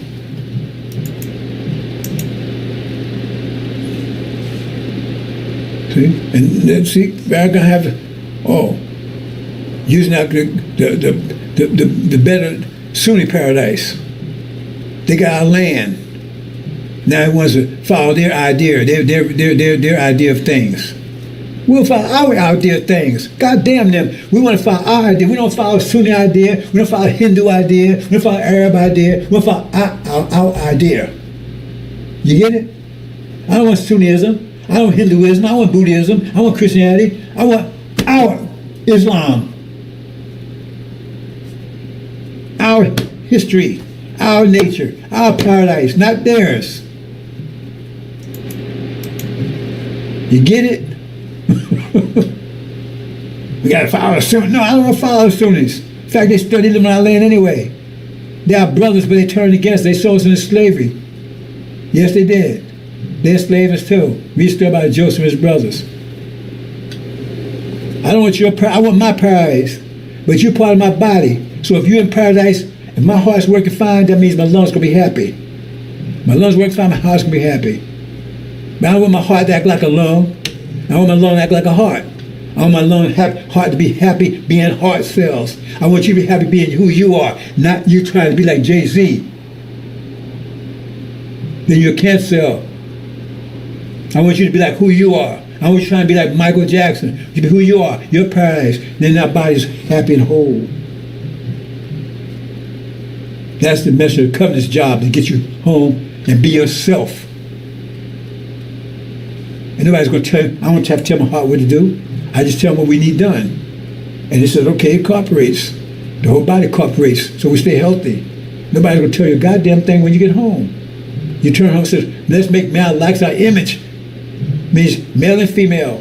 So you be happy being who you are. And I'm going to be happy I'm happy that you being who you are. If my foot's happy, I feel good. If my foot hurt, man, my whole body's upset. So I'm going to take care of my foot. I ain't going to step on my foot, dictators. Therefore, they're so-called Jesus dictator.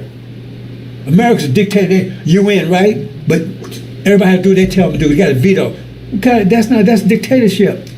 And they're Jesus, right? If you don't do what he say do, you're going to hell forever, never, never. And you don't vote for him. And you do exactly what he tell you to do. They put your dumb ass in hell. He's a dictator.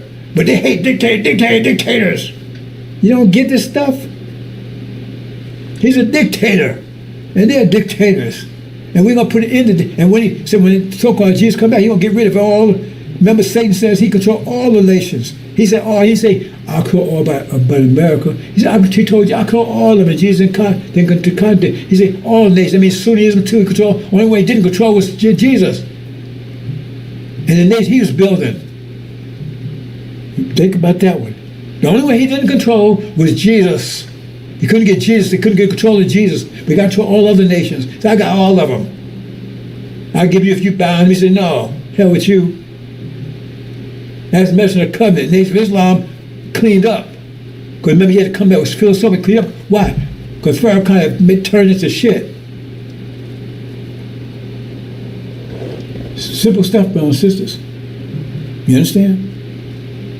Do you understand? Do you really understand? So they worship Satan. What is Satan's works? What would Satan's works be? Genocide, murder, rape, terror. Isn't that American history? Isn't that American history? Tell me otherwise. Isn't that American history? Genocide, rape, murder, terror, 24/7, hundreds of years. Isn't that the works of it? Isn't that what Jesus said? No, your father's the devil. You do his works. Ain't that the work? So that's the God they worship.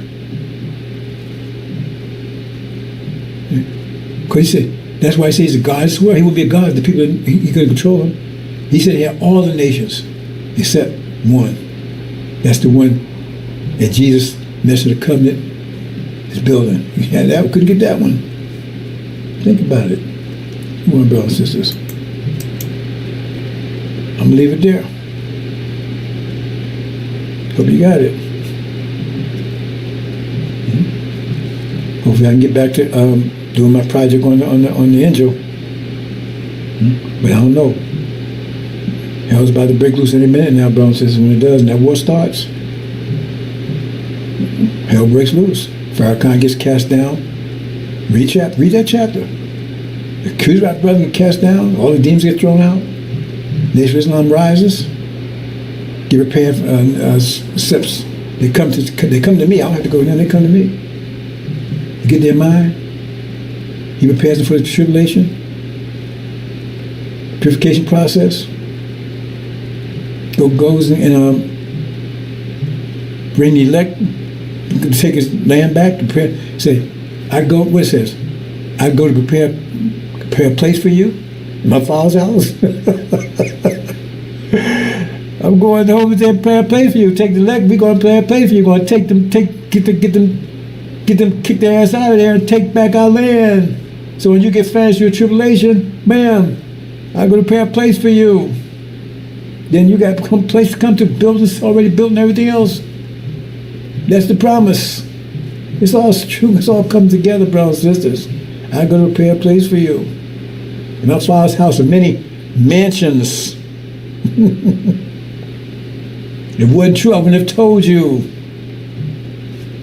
All it's been coming together, brothers and sisters.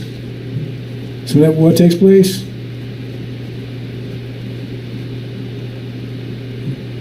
that vision returned, that false vision torn down, the truth, the beacon comes on bright. Man, that beacon, they're waiting for that beacon to come back on. It's got a false light on there. I'm seeking it. Oh, bam, oh, that beam, oh man. His light's on again. Let's go over there and see, check it out. Oh, there's the covenant. Tell me, what did you do? Good. Assalamu alaikum.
Assalamu alaikum, brothers and sisters. Sulaiman Rahim here. Mr. Covenant, break us 7 seals. Special presentation for you today, brothers and sisters. And if everything goes well, it'll be a while. Here, a little technical issue just now, but I think it's resolved. So we're going to talk about a few things. Right? One is this Amalek story. But first, those who consider all the books that Allah has revealed and take a small price, they had nothing but fire in their bellies. Allah will not speak to a day of resurrection and purify them. There's a painful chastisement. See, if you going to talk the scripture and not reveal the whole thing, they'll consider all the book. What book are they talking about? Talking about the Quran, the Bible? Because the Quran says you have to believe in both. So you have to believe what's revealed to you and what's before you. They tell you it's corrupt, but yes, they use it when they want to use it. Say, well, that's what they're talking about. Those that have erred from guidance and chastised for forgiveness. How bold they are to challenge the fire? They think they can just say anything they want to say. And those people are with Farrakhan. They don't feel any consequence. They sure don't believe in Allah. That we can prove that. Every time there's change, Allah changes every 5 minutes. First of all, it's the originator, and it's Master Muhammad. Then Master Muhammad is making babies in everybody's womb. Really? Master Muhammad does that? You know? And you can't worship him because he's flesh. And then he's the God. You got to pray to him. And it's, this is called Allah reveal the book with truth. As sure as those disagree about the book go far in opposition. Allah is going to reveal the book, the Bible, and tell you must obey it. But it's corrupt. So how can you obey something that's corrupt, and then it's corrupt, then you obey it, and then you get chastised for right? For your actions, but you was following the book that, I mean, Allah can't protect this book. One brothers and sisters. Actual facts. Amalek and the false vision decision. Talk about both of these, right? Before we get to our main topic. But Amalek, let's look at this Amalek. See, they keep talking about Amalek over there. That's what those false Jews over there talk about. It's Amalek. What they do is Amalek. They follow the Amalek prophecy. Are they? Amalek. Who's Amalek? What's Amalek all about? Have anybody take a chance? See, they say things. Do you go and look and find out what they're saying, what it means? What they're talking about? Let's look at Amalek. Now, I'm going to show you now. Well, let me go ahead and do it and then come back. Here's Amalek. Remember what Amalek did unto thee, by the way, when you were come forth out of Egypt. Remember that? How you was coming out of Egypt. How he met thee by the way and smote his most of thee. In other words, those in the end, back, he was kicking you in the butt. And just fleeing the ones that's, in the back, right? And even all those were feeble behind thee, so the weak, and the ones in the back, he was taking them out. Without this fainting, wherein he feared not God. Therefore it shall be, when the Lord thy God hath given thee rest from all thy enemies round about in the land which the Lord hath given thee for an inheritance to possess it. Oh, who is talking about? This was Mr. Covenant. Remember they going out? See? Rest from enemies around about in the land. See? Not this land. Right? Arabia. But it says, for inheritance possess it, that thou shalt blot out the remembrance of Amalek and from under heaven, and thou shalt not forget it. That's, in other words, remember, vengeance. Vengeance is mine, said the Lord. So they're going to take vengeance on them.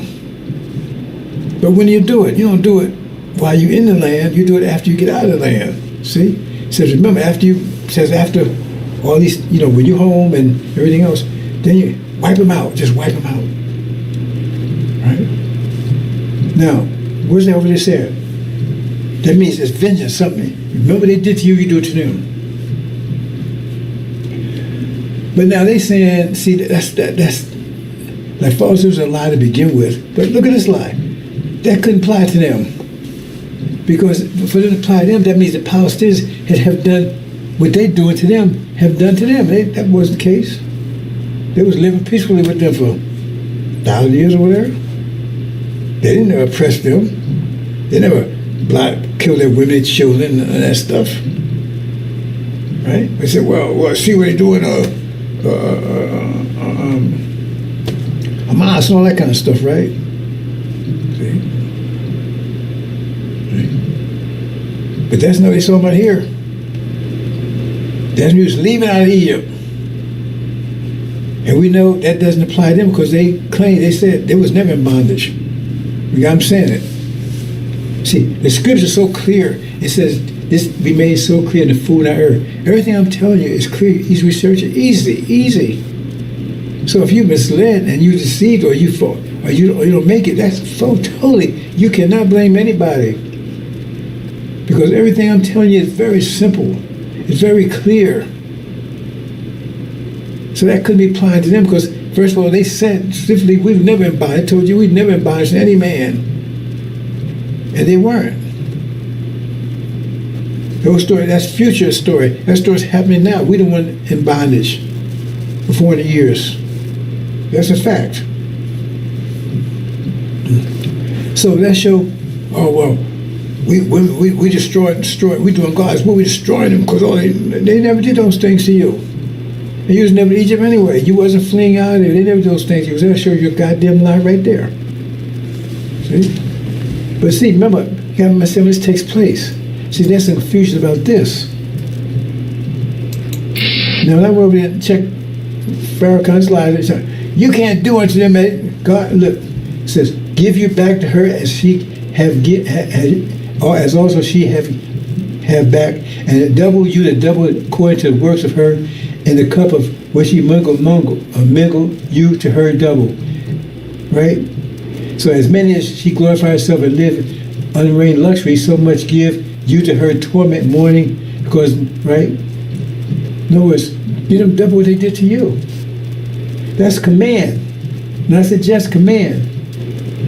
So everybody, we can't do it, man, they did to us. What he's saying is, that was his people. He's a devil. He started as a sperm. He came from his father's a devil. We got him here admitting it. We got pictures of him, just Google it. So he don't want to take vengeance on his people. The murderers, the liars, the rapists, the terrorists, the devils. Right?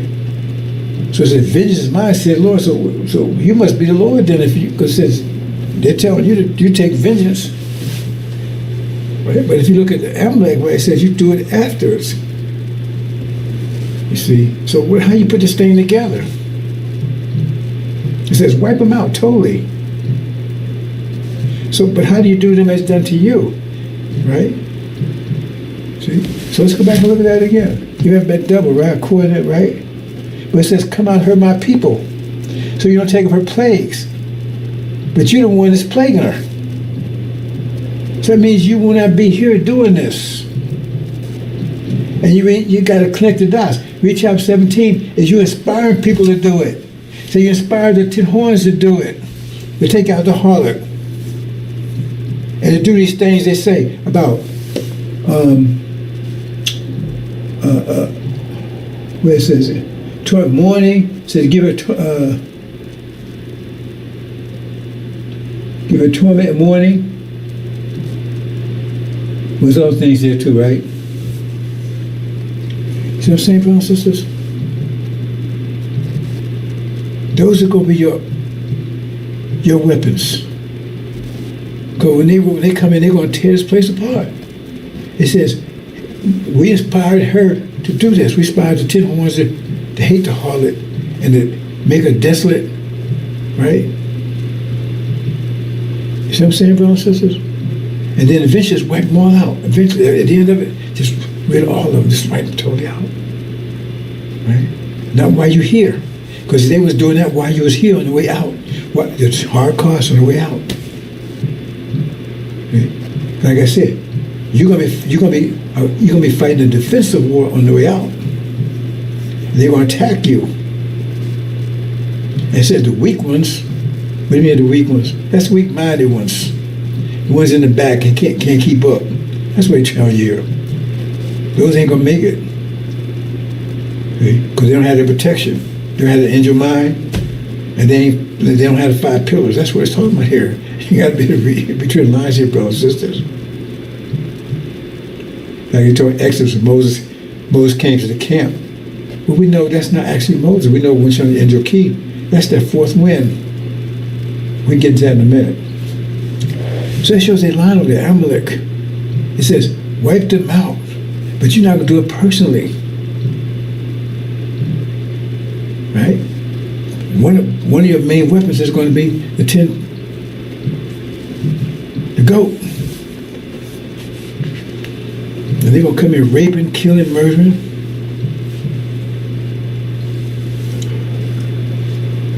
And they hate the heart. That's China. India will be with them. They don't see it now. Japan will beat them too. See, all the enemies going to all their lovers will turn against them. No, when this happens, America can find some isolated. Satan is going to be in America. Everybody's going to sink it. No. Nobody's going to help them. Said no will help them. Says tides will come out of what, east and north. I forget exactly how it says it. They're troubling. He says, you don't go out to try to destroy everything, trying to hold on. But he gets defeated and says no one helps him. Everybody's going to turn against him. Because America's done evil to everyone. There's no way America has. Now it's even turning on his own friends over in Europe. That would be Armageddon. That's Amalek. It's vengeance. Terrible vengeance. You're not going to do it personally. See? It's the consequence of what they're doing. It's the consequence of what they've done to you. See, because that's why it says, wipe them out. So, I mean, this is the consequence of what they did to us personally. Because we wipe them out. And there's no other consequence to anybody else for do anything to them, right? So there's destruction. That's why I said, do not touch that tree. Because we'll wipe them out totally. Totally break them. But we got those going captive. We talk, they're still in there.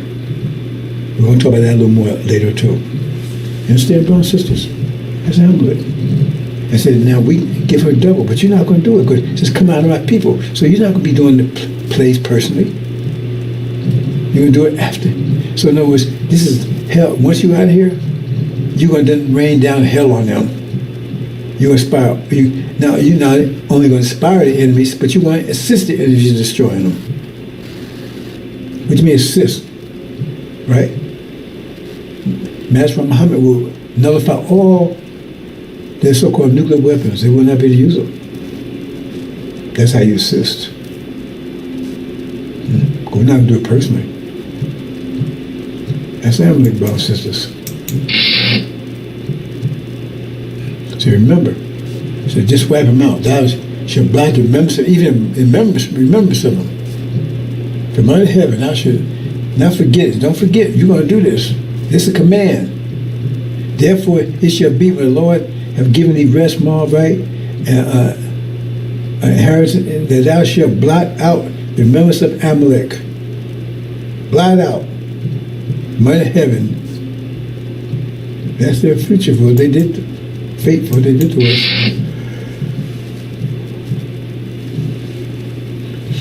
And let's talk about the false vision decision.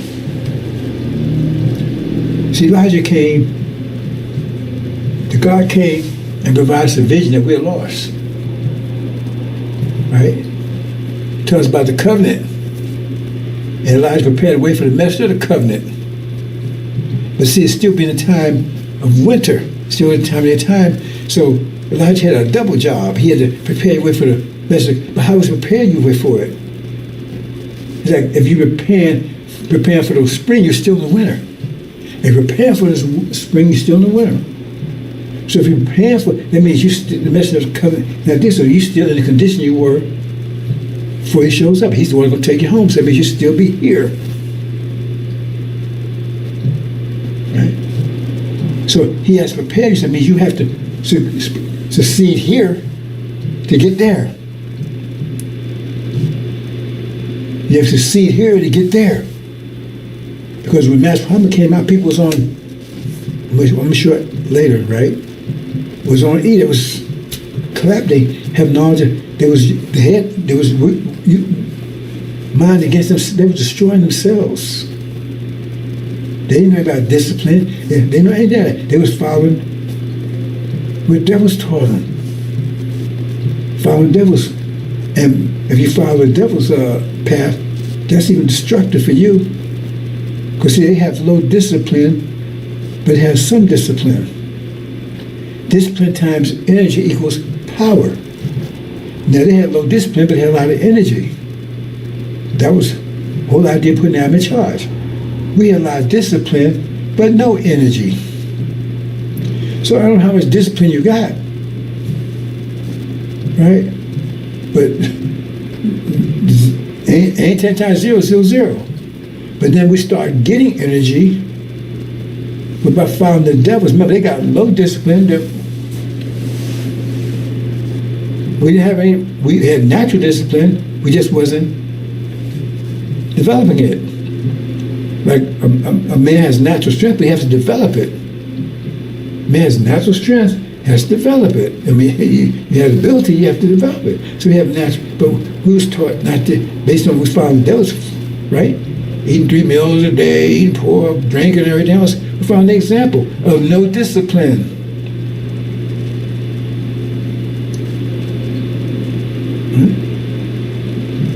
So therefore, we was on the way out. We was on the way to being destroyed. Because their power was still crushing us. Because we didn't have any power. We had energy, but no power. Energy times discipline is power. So we was practicing no discipline. That's the whole thing. There was no discipline. What Christianity said, you have to have discipline. Christianity tell you don't need this. Why you got to call on Jesus? That's what the Catholic Church told you the same thing too. You didn't need any discipline. You was on the grace. You just had to believe in Jesus. And so you had people thinking that. You don't have to have any discipline. You do everything you want. Because in the Catholic Church, you can do everything you want. All you got to just go and ask the priest, tell the priest you did it. And you get 3 Hail Marys and you're done. You see, it's a whole movement of religion about no discipline. The Protestant religion practice some discipline, right? See, because they said, because they was before in the Catholics, you don't have to have, in Catholicism, you don't have to have any discipline whatsoever. All you got to do is confess to the priest and boom, 3 Hail Marys. But in Protestant, you had to follow some discipline. That's how they got power, because they start applying they start following some of the laws in there. They follow some of the laws, and if you go check Christianity, right, 500 years ago, they start following laws like that. So now they found the guidance of Scripture Bible, sealed Bible. So therefore, they was practicing discipline, so they became powerful because they had more energy, and by applying their discipline, they become more powerful in the Catholic Church, even Sunnism. You see, but they started declining in that discipline. They started falling away. By the time the 20s came in, right, 1920s. It was pretty much everything gold. I don't know if you know that Coke. That's why they call it Coke. That's what it was. It was a drug initially. They don't tell me the ingredients anymore, but it was cocaine. Coke. That's why they call it Coke. This plan was rapidly falling. So then you started the wars kicking off. World War I, World War II. But the bottom line is, black folks were on the way out because they wasn't applying any discipline. They was following the devil's. And so, and they had less energy, so if they had any power at all, it was still less than the devil's had. So the devil still controlled them. And if greater power, greater pressure, crushes lower pressure. Our people were being crushed until Master Muhammad showed up and started teaching discipline, to Elijah discipline. See? Eating properly, fasting.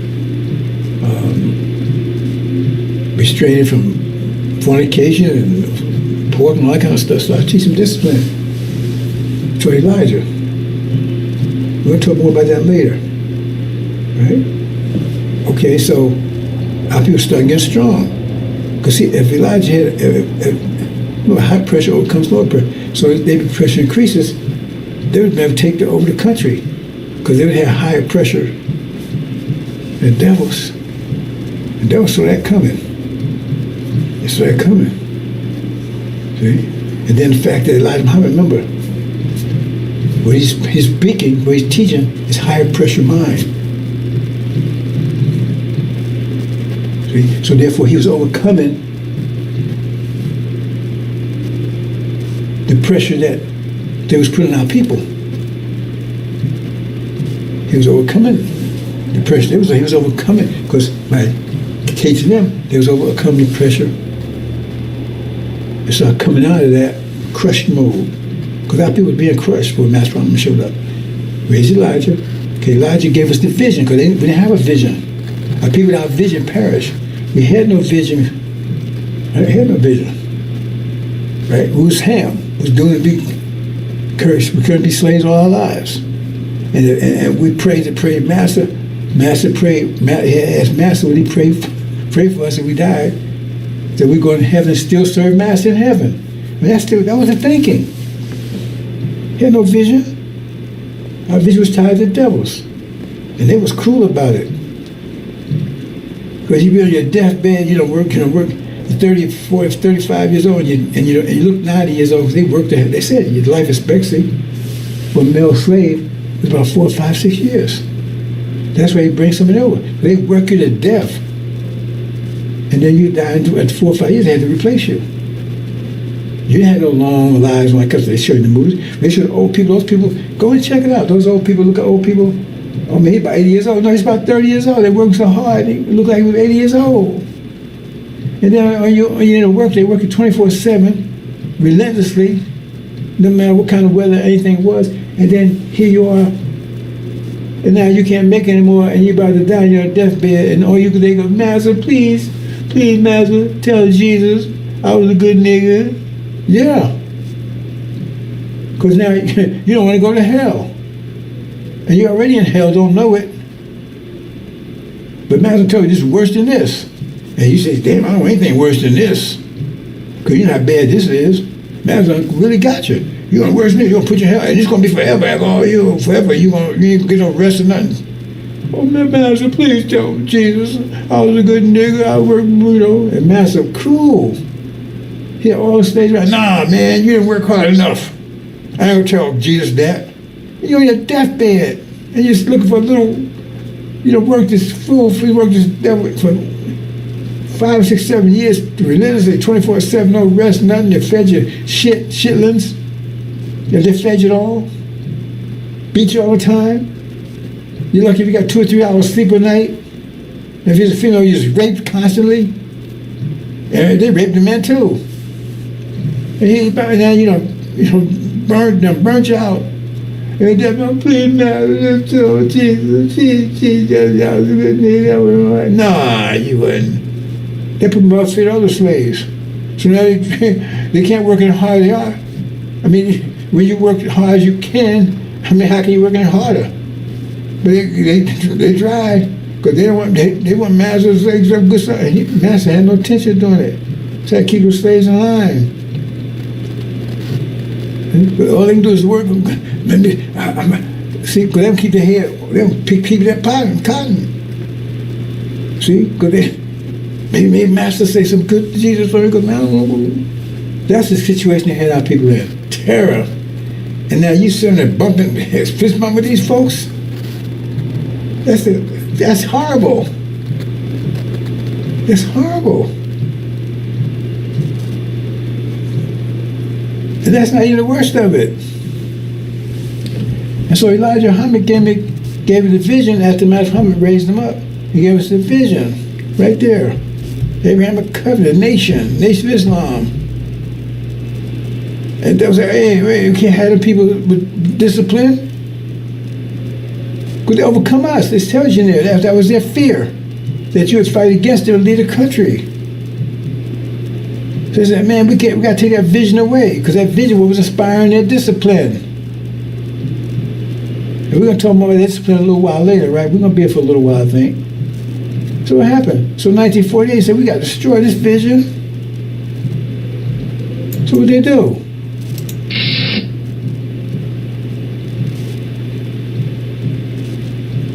Blew it away.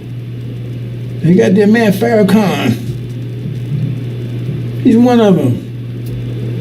See? So it had no vision. That vision belonged to them. And Farrakhan ain't telling you he's telling you he's agreeing with that vision. Because he don't tell you you're going home. You ain't going nowhere. You stand here. Devil ain't devils no more. But it's just like all demons, all wolves sheep clothing, he disguised himself as one thing. I'm with Elijah.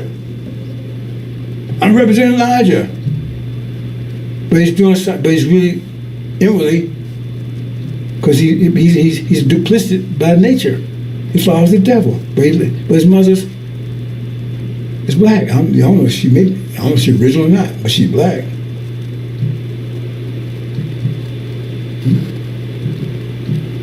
But no matter how much you disguise yourself as a lamb, if you're a wolf, you still gonna sound like a wolf. You may look like a lamb, you sound like a wolf. So how do he sound? He sounds like a damn wolf. We ain't going nowhere. Devils ain't devils no more. We are one. Because he's one of them. He's not singing Elijah Mama's song. Oh, the synagogue sing something all right. He's singing the wolf song. He's singing the devil song. False Israel song. See what I'm saying, brothers and sisters? As they did. They blew away the vision. Let's look at it again real quick and have a look, brothers and sisters. They blew away the vision. Blew it away. 1948, blew it away. And he's come 1975. He said to establish it, make sure it was totally blown away by 1975. The nation was gone. Until that later again. Okay, the commentary, brothers and sisters. So paradise to my energy management.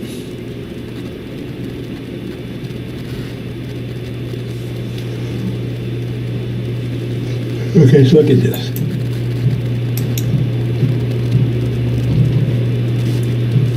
See here? And watch this.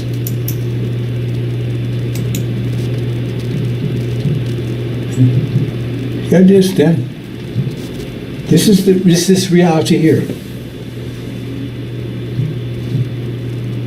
This reality here. In the 1990s, Schumann comes on the scene, having broken the 7 seals of the angel, the gospel.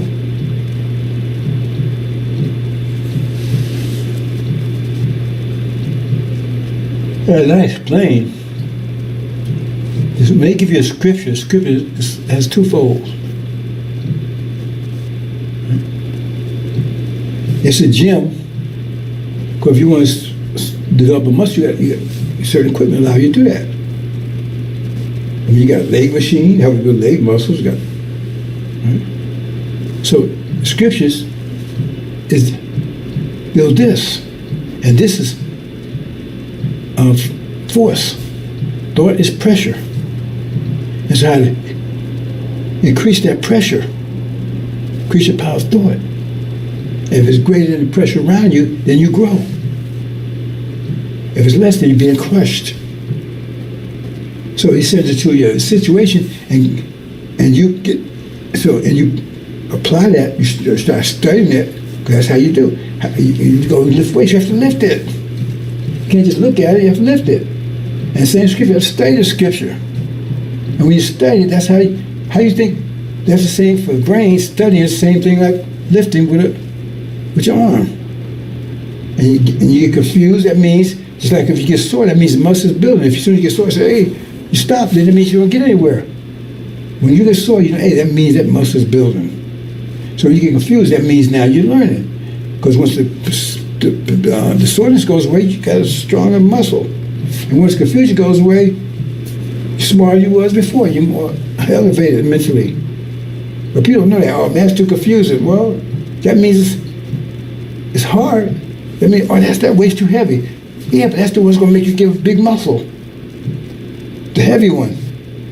We say, oh, man, that's too heavy. Well, it's no benefit for you.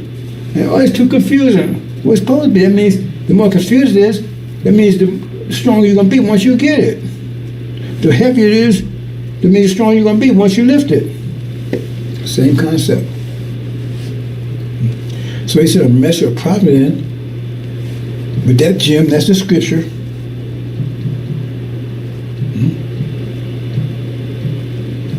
Show you how to increase. Apply it.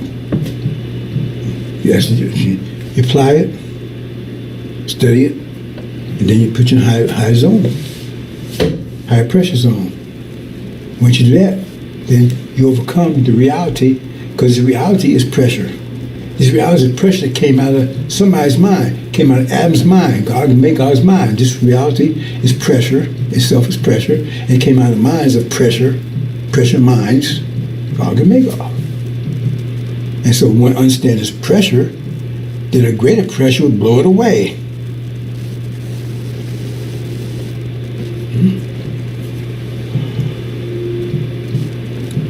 So how is that in 1990, angel was given, he got the angel and started studying it, right? By studying it, right, he started increase his brain power. That means he created a high pressure zone,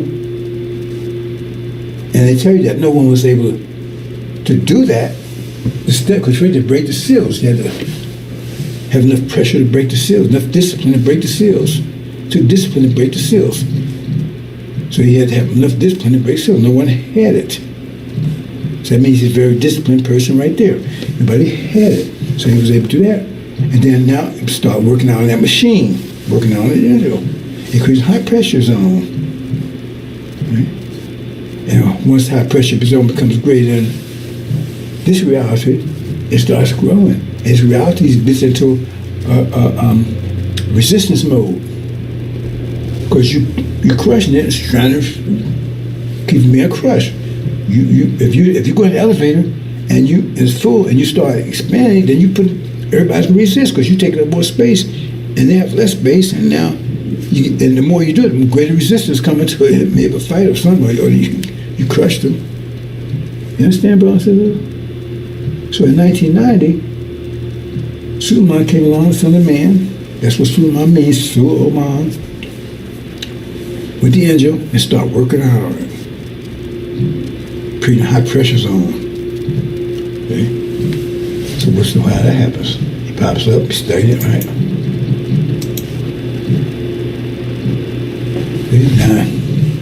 High pressure. He's vocalizing. He's putting it thought process. But got to activate it, right? So he thought process is stronger. So now he's got. If it's spreading out, that means the pressure is greater. If the pressure was less, then the circuits be going inward. So now he's got pressure waves going that's bigger than the pressure around him. Bigger than this reality. Look what happens. Here we go, sister. Boom. It's blowing away this reality because high pressure blows away low pressure. At some point, it blows away this reality. And pressure comes. See, that gets back to Farrakhan. He's either keeping on the same level of pressure as society or less. We'll talk about that later. It's greater, it's spent. So it blows away. That's the process happening now. I just haven't got there yet. It's almost.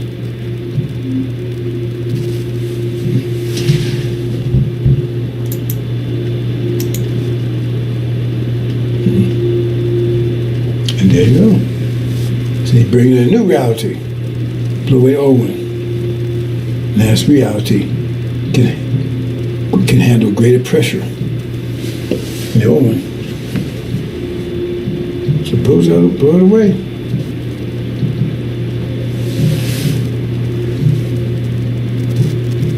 New reality coming in. because high pressure zone, so I cannot come back in because it's lower pressure, and plus it has an ability to become any greater pressure anyway. See, the demons and the devils, they have a limit to how much discipline they can have. Remember, discipline times energy. Since they're weaker, their discipline is less. They're limited how much discipline they have. I mean, you tell me 1 million 3 days, and they panic. Yeah, but that's discipline. That's why you couldn't open the engine, and they can't. They try and resist it. They can't. The whole point is they're trying to resist. They're trying. They're resisting. The process of resisting, but it's not going to work. I explained that earlier. Because you, like I said, you were taught discipline, so now, but that's a caveat there. I'm going to get to that in a minute. You see what I'm saying, Brown says? So now, pressure is greater, expands, and lower pressure is always defense. One Brown sisters.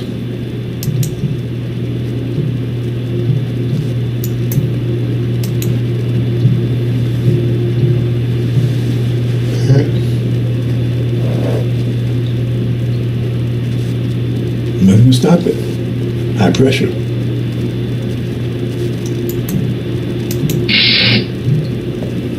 Let's talk another subject. Now we'll get back to it another way in a minute, but feeling your paradise. See, these things you're not getting this information. No, it's like it. Nobody even understands it. You never heard any of this stuff before. You know nothing about it. I know you didn't know about it because you never heard it before because it wasn't revealed until now. The preacher ain't talking about this. Farrakhan, he doesn't know. Remember, he's grafted brain. He could understand stuff even if he wanted to. It's for improved mind.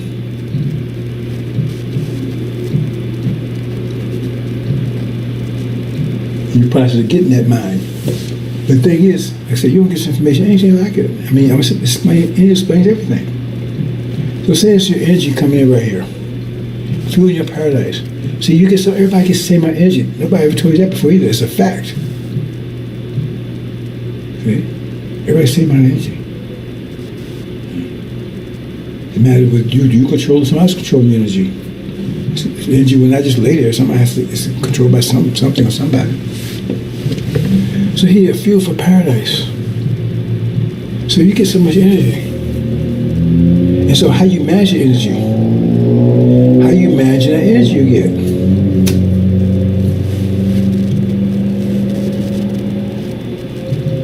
Because you look in the mirror and you see the result of your investment. Look in the mirror and see the result of your investment. Because you are an investment that you made with your energy you get. Everybody gets some energy. So you use your energy all day watching NFL and you don't have energy for anything else. You need energy to breathe, think, hear, see, interface with your family, your friends, energy for everything.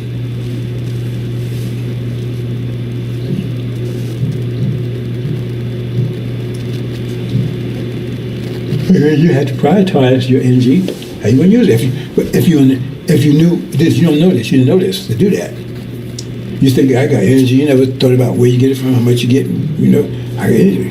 Maybe I got a good night's sleep. Maybe I smoking crack. Well, no, that's not how you get energy. We all get the same amount. More interesting in heaven, earth comes all of a sudden. Every probably 50 years. So your reality around you. See, right now, we're part of this reality. But what part of this reality, how do we fit in this reality? Because as long as our pressure is lower than theirs, then we're part of their reality. But we're being oppressed in it because higher pressure overcomes lower pressure. Nothing you can do about it. If you're in their reality and their pressure is greater than yours, you're oppressed. You may not realize you're oppressed, and most of you are oppressed. Because you're employees. You're still a slave. You're industrial age slave. This industrial age now. We're slaves like industrial age. We know how to look at agricultural age. You have to pick cotton, being rape, and everything else. What we look like in an industrial age. That's an employee. You're still a slave. Now you call it an employee. Then you got certain perks and stuff.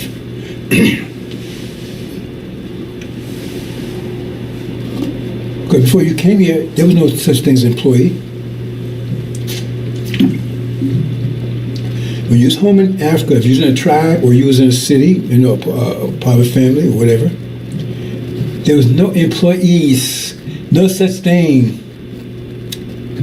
No such thing. See? So now over here, I'm employed because you're still a slave.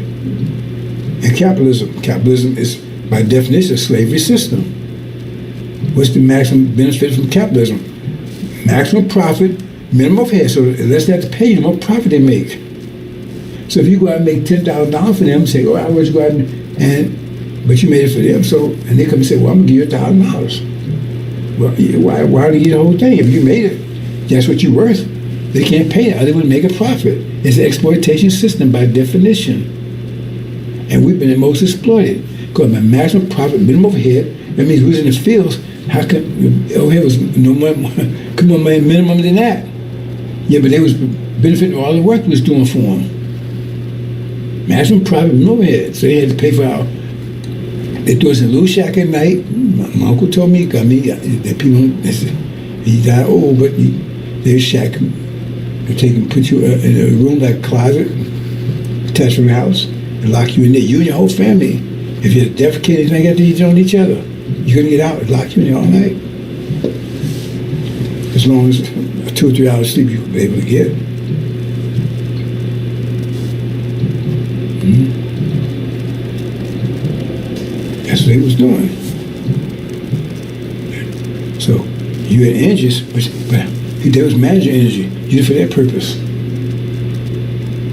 They have children, they have the same amount of energy you have, but you control the energy. You say, well, you can do this, you do that, you go here, whatever. You control the energy. You understand, brothers and sisters? So, you're part of this reality here because your energy, the reason why you're part of this reality, because your pressure level, your thought pressure is lower than theirs. They have you, the seal Bible, Jesus, all that kind of stuff. They make sure you stay there because they have control over you. That you have control over something when you control that which is lower pressure than you. Higher pressure controls lower pressure. So we're still under control of them. That means we have lower pressure in them, lower thoughts, and they want to keep it that way. Okay? And as a result of that, right, that means you have low pressure, but the quality of pressure is still under their control. See? They say, well, I got $1 million. Okay, well, I want to buy, well, you can buy a shit farm. You ain't buying no gold mine. Even though it both cost $1 million. That's controlling the nature of energy. They control energy. They say, well, you can live here, you can do this. See, they control our energy, the quality of it. Right? They control the magnitude of it by, let's follow an example, no discipline.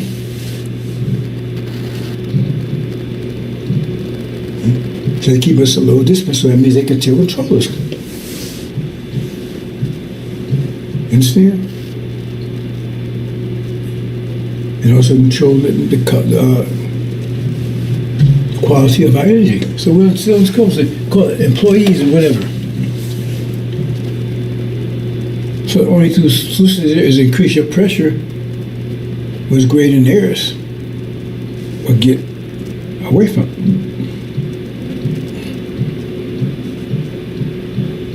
And so Elijah came and was increasing your pressure. Remember, we wasn't created so be great in theirs, up to be equal. That's why I say things be money, good homes, and walk of life. Be equal to master, so the master won't be oppressed you anymore. So now you can he break their oppression of you by making your pressure equal to theirs. He couldn't take and make it greater because that would be the message of the covenant would come and do that.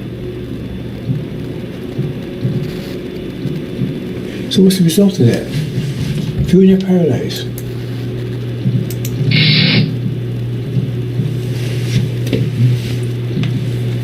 So here's Master, here's my watch, breaking seals. Studying the angel, remember you gotta study it. The same thing as lifting, you gotta study it. It's gonna be confusing, that means you're growing. The more confusing, that means the heavier it is. Once you get it, look how strong you'll be. You can't go to the gym, just look. Have a personal trainer do everything and you sit and watch her. You won't get strong doing that. And many of lessons condition your mind. Okay. Okay.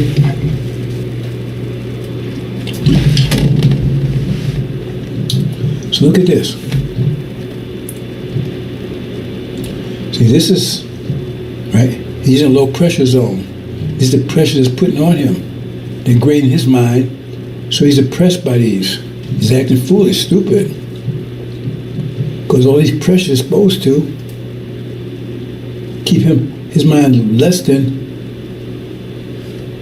the pressure these devils here run it. This is their reality. Yeah. So it's the quality of the pressures. But Master Muhammad embraced that.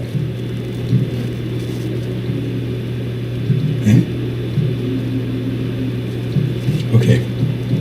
Let me cut to the chase here. You have to fuel your reality.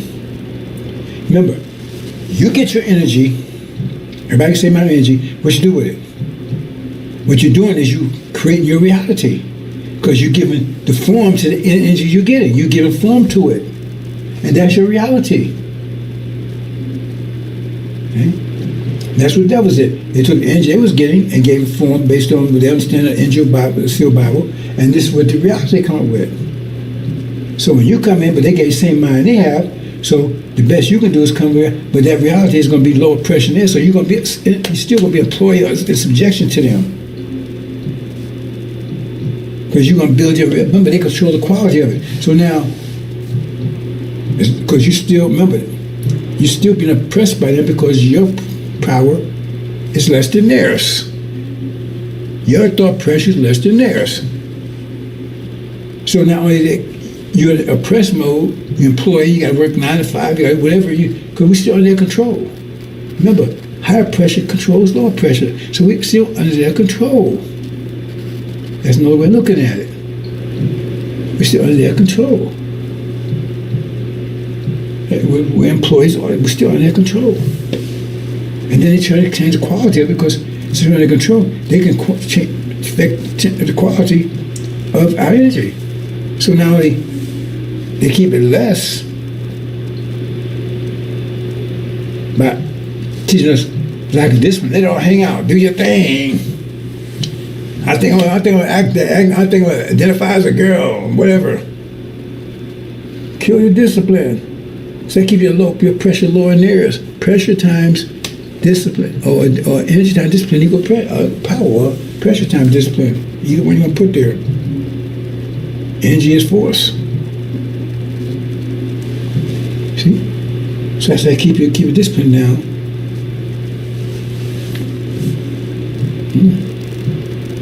And then they control the quality. It's like you got $1 million, right? And so if you're in Japan, then you can buy things that you can't buy in Germany, or you can't buy them. See what I'm saying? So being in that environment determines the quality of your energy. You got energy, but this is what you got to buy. So here, they say you can't move here. That's why I have this whole, what do you call this thing? In the community zones, whatever. Right, where you want to move this neighborhood, but you got to go to the community thing. That's actually illegal. Just keep your ass out. I already been down that road. A couple times we was gonna move to different place, and everything went down. Boy, everything was covered. And they said, "Well, what do they call it? Community, whatever it is, right?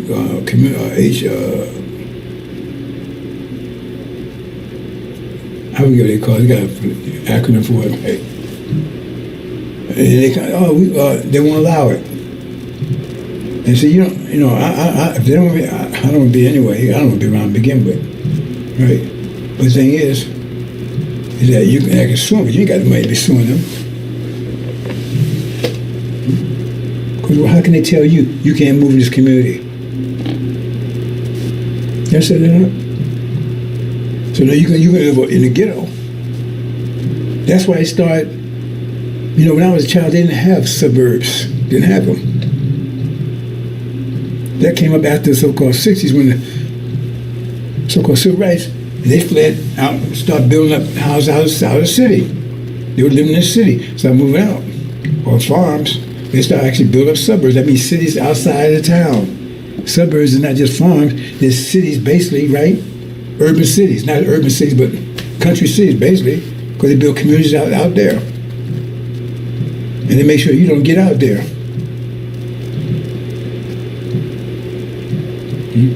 I forget what they call that, right? Community something, whatever. You understand, brothers and sisters? So, following the example, make sure you keep your discipline stays low. So that means your power stays low in this. That means they self-control you. And they've been losing control over you since so-called. Why? Because you have natural discipline. It's just you're not developing it. And you don't know how to develop it. Like a man can naturally stronger than a woman, but he don't know about the gym, no, that kind of stuff.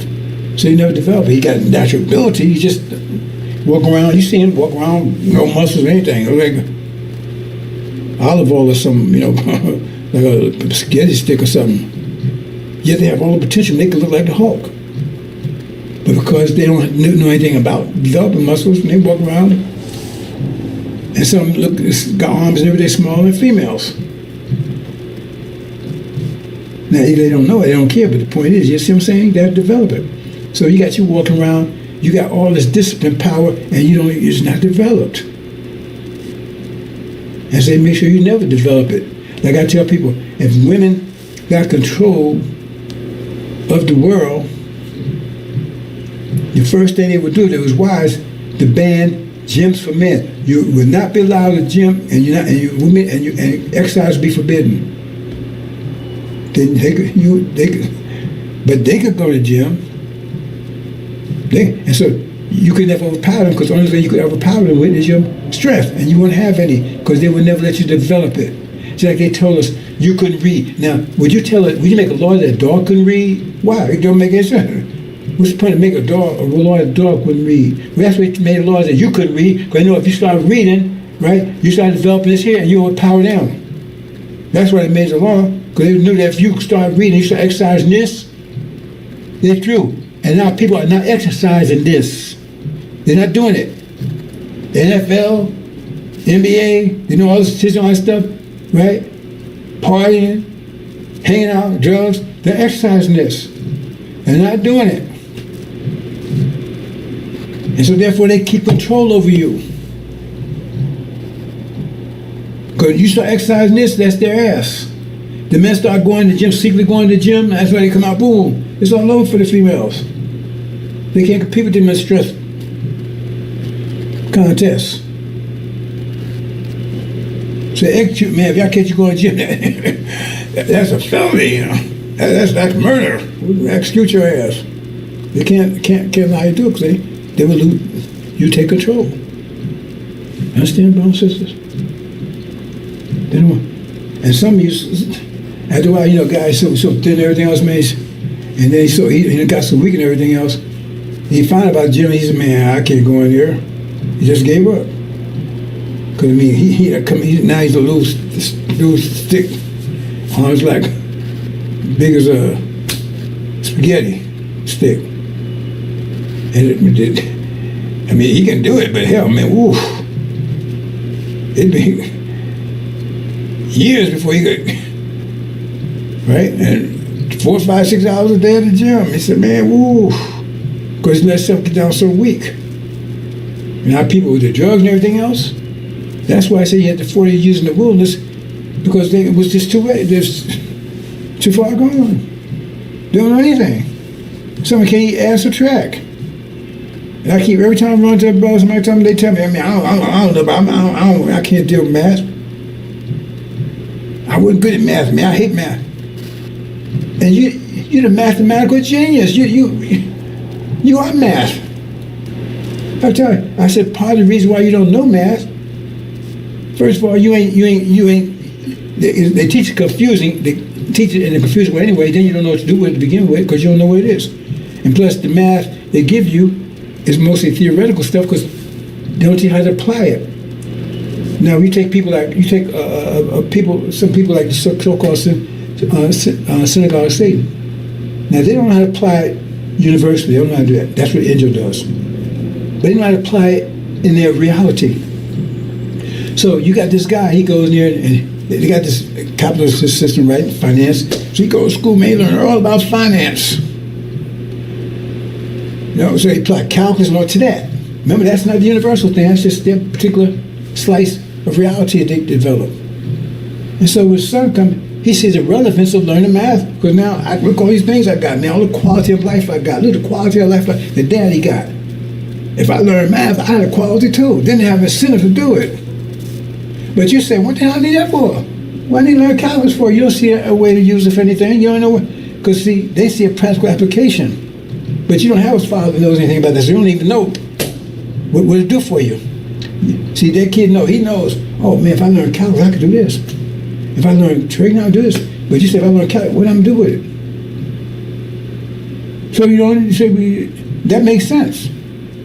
One will learn something, spend time doing something, I don't know what the hell to do with it. What can I do with it? I can tell you, I got people in my own family that went and got these stupid ass degrees that never worked one day, and they got all this money, haven't worked one day in it. I got several people in my family that's done that. I try to tell them, they didn't listen. Got a big connection to it. And you don't know how to do that. So therefore, it's meaningless to you. So you don't do it. Okay? But everybody's talking NFL, so hey, if I learn the NFL, if I know about NFL, I can talk to people, I got a social life. So that's relevant to you then, that's relevant. But it's worthless. See, about energy management.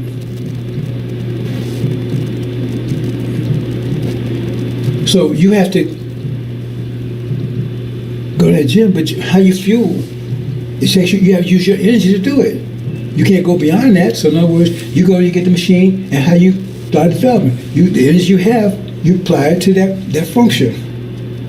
And so the result is, you come out of the hole. Well, that's your creation. That was your investment of your energy. That's your reality now, right? From your energy, you create that reality from your energy. You got just as much energy as everybody else, but you use it for that. Somebody else use their energy for something else. You develop this, you might use develop muscle. Whatever, how you use it. So when you look in the mirror, what you see is how you invest your energy.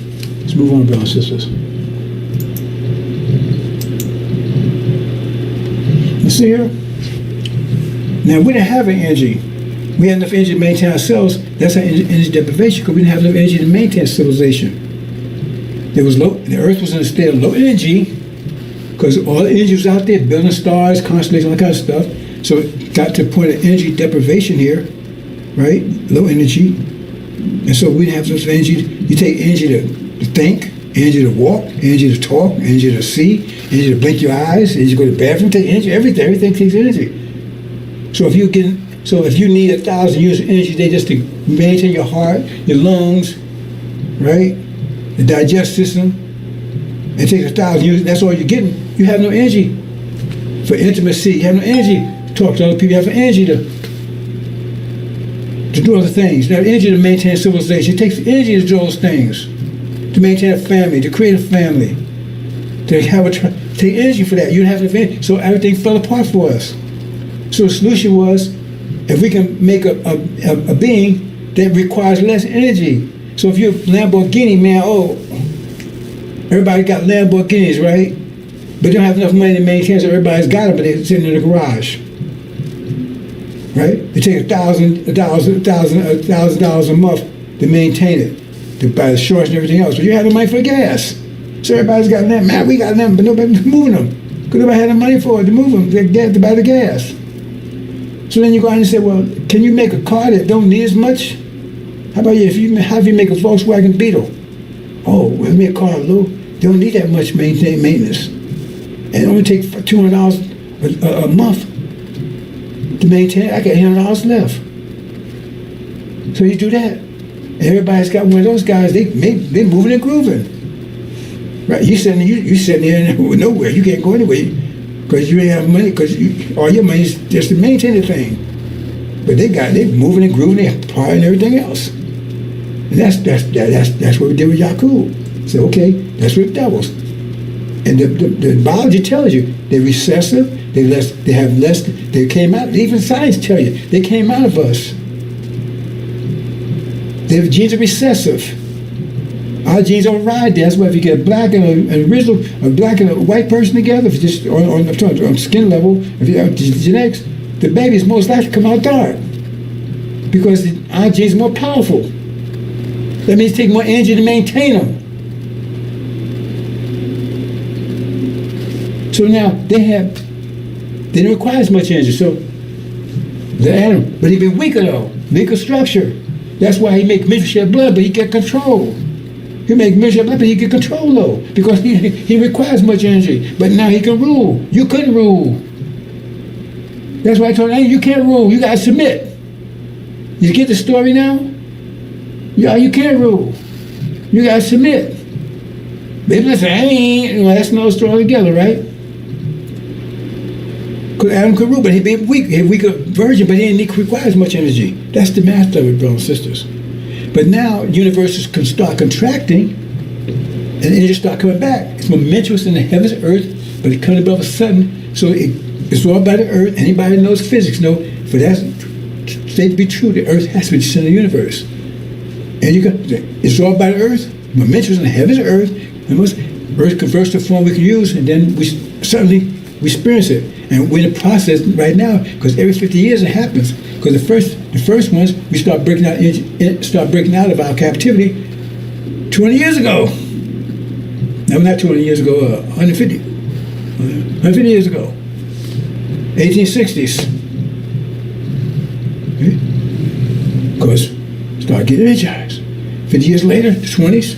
Remember, because we had the blues back then.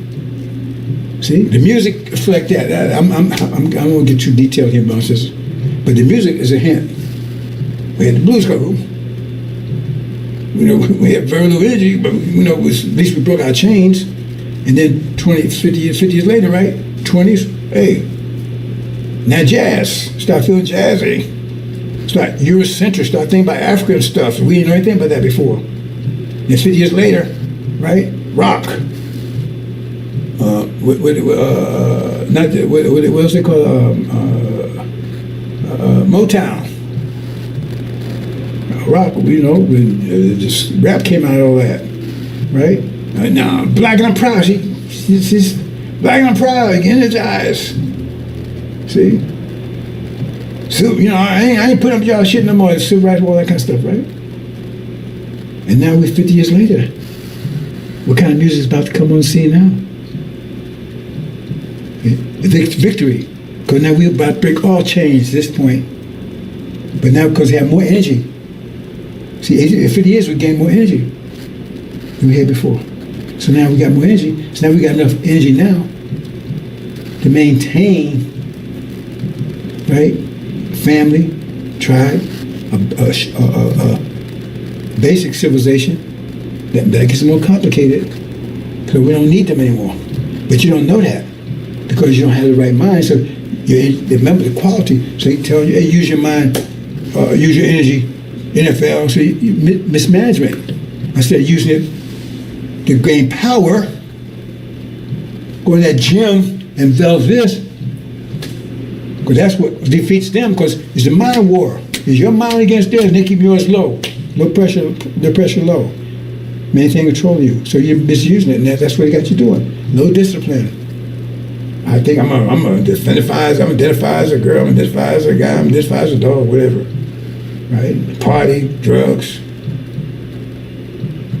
put in movies where no discipline, children don't discipline anything. They teach you. They're doing that purposely to make sure you never, because if you do, you overcome them. And so that's what Elijah came, right? And to give you enough, to show you where you have enough discipline to stop from being oppressed. That's all he could do. Not for you to gain power over them, just to come to the same level as theirs. That's why I said money, good homes, all friendship, all life, right? Because remember the ultimate of getting rid of them all together. So it's two stages there, because why would you want friendship if you're going to destroy them? During that period of time until the message of the covenant come, money, good homes, and friendships, all local life here, because the 400 years wasn't be over until the message of the covenant came, and that would be when he came, and then he started the process, but it wouldn't be over until 2020, 2019. So you had to survive until that, because we're being crushed. We're being crushed out of existence, because there was all these programs and everything to keep our mind, and so that's what Master Prophet did to Elijah, right? So if you follow what they told you to do, right, then you had enough discipline to offset. Well, there was so equal there, so they wouldn't question anymore. So now you could survive here until the spring came. Because we're still in the winter. You understand? But I'm just showing you. I'm going to talk more about that later. Probably jumping the gun over here. But see, now you got enough energy. You got enough energy to put gas in that car now. Put that away. Now you can drive a Lamborghini. But here's the energy coming in. So what are you going to do with it? Okay? What are you doing with the energy? How you develop it? Okay? You got energy, so this is what message coming is. See? Get you to do. What happened here? See? You bring your paradise. When you discipline, you bring it into the reality. Remember, your paradise is when you break reality consistent with yourself, your nature, you. Extension of you, not somebody else. You're like, I want to be like Michael Jackson. That's not paradise. I'm like Denzel. I ain't paradise. I'm like Beyonce. Paradise, when your reality is exactly like you want it. Not like being like them. Everything like you want it. Or she like chocolate, I like chocolate, she like chocolate. No. That totally, it's like, it's come to part of you. It's like your heart. Your lungs, it's part of you. I don't want Beyonce's lungs. No. Your reality becomes part of you. It is you. It was created by your energy. Okay? That's if you have control of it. Your paradise, this here is a situation where they create their paradise because they control their energy. They manage it properly and have control of it. The quality and the quality of it. So they manage it. They have control of it. Not the devils. Because the devils, if you was the devil here, now you, okay, I got me a job. I got me a condo. That's the quality they gave it. Paradise is when you have the quality you want it, exactly like you want it. Not like somebody, because right now I can buy this car, well, I can't do this, I can't lease this, right? I have to work here, I have to do this kind of job, get this kind of degree, because there are other people telling you how to do it with your energy. When you get home, you will have total energy, and then you apply and you create your paradise. You fuel it. You have to fuel it. Because you got to keep giving fuel to it. Every day you got to keep giving fuel. Every time you get energy, you got to keep fueling it. Otherwise, it's going to dry up. You got to keep fueling it. You got to live the life of constantly. All the energy you get every day, convert it, and your price gets greater and greater and greater. You have to fuel it. That's what I'm talking about. Fuel your paradise. But right now, you're fueling their version of what they think your paradise should be. which is hell, actually. You're fueling their idea. You're fueling their mind. Because you don't have your mind, the mind they gave you. So actually, really, and what's that? That's back to capitalism again. Because what you're feeling is their paradise. See, we're part of the few. Okay, remember you got quality, right? You get so much energy of that's quantity, and the quality of it. So the quality is by going to the gym and or whatever. If you want to build muscle, you got to go to the gym, do it, whatever, right? Whatever. See? So we like the robots that's building theirs. We building that quality. They use us to build the quality of it. We build all this for them. You ain't building it for yourself. You're an employee. So what are you doing? You're taking energy to give it the way they want it. I want you to do this, boy. I want you to do it, nigga. I want you to work. You see what I'm saying? You're using your energy. They're taking the energy you have for yourself. They control the quality of it, right? To build their quality. Because you're building their quality. That's why I'm talking about building robots and stuff now, see? But now that's why I call it Negro butts. Because you're building the quality of theirs. You're not building the quality of yours. Quality of paradise. You know, that's okay. Let's move on, brothers.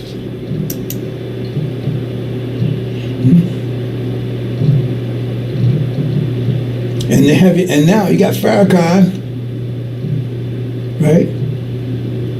Once you build the quality of Sunni stuff too. Oh, we're gonna beat the Sunni. We're gonna go over them and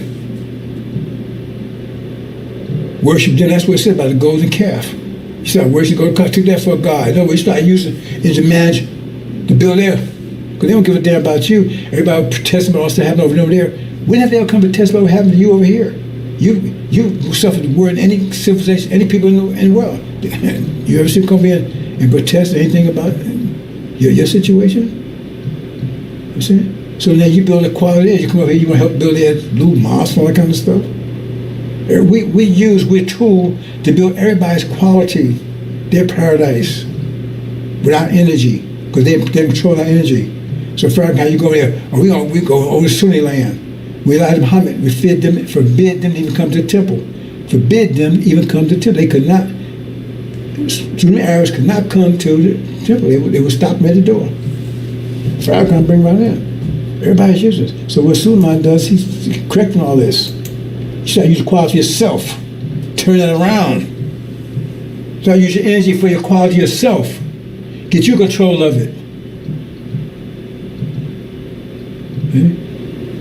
Elijah would give you enough to neutralize, right? So you won't be oppressed anymore. You have your own house. You still had the quality of this. You just wasn't oppressed anymore. Because he made you. You still had quality. You still was under the quality here. You didn't have to control that yet, because you're still here. You had to get out of here.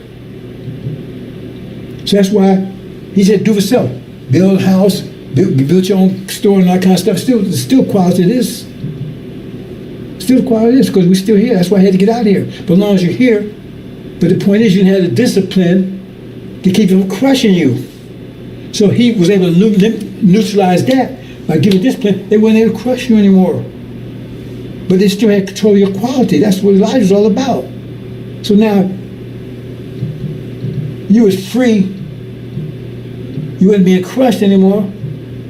But you still had under the authority of their quality, because we're still here. So you build a house, you go out and build a store. But he said the object was first to free us from being crushed, and then free us,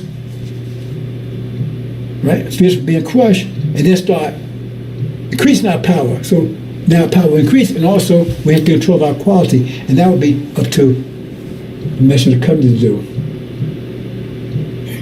Start spanning, right? Because right now, just stop being oppressed. If our pressure is equal to their pressures, they can't oppress us anymore. We can oppress them. But if yours greater, then they can't oppress anymore, and they resist because we're oppressing them. If our oppression can grade there, they don't want that. Okay? So he was able to neutralize, so we wouldn't be oppressed anymore.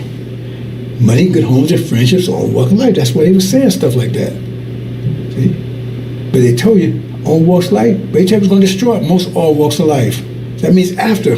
But while you're here, we're still in the winter. How to survive during the winter until the spring comes.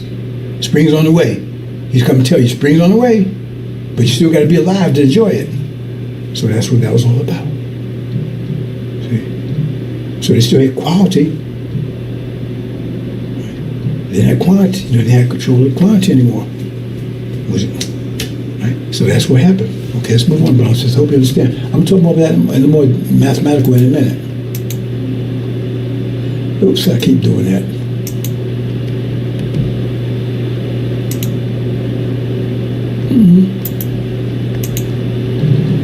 Oh boy, a little technical.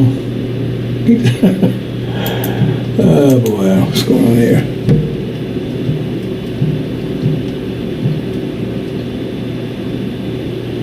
Why?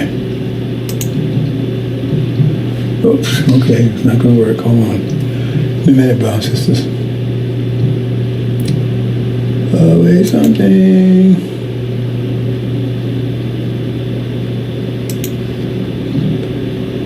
Wait, something. Hold on.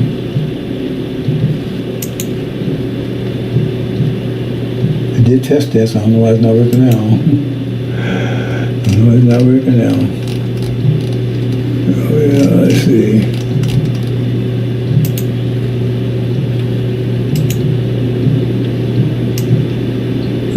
Oh, I see. Okay, I added that and forgot. Okay. It should work now.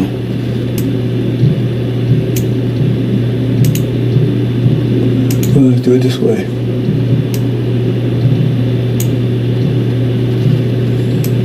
Oops.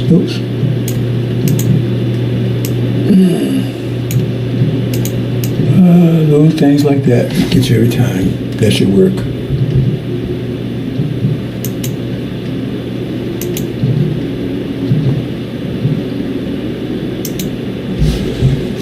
Okay, 1 second here, brothers and sisters. Check out something.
Okay, hopefully everything is okay now.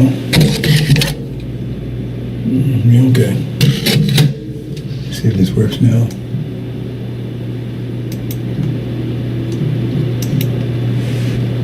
No, let's see if it works this time.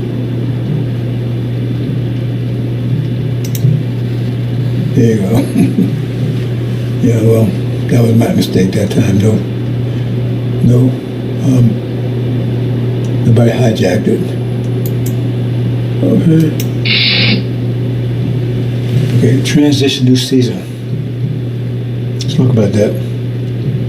Okay.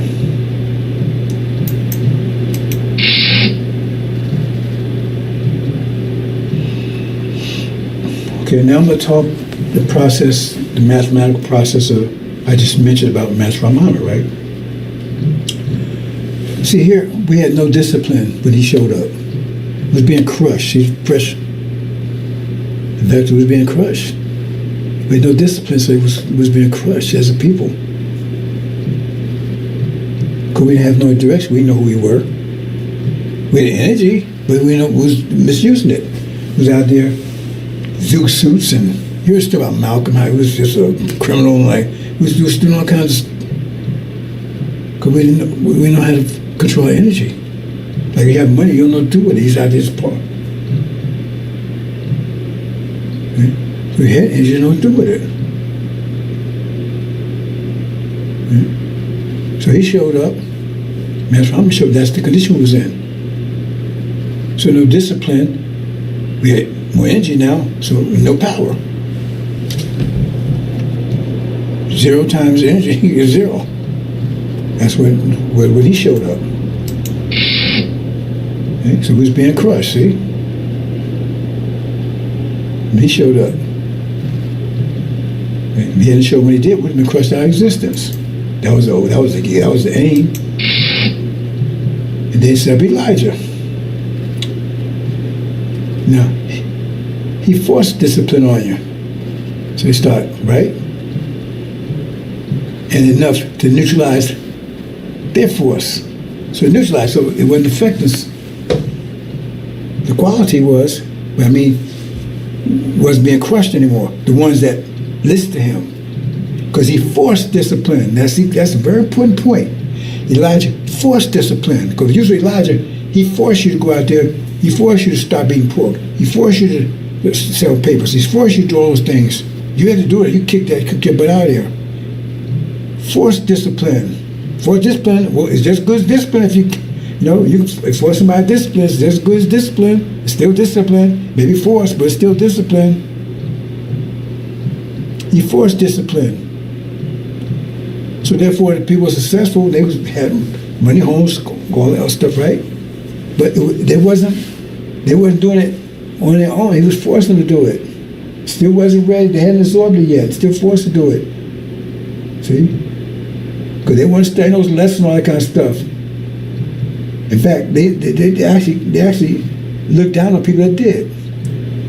Because he's called being soup scientists. In other words, all you do is study them lessons. They used to talk bad about brothers like that. They would go to the restaurant, like Elijah Muhammad he had a special restaurant on 75th Street, I believe it was. I worked there for a little while when I first came in the nation. It was his personal restaurant. We should probably be surprised restaurant. They'd come in there, boy, and they'd be sitting around and they're just talking about the lesson, all that kind of stuff. Yeah, people laugh at me. Y'all being soup scientists, y'all don't do anything. So they actually looked down on people that, and the ones that was doing, they was like, they were science. They was, well, I don't think really call it studying, but that's what they talked about the lessons. Talking about it and studying 2 different things. When talking about, hey man, I talking about the gym, all the equipment. That's not the same thing as actually lifting, is it? Either way, they was called being soup scientists, right? And me, I was studying the lessons. And somebody would talk to them, and so they tried to call me being soup scientist, but I was actually studying. But I was selling papers, I was doing all this stuff. Everything Elijah Muhammad said, I was doing it. But nobody had to force me to do it. That's no. I'm gonna get to that one day, another time, and explain that. But nobody asked me to do it because I came on my own. Nobody fished me in. I didn't know anything about it. I wouldn't look for Elijah. Nobody came. That's no story. But that's a forced discipline. So now the pressure was neutralized because he was giving discipline, but was neutralizing theirs. Right? So now you start doing good. Money good on, because I tell you, after Elijah departed, I kept what he was doing. So I had in me. Nobody had to force me to do it. I was doing good. I said I had a mini mansion. I said 5, 6 bathrooms there. I know it's a bunch of bedrooms. It was 3 stories. Nice piece of land. Detached garage with a apartment over top of that. The mayor, Orange, lived right down the street from me. Right? It was really nice. I was doing for. I ain't had no degrees in that stuff. I was following Elijah Muhammad, the discipline. I was following with his, and that'll say he baptized right? So when Jesus went to, he said, yeah, you can. I ain't worried. He said, no, I got to baptize and all store together. But the point is, I was jamming. Had my own business, rolling in dough, nice new cars, everything. Because I applied it after Elijah Muhammad departed. It wasn't forced on me. Okay, so what happened? Then Elijah departed. And since he wasn't forcing the discipline anymore, it went away. And Farrakhan missed that. So people would turn back. They went away. Some went crazy. Some went back in jail. Some, I don't know if it said suicide, but they said ran back to the devils and everything else. Yeah, because there was only discipline because Elijah Muhammad was forcing discipline. He wasn't here to force discipline anymore. Everything fell. He wasn't here to force it. As long as he forcing to do it, they stopped selling papers, stopped doing all kinds of stuff. But Wallace didn't make him do it anyway. He said, you don't need this stuff anyways. He was right along with it. He was right along with telling me, you don't need discipline. See, people don't know that. Wallace said things like, the only reason why the Quran said we don't eat pork because they didn't have the means to cook pork thoroughly back there. We got microwave and stuff, you can kill the germ. Yeah, he's saying stuff like that. He was making all quick because he all right to eat pork. People don't know this stuff. I was there. There's no secondhand conspiracy. See? So you don't have to do all that stuff anymore. Or you just pray. You have to go build. We don't need stores. We don't need this. We don't need that. No discipline. You went teaching ain't discipline. Eat 1 meal. Nobody eat no 1 meal a day. They threw all that stuff away. You know how Wallace died? Diabetes. Did that do anything for you? That's why he died, diabetes. They took the discipline away. And I fell. I wasn't there to force discipline anymore. Everybody was happy for it. Oh man, I ain't got to sell papers no more. I ain't got to do this no more. And one of the first things Wallace did, he has a big old picnic where everybody just go and party. Picnic, everybody, you have picnic, all this stuff, parties and all. That's what he was doing. So I was there. And that's why I fell. No discipline. Said power. That's how he made election stock and everything else to the world. He said, joke over there now.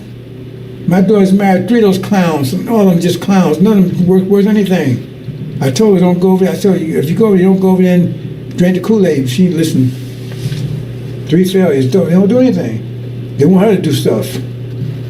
No discipline over there. You see? Okay, so he departed. Then what happens? So that's right. No discipline. Start rolling up, and then you see, you can't see them right there, but those arrows, the black arrows, they point inward. So Farrakhan made it worse. Scientology and all that crap. What you need if you got the supreme wisdom? What you need Scientology for? L. Ron Hubbard. That's their worship of it. I know, because I was over there. So they used to have big conference things on the phone, with a network, whatever. Everybody get on there, and all they want to talk about L. Ron Hubbard. So I said, well, what about it like? And they muted me. They shut it down quick. They're not about discipline over there. And Farrakhan make it worse. They talk about how they don't obey that stuff. I remember when I went over there, right? I was in Florida and I went to what was that one? I think it was in Tampa. A few years back, right? And the captain, they had a little study group. They don't have temples anymore. Even in Tampa, I think they got one temple. They call it a mosque. I think it's in Miami, all of Florida. They got it all over the country. A little study group, and this group where they took, and it was like somebody let them use the kindergarten room at night. Little kindergarten thing, let them use it at night. And little kindergarten chairs, that's what you sit in. And they give you some crap that Farrakhan wrote, and then they give it to you, and then you got to read part of it, give it the next person. It's propaganda. That's what they was doing over there. And so the captain, he was suffering from gout, a young brother. He had to be in his 20s. He suffered from gout. So I said, what's wrong, brother? He told me. I said,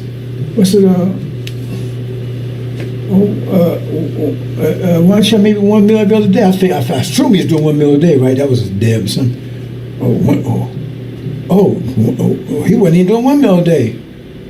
He said, you mean that stuff really work? He said, you mean that stuff really work? That's what he said to me.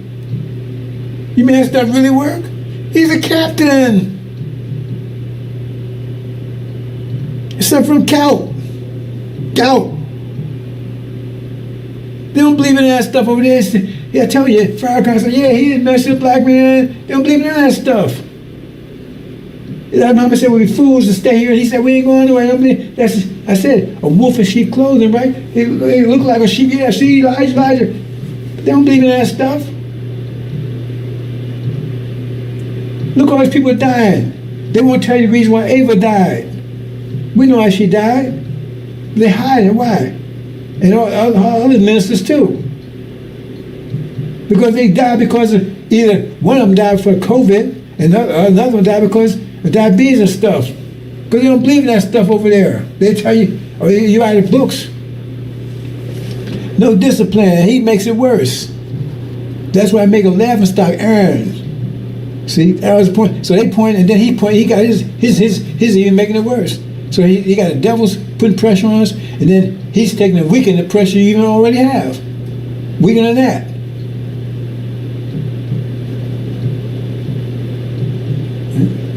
So Islam that's why it says being consumed. With love consumed, with spirit is mouth is being consumed, is getting weaker and weaker and weaker.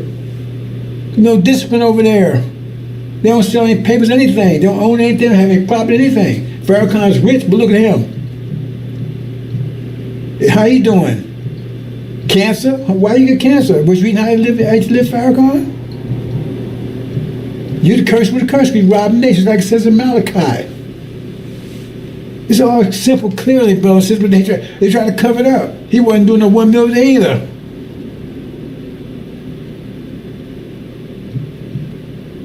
Remember some of that mosaic, he gonna be, what you call those,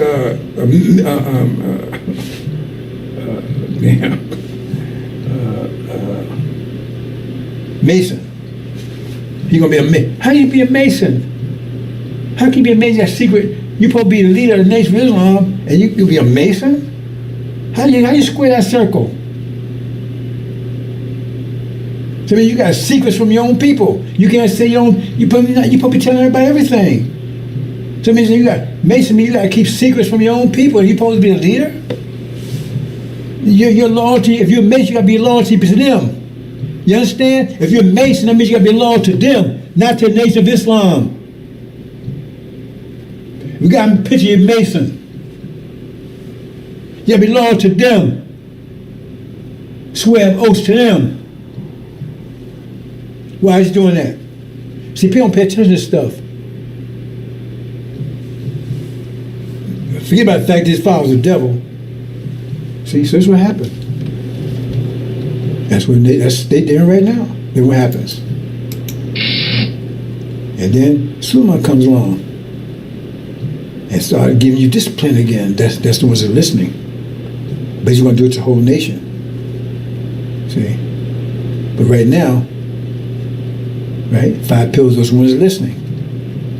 Right, 5 pills. This has been the time of tribulation, which is about to happen soon. Okay. So that's what he's going to do to the Nation of Islam. Give their mind back.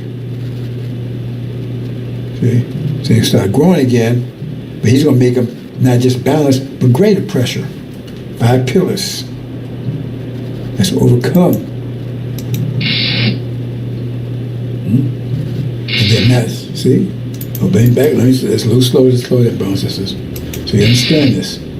See? Master Muhammad shows up. Bam! What does he do? Look at this carefully. He gets rid of... Oh, okay, I need to go back up a little more. He gets rid of the vectors that, by taking out the American dream, breaking their power, gets rid of that. So there's no that resistance breaks that. That's what just here. Right? So he neutralized it. Somebody neutralized it. Right? He breaks this. That's what's about to happen. Right? And then what happens? See, that's gone. That's how I took care of that. Boom.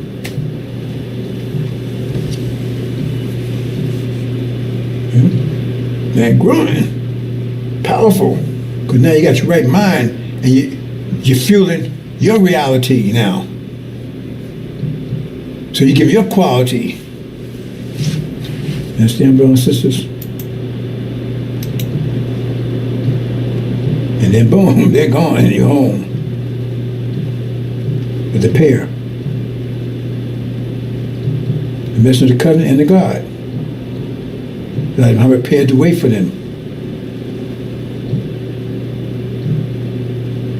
See? Prepared to wait for that. Now you're home. And the devils are gone. Remember Amalek? Trying to get you to understand, brothers and sisters. Let's look at this. I think we're getting pretty close there. I told you it's going to be a while, brothers and sisters. I actually had this ready yesterday. I had two ready, but I worked hard to put both of them together, and then what happened? It takes a lot of time. That's why I can't be distracted. Don't have time for the BS. Too much BS out there. People come here with BS and all that kind of stuff. Like I got to deal with them like children and carrying on. I don't have time for that. Like Muhammad was told to go ahead and play patty cakes with you. I'm not. Right? So see this right here. Now I don't know if you can understand this. You see in the center there? That's the greatest pressure. Outside, the next ring is little letter, little less pressure, less pressure, right? So you get down to that white. This white one here, if you can see it. Then here you got a wall. So there's no more room, right? Like the earth is so large. So you say, this is center and maybe this is a continent, no, it's after a while. As far as you can go. Right? So this shows it's a limit. But the formula is 1 over r squared. That's how the pressure decreases. So 1 r is the radius. So r is 1, 1 over 1 is 1. If r is 2, then you got 1 over 4, 1/4. If r is 3, 1/9. So you get smaller. That's the formula. Okay, so I'm hoping you can understand this, right? So in other words, what happens is this the maximum pressure? Say Suleiman, the angel is the maximum pressure for this time period. So right there. Right. So say for instance, he was living in Mecca, then maybe Jerusalem, surrounding that, right? It'd be a lower pressure zone. It'd be high pressure, but lower than that, right? So the people there, they couldn't live in Mecca. It'd be too much pressure for them, but they could live in Jerusalem. You understand? And then the next group, they might be able to live in Jerusalem, but they may be able to live in Egypt. They couldn't live in Jerusalem because there's too much pressure around it. See? So you got those different concentric circles until you get out here, right? And maybe this is South Africa or something, right? So you can live there. Because that's what they said about kingdom. So the center was the highest pressure, people can be there. That's why it says the time will come and people say, this place is too straight for me. Because some place they couldn't go because the pressure's too great. The mindset, these people are talking super mathematics, super calculus, and you know calculus, you know the calculus, so you can't talk to them. The language, they talk a super mathematical language, and you better understand what they're talking about. The pressure's too great. But you go further, right? You see, if you understand that, until you get here and say, there's no more room. No room. In fact, you get here, there's no more room. You see? Our kingdom, that's the lowest pressure we allow. Lowest pressure we allow. And that pressure is still mathematical language. It's just low mathematical language, but still mathematical language. We won't allow anything less than mathematical language. Put that away.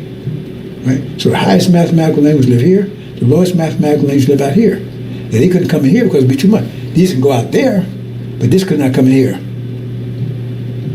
Because the quality, the test to come here means you have to, maybe you have to know calculus. You only know trigonometry. Well, you won't be able to get here because you don't know calculus. I'm oversimplifying, but you understand? Okay. So that's as far as you go. Right? That's what we accept. Right? So we told there'd be a place called hell, and there'd be a place called the tyrant. That's outside. I'm gonna show you that in a minute. Well, I'm sure here in a second, but it says, because those outside the kingdom. That means, what do you mean outside the kingdom? That means they're still on the planet, but they're outside the kingdom. So the kingdom is limited, right? It's limited. The kingdom would come to certain geographics. Then it says those outside the kingdom. So that means, if that's what I'm gonna show you that in a minute.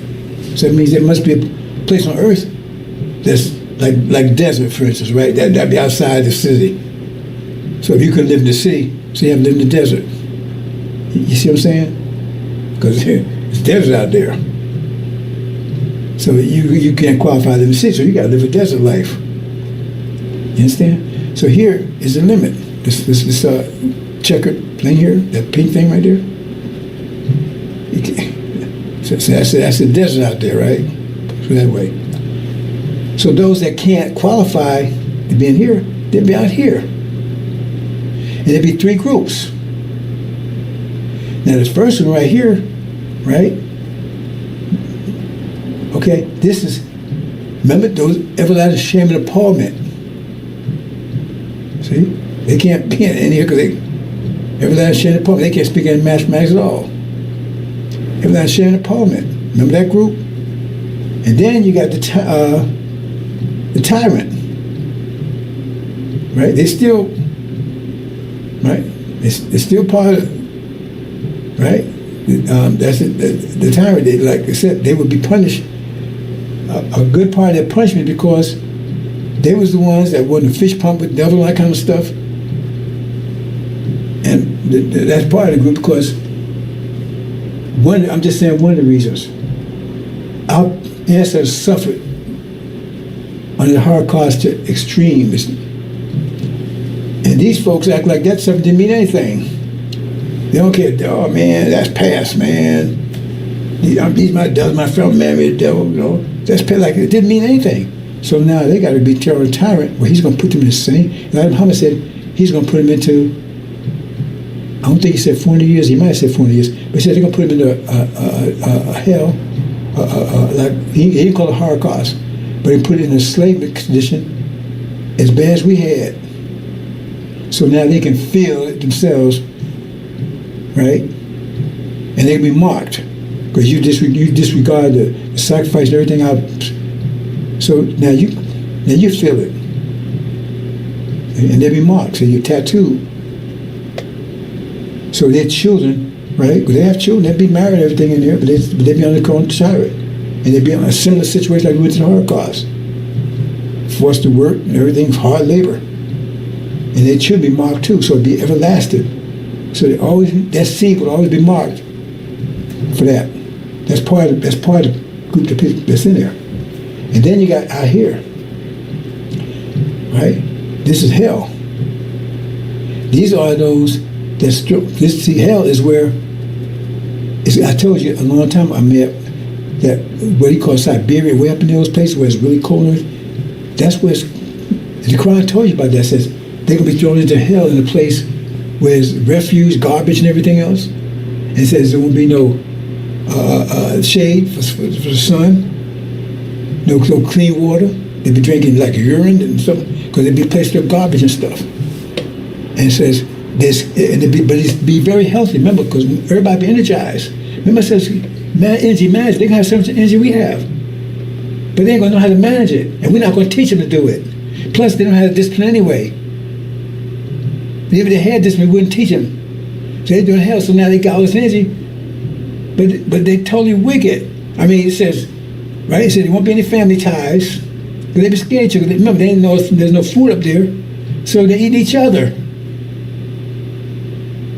They be eating each other. And it says, It says if it'll be so healthy, man, has so much energy that if their skin says it, so if their skin is burnt, they get new skin to be renewed. That's how healthy it'll be because it has so much energy. But first they don't have discipline. They don't have natural discipline. We won't teach them discipline, right? Because they say be abandoned. We won't teach them discipline. Plus, right? They won't know how to manage energy anyway. They don't know about 5 pillars. They don't know all that stuff because they didn't listen to that stuff. See, the ones that did listen and applied some discipline, those are the ones that's going to be taken to captivity and they're going to be out of service forever. See? They applied that Christianity. It was weak, but it was enough to keep them from being crushed by the government that came in. See? So they'd be oppressed because their pressure would be lower than ours, right? So remember, high pressure controls lower pressure. So we have total control of them forever. They'd be our service. But these here, right? They had transgender and all this BS, right? So there's no discipline at all, none. So they're out there, and everybody's scared of everybody because they know they're the only food. The women be running from the men. And it says that worm will never die. That's what Jesus said. That's a nice way of saying it, right? And their reproductive parts will be on steroids constantly. That's what it says. They won't be satisfied. That's how much energy they have. They have to worry about ED anymore. What about Viagra? So it'd be total, always constant. So the desire for sex will be constant, 24/7. But ain't nobody to have it with. So they catch another guy. So man is trying, like little rabbits, trying to satisfy, and you can't. You just can't satisfy it. So you keep doing it. You do it, right? And it's still, can you imagine that? And catch a woman, and she's running like hell. Because while he's doing it, he's also eating them, biting on them while he's doing it. Because he's hungry too. That's the only food he got. And he catches her, she gets away, he gets pregnant, just like the animal, drop him. The dog wouldn't have a baby. That's hell. And some black folks would be in there with him. You can throw them in there with them. That's the worst of the worst. You talking about demons, the worst of the worst, throwing you with them, the devils. You see? Understand that? That's what it's treated. If you understand that graph, that's what it explains. See? So watch this, what it says here. See? Let me see, I make it bigger so you can see it.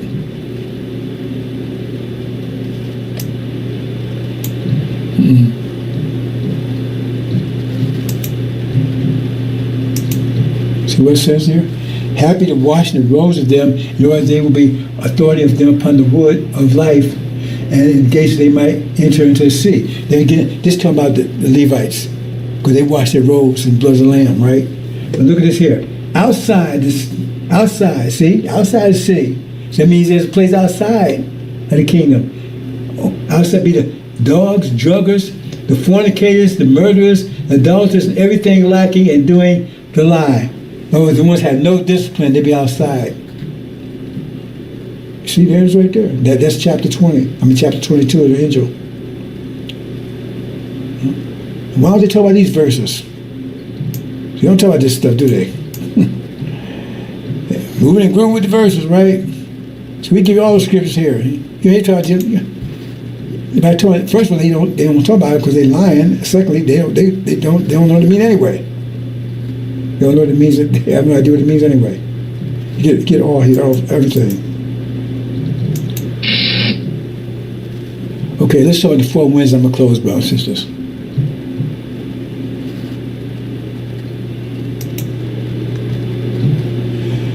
Now the 4 winds brings about the resurrection. But see, Angel Key, you have to understand Angel Key to really understand what's going on here. Because this tells you when all is supposed to happen, which is in any day now. It's based on this war that they're going to have. No, they're going to Rand in America and false Israel and UK, if it's God, may God for Antichrist. They're going to war with Iran. That's going to happen any day now. Trump already said, make agreement. They're not going to make an agreement. We just don't know how long. We know it's going to be any day now. And that's when so we're going to talk about this is exactly what's going on right now. So, well, let me go ahead and make this larger too. Well, I don't know. Well, we'll see. So it's talking about this. Talking about it be this. Doing this, what's happening here. You can read at your own leisure, right? See, it says Moses came. Moses didn't come down. He's talking about angel key. See, Moses represents this fourth wind right here. And that's one of the things the angel like Daniel. You got to be very careful with pronouns. They get you on those pronouns. You think you're talking about somebody else, talking about somebody else. And here, the fourth wind is actually Elijah.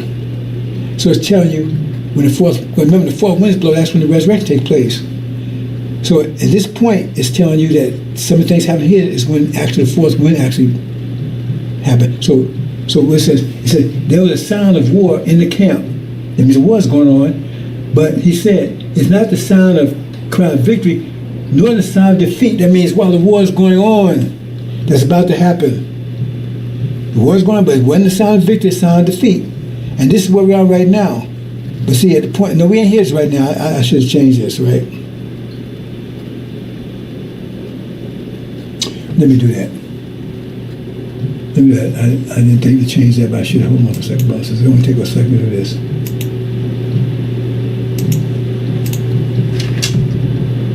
I didn't think to do that button.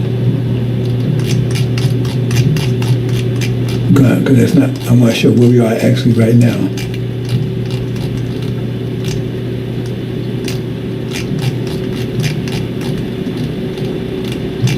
Oh, come on, there you go. No. Right here.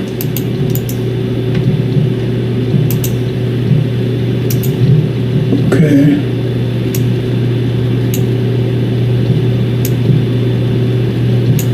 Oops.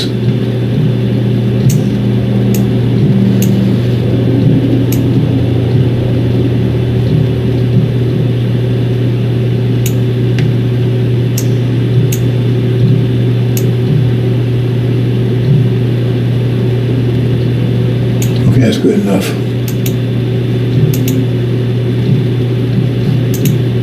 Okay. Unless continue. Okay. Okay, I do it.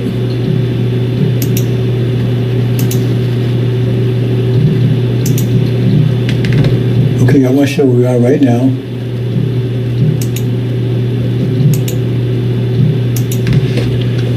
Right now, Iran. See, I'm not going to the JCOP, all that explained, but anyway, at this point right now, America, Britain, and France are in control of the Middle East. But Iran and right there's conflict between the two. They're trying to regain their position, put that away. So when this happens, that's the war, which they will win. But it's not the sound of victory or defeat, so it's war is going on. War is going on, right? Okay. So talk about Moses. Moses is actually Elijah, and Moses is fourth wind. But see, they said Moses, they really send the fourth wind. So that means you know the time frame that all this is going to happen. And that's when the war, remember the war starts, the war is going on, that's when Suleiman takes control of the NOI. People in dark see a great light. He says some become black. That's why it says black, because you understand, right? And it says when Moses approached the camp, so we're going to say in a minute, because this fourth wind, that's actually Moses, right? So at that point in time, while the war is going on, that's when the winds start blowing. Golden calf is, see this represents the calf. But each side here, see, each one of these is gold, but this actually represents gold too, of each nation. So this represents the calf, and that's the golden part, which is Sunni, Babylon alone. Let's move on. So what's going on? American Britain get kicked out, but the war's still going on because false Israel is still under siege. Okay? And that's when Moses comes and says, enter the camp, right? And now most of the people out of control, Aaron had got them out of control, they don't read that part. And point of hearing, and the point of being a real object among the enemies. So that's why I said they were being crushed, and everybody, they ain't what they used to be. And Moses stood at the gate of the camp, right? That means the four winds are blowing. And whoever is for the Lord, come with me. So the point is, remember, he at the gate of Aaron's camp, it means he come to the NOI. And he says, those with the Lord, remember, the one that's seeking the covenant, come with him. So in other words, that's the four winds are blowing, right? The war's going on, come with him. That means you have people over there that was with Farrakhan, they was just there. Because he said, those with the Lord, they left Farrakhan and came with the winds of separation. That's what it's talking about here. That's why I said, when thrones are cast down, they just set. So it was with, that's that same man in Mark, right? He hadn't got his mind back yet, but he left Legion, Louis Eugene Grounds, NOI backwards, right? Left him to run to Son of Man, or Joshua, or Jesus, what you call him. You understand? So that's what's happening here. While the war's going on. Okay? And so, remember, they got kicked out. And they started attacking all black people. Why? Because false Israel under siege, the war's still, if they're under siege, the war's still going on. They're still under siege. And remember, the whole idea was to keep us from understanding the vision. But if false Israel goes down, that means we default to the vision, because they was there to keep us thinking that they're the false, true seed Abraham. But if they go down, we realize they're not. Remember, if that wasn't a concern, they wouldn't have to put false. Remember, they put false Jews up, then they got to do all out to protect it. They said, everybody asks the question, why are they so stuck with large and false Israel? They ain't doing it in America because they need it, because there's a force. It's a mental force to keep us, right? Remember, force, thought. It's a force to keep, neutralize our thoughts in that area. I'm talking about quality. So if we start thinking that way, you got to come with something to neutralize that. If we start thinking, like my head's thinking, the message of the covenant. Remember? Because when Martin Luther King talked about it, they killed him the next day. He was talking about the promised land. That's the message of the covenant. He said, I don't know if you'll be there. I'll be with you or whatever. So he knew he was going to leave after he talked to Elijah Muhammad. And they killed him the next day. So the point is to keep you that vision. That vision is a force. So they block that force with a lie. False Israel up there. So you have to keep it there to keep that force, neutralize that force. But if that goes away, that force, there's nothing stopping that force anymore. And that force is a unifying force. That's why they didn't want you to have it. That force, that which chooses Abraham, that's a unifying force. That's a rallying cry. And so to keep you disunited, to neutralize that. But if that goes, that force goes, there's nothing to restrain that vision anymore. And so there's nothing to restrain our unification. And that's exactly what happens. Because then they attack us, because once they're gone, then we have unified. So the attacks to keep us from happening, right? When they lost the ability to stop us mentally, then they attacked us physically. Because that's a mental force. This is a mental force, they've been vector. But now use a physical vector. Mental is physical too, but you understand what I'm saying? It's force. Force is physical. So they come against fit, because now, because they don't, we're going to have more power than them. So they're attacking us here. The war's still going on, right? Because part of the war is attacking us. That's still the war, right? Understand? It's trying to tell you exactly what's going to happen when, the time period. Okay, so then what happens? Okay?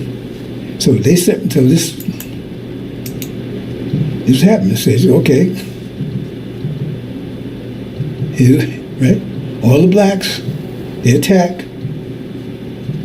Right? War's still going on.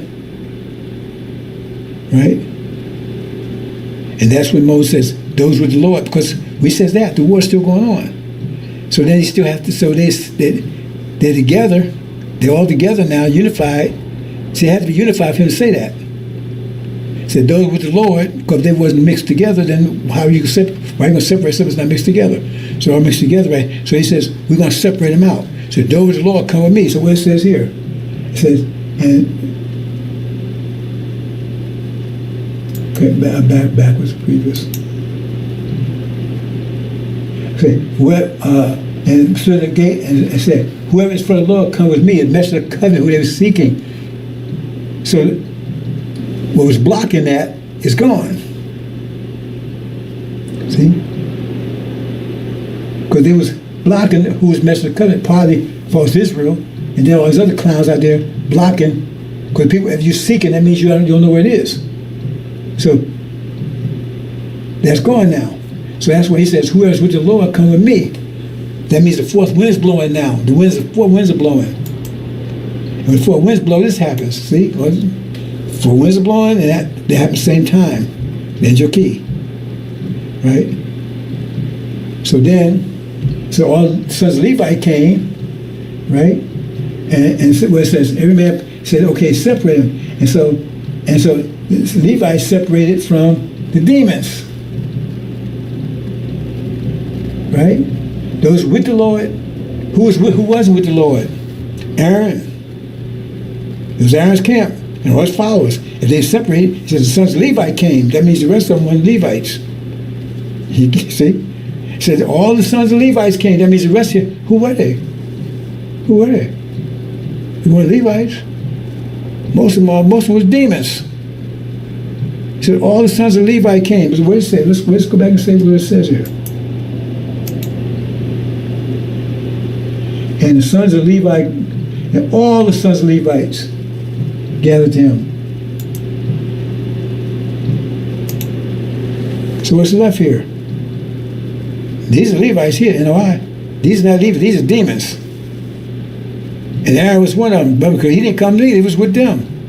You see, you got the key to see this, right? And so then he says, he took and separated them out. He said, why 3,000? Because that's the 3 year. Each one represents 1,000 if you understand there's a key. And what happens? Boom. Cast them out. Throw them into the fire. Back to the swine daddies. Like it says in Mark. I hope you understand, brother. It's clear enough. This is what's going to happen in the next few days. This is where we are right now. Nobody's telling you what's happening in the next few days as clear as this. In fact, nothing they say is clear. Everything they say is confusing out there. They have no idea what's going on. And Pharaoh guys, God told me to shut up. So he's supposed to be a watchman. He don't know. None of his preachers know. I'm telling you detailed information about what's happening. I told you these things before they happen anyway. I told you when Pharaoh come in, announcement 3 years ago, Armageddon is going to start in Europe and spread over that. Where's it at? I said right then, it's on my station. Go out there and look at YouTube. I said, no, you're wrong. That was before so-called abomination happened. What happened over in Gaza? I said, no, the war's going to break out in the Middle East. That's where the war's going to be. But there will be a war in Europe. There'll be Armageddon, but it's going to be triggered by what's happening in the Middle East. Right? And not only that, but I've been told that for 30 years anyway. There war in heaven. But I was, anyways, move on. Okay, that's it, brothers and sisters. That's quite a bit of how long I've been here. Must be a couple of hours, I think. So I took a long time preparing this. I covered a lot of stuff. Hope it wasn't too complicated. That's where we are right now. So if you understand any of this, you should have a clear vision. Like some clear day you see forever. Clear vision of what's happening, what's about to happen. Okay? That right there increase your mind a little bit, not that much though, because you got, getting in the gym is part of it, right? You know, the machine's part, but you got to do something with it. You got to start exercising it.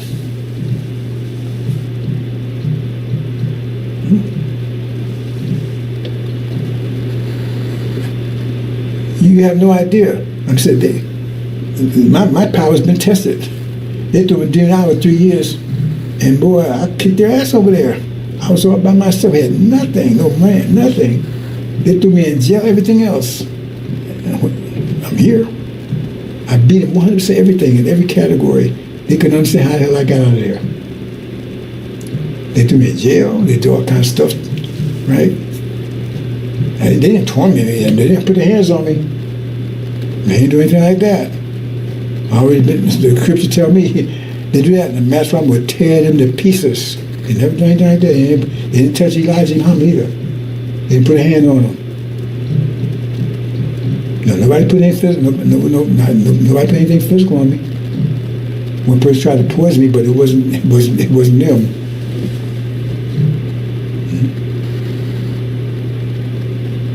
3 years. And they came at me every kind of way you could imagine, and I beat them 100%. They put me on a trial. Actually, a trial, jury and everything. I had no money, nothing. No lawyers, nothing. And I beat them. I walked out and they couldn't figure how I did it. Because I got the angel mind. There's no one on this earth can F with it. See, I knew this before I went there. But, you know, I knew it from, nothing like experience. Experience these scars, but nothing like experience. You see something there and you experience it. What I experienced, what I saw there, they say, if you know I see God, if I was a Christian, boy, I'd been on my knees, God, thank you, Jesus, boy, because that stuff I saw was amazing. It's like an angel was right behind my shoulder, just kicking ass. But I knew it was the mathematics that was doing it. So they locked me up. Right away, I went on a 30-day fast. They tried to force me to eat.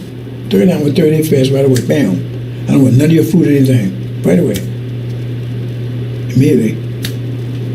I kicked the 5 pills into gear, high gear. You know? I admit I was a little nervous at first. I had no idea what that was going to happen. I should have knew.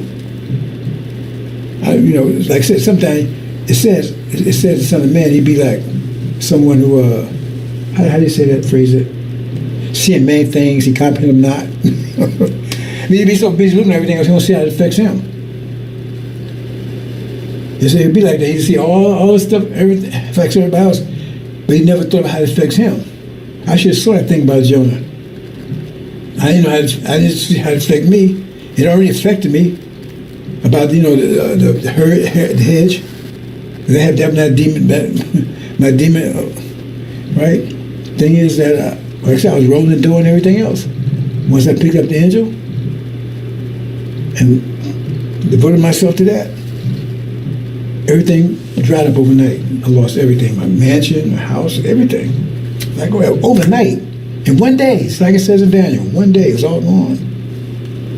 I didn't bat an eye. Because I understood, 100% angel was world's life. I gave it up. I understood about energy then. So if I put total energy over here, I don't have an energy over here. By me putting total energy over here, I had no energy to maintain that anymore. I couldn't fuel both. If I try to fuel this, I won't have enough. If I try to fuel this, I don't have enough to fuel this. So I said, this needs 100% fuel. You understand that concept? I had to fuel it. To maintain that quality of life, I had to fuel it, my energy. You only got so much energy, everybody got the same amount. But the angel required all my energy. I didn't see it coming, but once it happened, I realized what was happening. And so, boom, this dried up because I wasn't going to fuel it anymore. I got a lot of flack behind that, right? My children, everything got mad. But I put total fuel in the angel. That's what it took to break those seals and everything else. So I said, So like I said, I had some experience. Right? But like I said, seeing many things, see how it affected myself. So I knew about Daniel and all this stuff, right? I mean, Daniel about Jonah and all that. But it didn't dawn on me that how it affect me. I was about how to break the verses down, how it's affecting people and everything else, right? Because when I had a contract up in Indiana, right? And it was this company, and it was an Indian company. Right, I had a contract with them, and I was on child support system up there, whatever. And some stuff went down, and they lost the contract or something. And so the Indian guy came to me because I said, I knew my stuff, right? So that's why my name and everything else and my attitude. But they knew if they want something done, I had a reputation, sharp. See, like I said, these white boys, they don't know shit. 90% of my money I made, right? Because they bring me in to clean up the programs and systems they wrote. Didn't work. Can you fix this for us? I tell you, he's nowhere as smart as you think they are. Anyway, so, and the guy came up and said, hey man, I got a new contract out in Guam, Demon Island. He asked me to go and run the contract for him. They're going to give him some good money, right? When I run the contract for him, I was going there, I would run it. New contract they got, so they need somebody to make sure that they don't mess the contract up and everything else, right? So I should know, man. Going out, that whole thing about Jonah, going out overseas and the place where it was right in the China region. That's North Strip, you understand, Angel Key. I should have saw that one coming, boy. I just saw that one coming. And after I got there, it hit me. You know, right, just like I said, I was still stuck 3 years, stuck there. I could not leave. 3 years there, I was stuck. And all kinds of BS, they threw me in jail, everything, false charges, the whole 9 yards. And part of the reason why I was there, I took that contract, right? Because I had the information, but I made my mind, I wasn't going over there to talk to Farrakhan and those people over there. I was totally hating those folks what they did Elijah. And that's what it said. Jonah was supposed to go and talk to them. And I said, man, I ain't going to talk to those folks. I didn't see it that way at the time, right? What I know is I wasn't going over there because I had the angel. One thing I did do, I sent Farrakhan a copy. I keep forgetting to put the book over here. But I got a screen book. I published a whole bunch of them. In fact, I gave a lot of them away because over the years, I run into a brother that was say he was still with Elijah, right? And he told me, hey, one brother, what was that brother named Babatunde?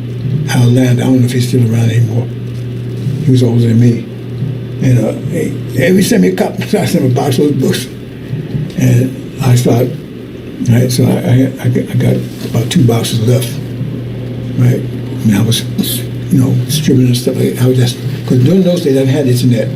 So I used to publish stuff, put flyers and stuff out, all that kind of stuff, trying to tell people. Plus I had me like a tipple, because I said that I told you I had a detached house it was a garage with a room over it. So I used it as a temple, right? And people come over and I try to tell them about the angel and stuff. I had a whole different approach then for the internet and all that kind of stuff. So I forgot where I was going with that.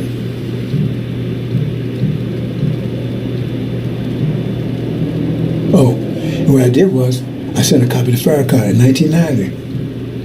Registered mail, make sure you got it. Registered mail with a certified, whatever you call it. Right after that clown got that cancer. Right after that, he got that cancer. Check it out. So he must look at it and say, man, whatever. You got that cancer right after.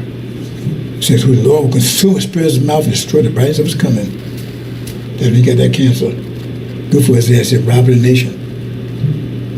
So that's what, I'll get 100%. So like I said, and I just saw that thing coming and go, oh, I said, but I said, I said that thing to Farrakhan. I said, man, I ain't going to tell, cause I had some deals with some of these people. That's a long story, but they was thieves and robbers. Let me say this quickly. At that time, what I was trying to do, I was went into the angel. So I said, well, one way to do it is try to. I was mixing up with Elijah's program a little bit, right? So what I did was I said, well, okay, I was going to take, right? This before everything just collapsed. I said everything just dried up overnight, right? Because it didn't happen as soon as I got the engine, I broke the seals, right? And it took me a while to understand what was going on in there. I didn't go intention to break the seals. That's a long story, but I said, I got hold of the book. I like solving most puzzles. So I went and said, well, let me try to figure this out. I didn't know I was breaking these seals. I looked at it, I said, oh, what the hell I got myself into? The bottom line is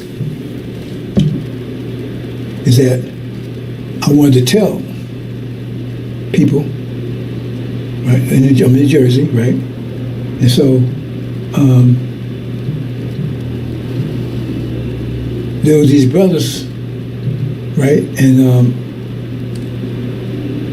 I don't know how I guess they must have responded to a flyer. So I don't know how I got in touch with these people. I have not gone so long ago. It's like, 35 years ago, whatever. And so they came around, and so what I was going to do was, since I knew I was buying and selling real estate, all that kind of stuff, I was going to show them how to do this kind of stuff, right? Because remember, they lost discipline. They wasn't doing anything. They wasn't building anything. So I was going to, show them, because 20 years wasn't up yet, so I was going to show them how to realize the program. And so one thing we did was that there was like one group of them were like masons, not political masons, but you build houses, stuff, with your blocks, like I was saying, doing that stuff. So I went out and I went and got a contract with people to help build their house. Because that's what I was doing. I had contract. I know how to deal with people contract. I was buying, selling houses, all that kind of stuff, right? So I got it. And so how I did was I was going to supply all the equipment and all that kind of stuff. But they knew how to do the block, all that stuff, right? I supplied the equipment, all that stuff, right? And then at the end, right, then we split the money up, right? And the way it was, initially I was going to get the majority of the money because I had to buy the equipment that they're going to be using because it's the next project. So what the idea was, I told myself, let's build, once we got that contract going, so we worked together, and let's build loss. Because I said, black folks ain't familiar with loss, and we can build them cheaply, and they can have nice places and everything else. Because if you know how loss would lie, because they could build loss, we could build them cheaply. I said, black folks don't know about that, but it's a good, it's a very inexpensive, but very nice. And the bottom line is, so that was the plan. But initially, I had to get the most, because I had to make the biggest investment, because I had to buy all the equipment they're going to be using to do all this stuff. So I had bought the equipment, plus I was helping them work and everything else. So once we finished the thing up, right, they came in and gave me the check. I deposited the check. Next thing I know, the check bounced. And I went to check out, and I found that it didn't bounce because there wasn't money in there. Because these clowns, they went to him, told him to cancel the check and write them a check because I wasn't giving them no money. So that's what he did. So he took all the money, got the equipment and everything else. These are Farrakhan's people. Ripped me off. Okay? Farrakhan's people. So that was the end of that. They got the money, so we never did business loss. Because if I showed up, they had followed through on that, I was showing a major loss. They'd been millionaires, most millionaires, man, because that would have been a hell of a thing. If they knew how to, because all you do is follow through. That's Farrakhan's people. They ain't no goddamn good over there. These are robbers. And one of them is a captain over there now. He's probably a regional captain. I catch up with his ass. Oh, I'm catching up with him one day. Catch his ass one day. They didn't hurt me because I had plenty of money at that time, right? But the point is, these are robbers over there. These like Farrakhan. He's a robber. He robbed a nation. Let me leave you there, brothers and sisters. Hope you understand. Hope you got something out of this. Okay, assalamu alaikum.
Assalamu alaikum. To my right here, Mr. Covenant. Break our 7 seals. Give me a moment, brothers and sisters. A little technical issue again. Just give me a moment.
Okay, well. Let it be.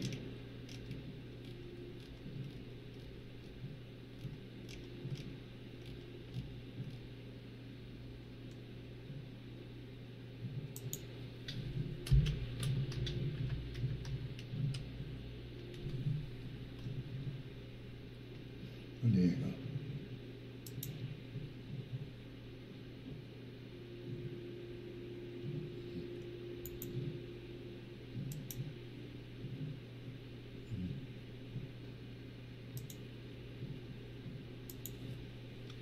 One second, brown sisters. One second.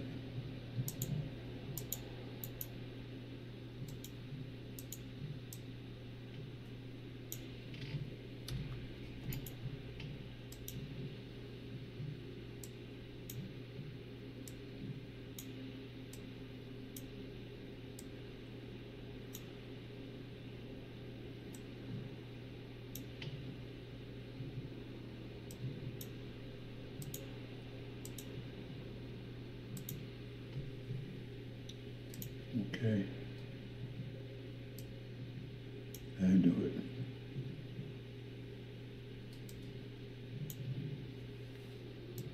This way.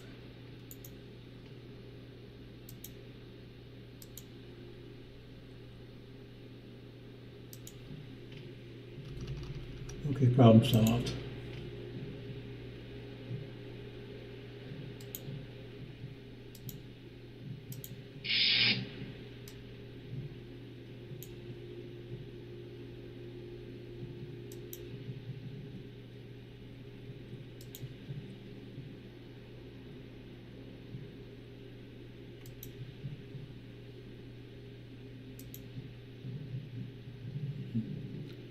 Okay.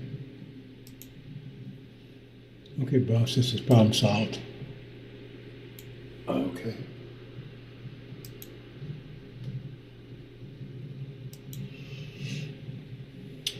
The Christian legacy. The Christian legacy. You know, they tell you nobody works. So what's the Christian legacy for the last 500 years? See, we're taught that Christianity is only 500 years old. But most people think it's 2,000, but Catholicism and Christianity is not the same thing. The form that you call Christianity right now is Methodist, Baptist, all that's 500 years old. That's the Protestant movement. That movement started 500 years ago, the Protestant movement. Methodist, Baptist, whatever, right? That's the Protestant movement. Protestant, that's where the word comes, because they protest against the Catholic Church. That's what I mean Christianity is 500 years old. And so what's the legacy of that? But see, you need to know the history. I'm not going to go into details here, brothers and sisters, but it says Gog and Magog will deceive the whole world. But you understand, when does Gog and Magog? So they tell you that's the future. It says Jesus is going to come back. He's going to rule for 1,000 years. And then for some reason he's going to just disappear and get a kingdom over to Satan. And God can make is going to take and rule and deceive everybody. That's the story they're telling you. So-called millennium. That's bull, total.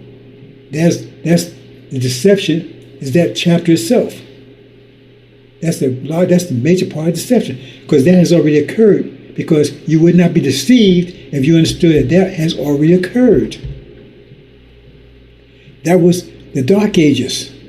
That was Europeans and so-called Jews. They was thrown into the pit for 1,000 years. I mean, Europe. And it was locked down by his resurrected empire. Abraham's resurrected empire kept locked down for 1,000 years. And they broke out 500 years ago, exactly like it says. But they tell you that's in the future. Because if you know it's the past, you say, oh, wait a minute. Then you know who Gog and Magog is. It'd be 2 European world powers. There's only been 2 world powers that you know of in history. And both of them European. Britain and America. Gog and Magog. And Gog will come out of Magog, because Magog means the mother of God. And they will both come out of the east and go and see the whole world they didn't know about during the Dark Ages. It's simple enough, brothers and sisters. But see, that's what I want to get into here. Part of what I want to get into is the mind war, because the mind war is about, for them, it's about deception. But either way, the mind war is about information. And war, right? War is about destroying resistance. The bottom line is simple. It's about destroying resistance. When the resistance is destroyed, the war is over. And so they've been at war with us as a nation for 1,500 years. Okay? But they haven't got rid of all the resistance. As long as there's any resistance standing, the war is not over. So we're going to examine the Christian legacy, because they're known by their works. So what's the Christian legacy? Before I do that, let me explain a couple of things, brothers and sisters. This will be short today. Otherwise, I won't exist tomorrow, because my wife asked me to do something and I haven't done it yet. Okay. See this right here? It says, you will not return to get thorough knowledge of stuff. So you need to understand how things work. So what you have here is you got 2 different kinds. You got the Bible and you got the Quran. Now the Bible, it tells you it's sealed. So if it's sealed, unless you broke the seals, that means you have no idea what you're talking about. That's why all these people are in trouble. These preachers, these priests, all of them, they're all liars. Right? That's simple right there. If they tell you even Elijah Muhammad told you the book was under a veil. So if it's under a veil, if it's sealed, that means they don't know what they're talking about. That means they're deceiving people, because they tell you what they're talking about. That means they don't know what they're talking about. But then they tell you, you're supposed to depend on them and give them money and everything else. But by death, they don't know what they're talking about. Because it says the book is sealed. Daniel is sealed. Revelation is sealed. But they still talk about it. And they don't know what it means. It means they're lying. They're part of deception. You see? But you got the books there. Now, the way this works is, I'm going to give you the short version. The universe keeps changing. The seasons change. Right? You got the weather seasons. Right? And you got the Earth transition seasons. Right? As the universe, transfers, as it expands and contracts, you go in different phases, different seasons. And we know it takes 24,000 years for a complete cycle. So that's, you got 4 seasons there, each 6,000 years. That's why they talk about 6,000 years. So it's come out of a 6,000 year cycle. Anyway, you have these seasons. Some people call them cycles. You got these, or let's call cycles. You have these cycles of reality. And seasons that we know, summer, fall, winter, spring. Those are weather cycles, right? You also got like cycles in life, like when you're being formed in the womb. That's a cycle. Then you're born. Then you infant, and then then the next day you're a teenager. And then those cycles of life. So you got different cycles. So, but what scriptures deal with, right, is the earthly cycles in respect to the universe. So look at it from the point of view of just winter weather cycles. So you have winter, spring, summer, and fall. But those different cycles, and they require different levels of understanding, different modes of action to deal with them. A winter cycle, you have to have a different mentality for the summer. Okay? So they send a book and say, okay, to define this cycle, right? And now thought is pressure. This environment we live in right now, it came from a mind. This is the reality we see right now came out of the mind of Gog and Magog. That's pressure, because thought is pressure. I'm not just saying it's fact. And this pressure is greater than any other pressure, so it's dominated Hinduism, Sunnism, and everything, because it's greater pressure. Greater pressure. And it was truth. Well, how make Mishra blood? Because it was, remember, the winter truth is different from the summer truth. You might like it, but some person, they won't like the winter. So God said, because that was the truth, that was the season for that. So that's the truth is, if it's in sync with the season. See, the idea of truth is, they got you so messed up. The idea of truth and everything else is totally messed up. It's mathematics. We think mathematics, you don't have those problems. So Adam was the truth. And Iblis, who said, no, I'm going to keep doing what you told me, the old way that, make my prayers every time. He said, well, he was considered wicked, unrighteous. Because he didn't understand the seasonal change. And because of seasonal change, Adam was the truth for that period of time. Even though it make mystery, but he'd be the truth for it. So therefore, he's given a book, right, to show him how to be successful during that period of time. See, because I said, it's force. The whole reality is pressure, which is force spread out. You have to learn vectors. Vectors is the language of force. If you don't understand vectors, you don't understand anything. Because you understand the universe is based on force. Every action has opposite equal reaction, consequence. And vectors is language of force. So what happens is that you get a scripture. And where's the scripture? I said scripture's like a bomb. Well, the thing is scripture is like tells you how to manage your energy,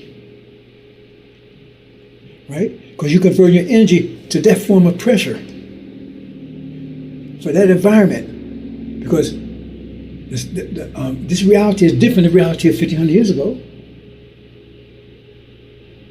So this reality came out of the mind of Gog and Magog. It's different than one 1,500 years ago. This is a new one. And it came out of the mind of Gog and Magog. And they was getting a sealed Bible. And remember, a sealed Bible. So they don't understand what's in it, right? So they have to go what's on the top. They still got it. There's the depth of it, because it's sealed to them. Okay? So it's a book. It's a sealed version they're getting. So they're going to read the sealed aspect. It's still information. And it's designed, right? In other words, there's two sides to it. Like two sides of a coin. They only get one side. They can't see the other side. So this side say, okay, now this the way you manage your energy. Because everybody gets the same amount of energy. So if they manage their energy this particular way, they're going to create a high pressure system which will blow away all lower pressure systems. See? And the angel tells you that the Quran is just the moon of the sealed Bible. That's the sun of this period. That's the moon of it. So it reflects, the moon reflects, and the Quran reflects the same ideas as in the sealed Bible. Women are inferior, that kind of stuff. Because this is the time of Adam. I don't want to go too deep into that. But what I'm trying to say is that they get that, and then someone has to take and ignite it, and then you have to fuel it. See, ignite a fire, but if you ignite it, it's no good if you don't have no fuel, or the fire just burn out. So like they have to get a book that's to ignite it, accept it, right? And then have to, where do you get the fuel from? Well, it's them. The Prophet Muhammad he fueled the Quran. He was the fuel of the Quran. He was intimately connected with because it was his fuel, his energy that fueled it.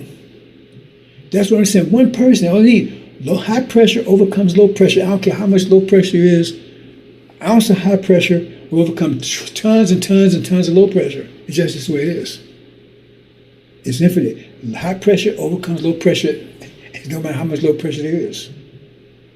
So when you see one person, and then you tell them, okay, here is the book. Your scripture, you follow the scripture here, and you apply you fuel it, and you're going to create a high pressure zone where it's going to blow away everything else, or everything that's there now. See? But someone has to fuel it. So Prophet Muhammad, he fueled it. Like Isa ibn Miriam, what you call Jesus, Moses, same thing. They had to fuel it. So in other words, the energy they get, everybody gets the same amount of energy, but they have to manage that way in that book. And then they create a high pressure situation, and it expands, eventually overtakes what the pressure system that just like the Quran took out the pressure system that existed before was the so-called Roman Empire. Took it out. Couldn't withstand the Islamic Empire. And then Gog and Magog came on scene 5 years ago and blew away the Islamic Empire. They took that book because they didn't have access to that book before. See, in Catholicism, only people who had access to that book was the priests, the kings, the monks. Those say normal people didn't have access to it. The Protestant movement, I think it was Gutenberg Press, they started printing the books and they gave it, and then those people started reading the book and they started following what they thought was in it. Remember, it's a sealed book.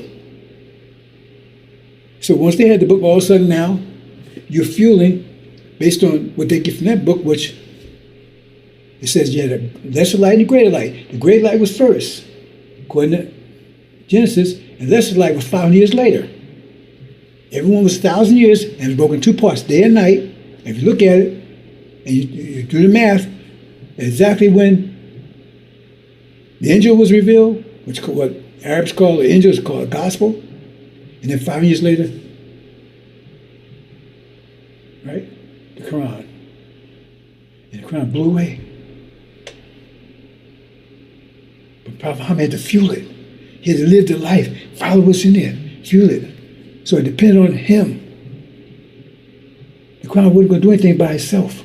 He had to fuel it. Okay?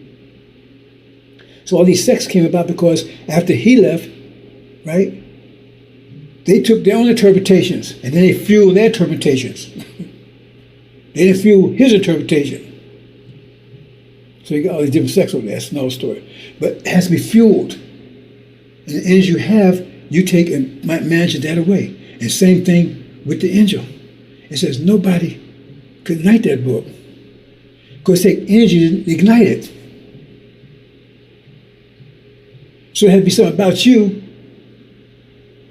that allows you, it's something about you personally that allows you to ignite it. Because remember, that's still energy management itself. That had two come together. It's like it's a magnet that draws you together because you're on that same wavelength already. That's how you able to get the book. You come together. then you ignite it, and then, but you got to put and the more energy you put in, right, 100%, rods start changing. And the thing is that, like toss the quality. I don't want to go into a lot of detail here, brothers and sisters. But like I said, you can't see the wind, but you can see the effect of the wind. So 1990, that's when the engine was ignited. And then take the message of covenant and start fueling it. See, Elijah was given the supreme wisdom by Master Muhammad. He ignited. He came and said, I know who you are. Have you heard the story? Then he lived the life. Right? He applied his energy, focused energy on that. And he started changing things. He didn't have enough. That wasn't enough. It wouldn't create. It wasn't high enough. It wasn't able to overcome this system. It wasn't enough. That's why I say to prepare the way. Because remember, you got to keep fueling it. You take them out there and stop. But once you stop fueling the pressure, then it settles back down again. You got to keep fueling it, fueling it, fueling it. You got to keep taking energy and putting into it. Keep it going.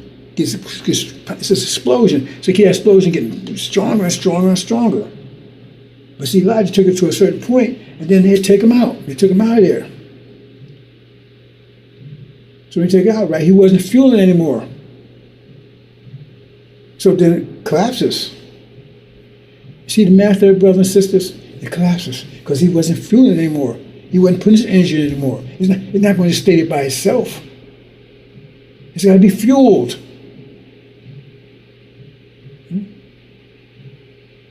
Then along come Mr. Farrakhan. See, he's got a whole different idea. He's not fueling those books. He had the ability to do it anyway. Because remember, those books is the mind that you have to have. It tells you how to manage your mind, how to manage your energy. How to manage that's the mind. That's ignited. You get the mind, tell you how to manage. That scripture telling you it's your mind. Mind is like software. It feeds information, hardware, your brain. So that scripture is the mind. So he gave him that mind, and then mind tells how to manage his energy. And Elijah Muhammad did it, and he caused things to change. He had an impact on the world. Now, if he had stayed, but he wasn't able to stay. Plus, it was issues too, his age and everything else. He was just prepared away. Okay. Remember, the ignited, he has to have his mind has to be on that same wavelength. That's what Master Muhammad teaching gives him on that wavelength. That wavelength frequency. They're teaching for 3.5 years. You're up there. And then now you ignite it. Now fuel it. That's what they're teaching, to get them to be able to ignite it. Ignite the lesson, understand what they mean, everything. Now fuel it. And he walked in and fueled it. So what happens? When he's not there anymore, it's not fueled, then the pressure collapses because he's not fueling anymore. Unless someone else steps in. But the point is, because Elijah, Master Ram had to give him the new mind. Original mind. But Farrakhan doesn't have an original mind. He doesn't have, he can't do it. He only sees things from a grafted way. So he sees all this as from a grafting point of view. So that's what he's fueling. That's what he's fueling.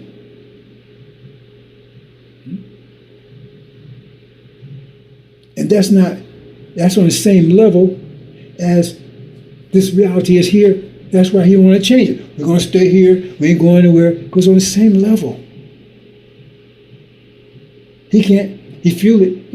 It's just to keep from being crushed on this level. Because he can fuel it to the level.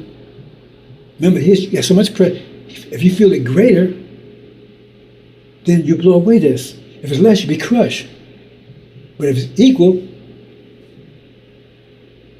then you're okay. You walk in it. But it's equal. But you're not blown away. And that's what he's teaching. Because, hey, stay here.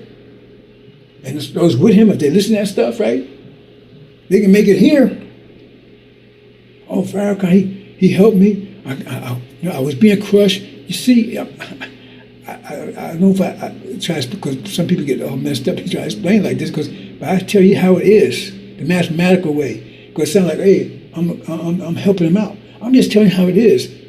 I get actual facts so you can make the right decision. So the information he's giving them is how to survive on this level. Because the same pressure he's fueling, the same pressure the devil's fueling. So that's why he say things like he say. Devils ain't devils anymore. We got to stay here, right? See? We intimate with devil. You see what I'm saying? Because that's the level his mind is. He can't do any better. That's what he's son of perdition. And it says they're deceiving, he's deceiving, because that's the quality of it. It says they're deceivers, he's deceivers too. That's the quality of it. Let me move on, Brown says that. I don't mean to get too deep, but let me move on. Oh yeah, definitely. Wow. I'm not gonna get this in, brothers and sisters. Time go by so fast. I can't believe that went that fast. So what happens is that in 1990, right? It said the Lamb would ignite the angel, same wavelength, because life is living everything else, put him that wavelength. So he was the only one able to do it, and then start fueling it. And so now, since 1990, the world's changed dramatically. And the thing is, like I said, you may see the wind, but you see the effects of it. So right now, you see, this reality is getting more and more troubled ever since 1990. The church is getting more and more trouble, more and more trouble. You see what I'm saying? Because it's changing it. The pressure's greater, right? And they keep fueling it. And the only way they can stop it is they have to stop what's fueling it. But they can't do that because high pressure, they low pressure. There's nothing they can do to stop, except if they can trick them into lowering this pressure. And if they trick them to lower this pressure, lowering this, then crush them real quick, and that's the end of it. Okay? So the book and the person, they like husband and wife. See? They're on the same wavelength, but one ignited, and then you got to fuel it. Your life, what you're doing. You can take all your energy, actually 100%, and put it into that. And then you create a high pressure zone, which starts blowing away the low pressure zone. Let me show you. I'm going to have to do it in two parts, brothers and sisters. Okay. See, like this. See? Because that's what the engine's doing. He's fueling it, and then you got the pressure waves going out. And the higher pressure waves than the pressure waves that, because they're putting pressure waves out all the time too. You hear the news media, that's pressure waves. The news media, the education, all that, that's pressure waves, that's thought waves. They call it thought waves, right? Brain waves? It's pressure waves. And this is greater than that. But you keep fueling it, and it gets stronger and stronger and stronger and stronger. Keep fueling it. But if I stop fueling it, then it collapses. See? I've never explained to you that way, but a lot of things I didn't. I keep telling me I stop assuming. You got to fuel it. It's not going to just sit there by itself. If I go away, it stops. If I stop doing it, it stops. I'm not going to do that. And the only way they can't make me do it, they can deceive me into I'm shutting myself down. And then once I do, they would high pressure. The high pressure got lower than theirs, crush me. That's the end of it. Angel and the lamb are one and the same. Okay?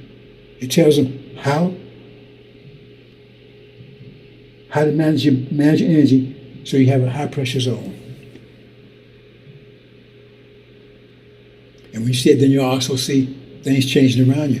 The pressure, reality is starting to. That's why they're in trouble right now, economic in every form. It's not. It don't happen by itself. Somebody in trouble. They're in trouble just because of mystery God. In trouble because there's a force putting them in trouble. Every action has an opposite reaction. So if they're reacting, you got to say it must be a force that's causing their action. So if everything is declining, economy and everything is in trouble and wars and all that kind of stuff, that means there must be a force that's causing that. I don't know if I get that through to you.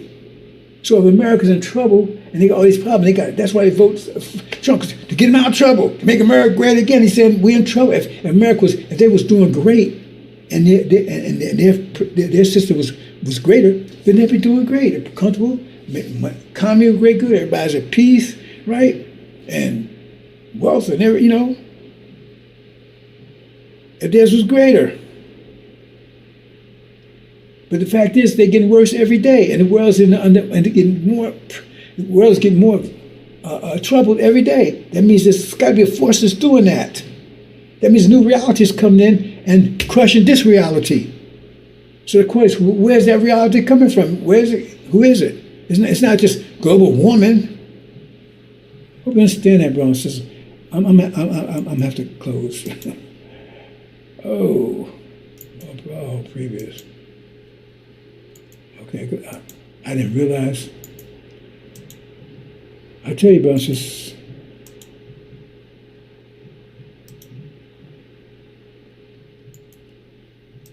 I didn't realize. And so when you read the story, I'm not going to Mount, it tells you. See, these things are clear. Right? Well, this past reality was clearer than the previous thought. That was clear. It doesn't matter. Look, just look at it like high pressure overcomes low pressure. Whether it's clear, dirty, or whatever, if it's high pressure, will overcome lower pressure. Dirty water, high pressure air. Well, I shouldn't say high pressure. Well, I said it shouldn't. Well, that's not totally correct, right? I mean, you put water under pressure, right? Okay, use it that way. It could be dirty water. If it's high pressure, it's going to overcome clean water that's low pressure. This is the way it is. So maybe they make myths shed blood, but during this time, this season, and because of their nature, they had higher pressure. So therefore, it would come to blow away. Like that's why I said, why they let the wicked overcome the righteous? I think Abraham asked that. Some prophet asked that. So I think it was some prophet asked that in the Bible. Okay? So they could understand how come the wicked, because they don't understand how the universe works. It's high pressure, low pressure. Understand that, and then look at the quality and look at the season, and then you start seeing stuff make sense. So when the season was in, that means that it was a negative season, and so negative people would rule in negative season. Move on, brothers and sisters. Okay, I'm part 2 tomorrow. I'm going to have to go into more details. I had something to do today, and I haven't finished it. Right? But let me give a brief. See, God can make out here 5 years. And their pressure was higher than everybody's. They overcame all the nations. The world empires overcame Hinduism, Buddhism, Sunnism, all of it. Even the Catholic Church, all of it. Because high pressure. But now, the engine's on the scene, seal's broken, right? Messenger of the Covenant, he broke those seals, ignited, and now he's fueling it. Because it's telling him how to fuel his energy, how to manage his energy, rather. How to manage your energy. So he's fueling based on the guidelines in the book. You understand? And he did that. Create a high pressure zone, but you got to keep fueling it. And the zone gets bigger and bigger and bigger and stronger and stronger and stronger. And no one can stand against it. So it means it's pushing, it's like you're in an elevator and it's crowded and you push a little bit, right? Everybody's getting tense, you push a little more, right? Push a little more. Everybody after a while, man, you're in a fight. Right? Because everybody's against the wall, you're in a fight. You see what I'm saying? That's what's happening now. because it's going to be a war. That's why it's. Right? You see, it's getting hotter. They know it's going to blow up in a minute. You understand, brothers and sisters? But the short version is, it said, known by the works. Now, what's the works of Christianity? See, they can't answer that question. Oh, Christianity good for the world. How was it good for the world? Slave. What has this world been like the last 5 years? Slavery, murder, genocide, theft. That's been characterized whole reality for the last 5 years. Okay. Well, see how evil and wicked they are? Yeah. They are now. When the judgment comes, but during that time, they weren't wicked. They were unrighteous. Because Adam was a righteous, as long as he didn't touch that tree, like I said, what is that? Do not touch that tree, that you become unjust. That means he wasn't unjust till he touched that tree. So his mission to shed blood was just for his period. But then it said judgment will take place after 40 years. So now that his time is over. So if those actions now out of sync, because during his time, the actions of the jinn, which are the Sunni Arabs, was sinful, out of sync. They was kind of getting their ass whooped. They had not one victory during that time. But they was righteous. No, see, your thinking is all wrong. And that's what Suleiman's here to straighten out, give you your mind. I'm gonna leave it there, brothers and sisters. I had a lot more to say, but I'll leave you with that. That's a lot right there to think about. You got to fuel it. And that's why I said the only thing they can do is trick me into lowering my pressure by not distracting. Remember, it takes energy. So I give 100% energy into this. If I start giving 50%, that means they're going to lower my pressure. Is that enough for their pressure to become overtake mine? Because once it does, they eliminate me because they're high pressure, they're low pressure. That means they crush me, eat me, and nothing I can do about it. So how would they do that? They send people over for all kinds of ways to distract me. See? That's what it is. So whether they do it intentionally or unintentionally, it doesn't matter. The effect is the same. Right? So at this point, case closed on that. Nope. We'll not accept any more distraction on that level or just get rid of it. Because that's the purpose of it. Because in the end, it says, I talked about this, it says, Suleiman will be betrayed. Son of man will be betrayed. And put to death. What does that mean? I know what it means. It's not going to work. But to say it was raised to life. Right? But the thing is that anybody's distraction is the enemy. I don't care what they say, they're the enemy. Because they're taking distracting energy they're against the angel. Because the angel is bringing the new, like, a woman pregnant, right? And she eats something that's wrong, it's going to mess the baby up. And the baby come out all messed up. That's not going to happen here. Anybody if you're not fueling this, you're enemy to it. If you're not fire, you're fuel for the fire. So if you come in distracting, that means you're telling me, don't cause me not to focus on energy. And so therefore you're weakening the vibrations, the angel message, you're lowering the pressure. Anytime you lower the pressure, because this pressure is changes reality, but it's also helping my people. Because it's getting protection from them. Because this reality is getting weaker, so it has to just use more energy to try to stop this. So I don't have so much energy to mess with them that much anymore. Because now they're doing everything they can to stop. Like in an elevator, everybody's worried about what happened to everything else. You stop pushing, they ain't worried about the only thing worried about is you pushing, man. Man, you're taking all the room, you're pushing. So you have to focus on that. So if you a distraction and you out here talking about you over here come in my house and with all your BS and you got attitude, you got to go. Because you're doing a purpose or unpurpose, it doesn't matter. The effect is still the same. I got to focus all my energy just to make this happen. I have to fuel it with the energy I get. Now, I haven't really explained that to you that deeply, but I'm telling you right now. It has to be fueled by someone. That's why you pick one person, and that person has to live the life of it, to fuel it. If they don't fuel it, you hear about some prophets get killed or whatever, because they got tricked into lowering their pressure. They try to trick Prophet Muhammad lowers pressure. He said they try to, why don't you be more pliant? It says in the Quran. They don't say lower pressure, but you understand what they're saying. They told him, why don't you ease up? See? So they come in, oh, this, you want to change things, I don't like you said this, and Elijah said all that kind of stuff. Get the hell out of here. Because I'm throwing your ass out, and I'm letting you back in.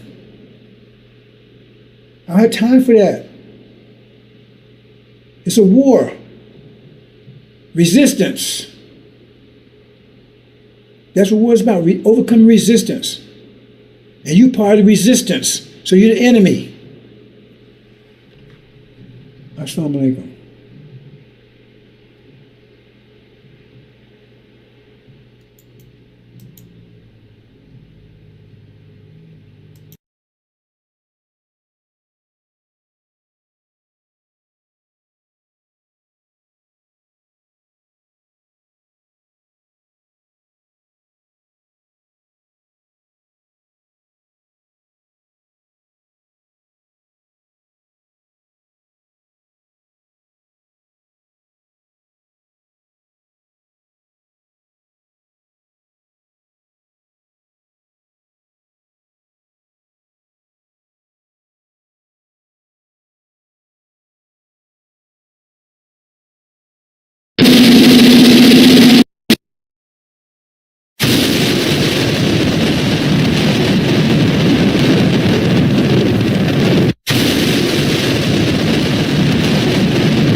The mission. My mission, brothers and sisters, let's be clear here. Perfectly clear. My mission, the mission of the Message of the Covenant,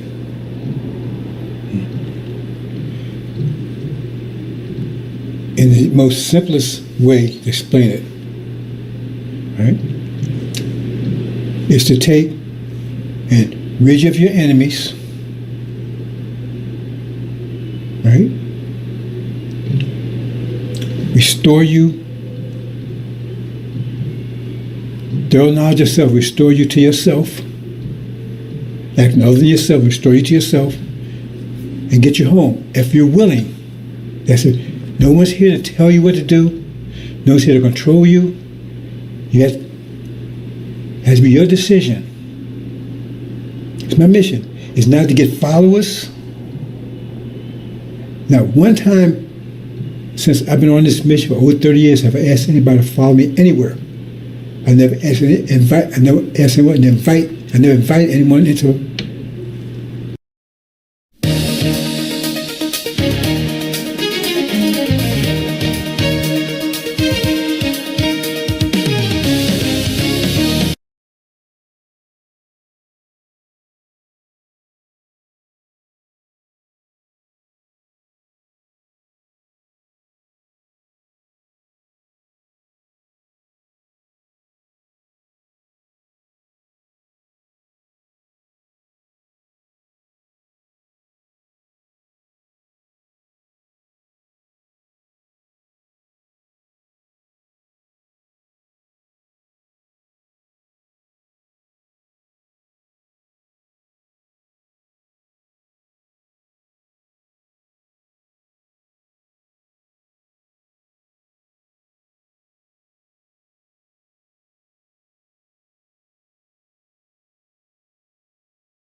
The mission.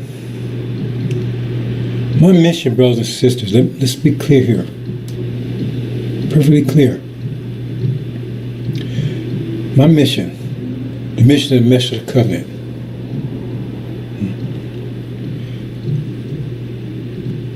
in the most simplest way to explain it, right, is to take and rid you of your enemies, right, restore you, thorough knowledge of self, restore you to yourself, acting other than yourself, restore you to yourself, and get you home if you're willing. That's it. No one's here to tell you what to do. Nobody's here to control you. It has to be your decision. It's my mission. It's not to get followers. Now, one time since I've been on this mission for over 30 years, have I asked anybody to follow me anywhere? I never asked invite. I never asked anyone to invite. I never invited anyone into my house, so to speak. I never invited anybody to participate. Never asked anybody for any money. Not one time. That's not what it's about.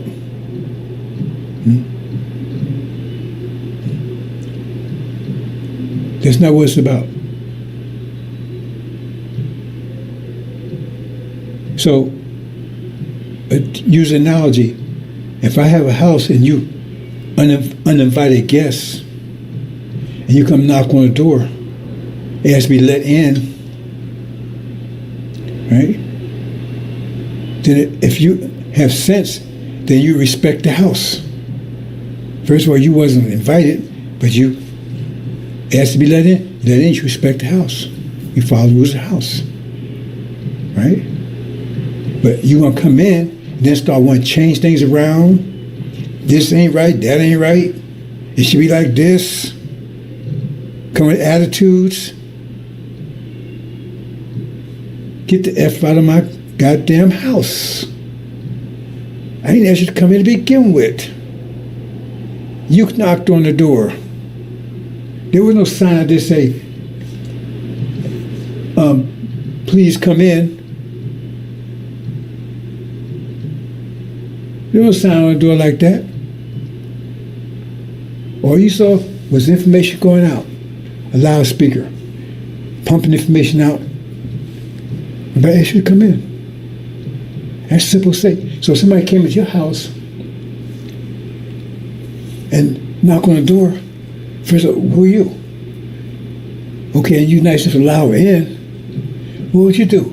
They gonna start shitting on you, telling you what you do, and you shouldn't be doing this, and messing up your furniture, and marking your walls up, and pissing on your floor, and so forth, so on, making a mess. What would you do? Tell them to get the hell out. Get attitude and what the hell are you there for? Nobody asked you to come here. No one asked you to come here. That's not my mission. Elijah's mission was to take and baptize you in water. In other words, take you and like you bathe a baby, take care of you and stick with you. And Master Brahman told him, said, you got a hard job because you got to be patient. Because he has to prepare these people for the message of the covenant. But that's not my mission at all. Not even close.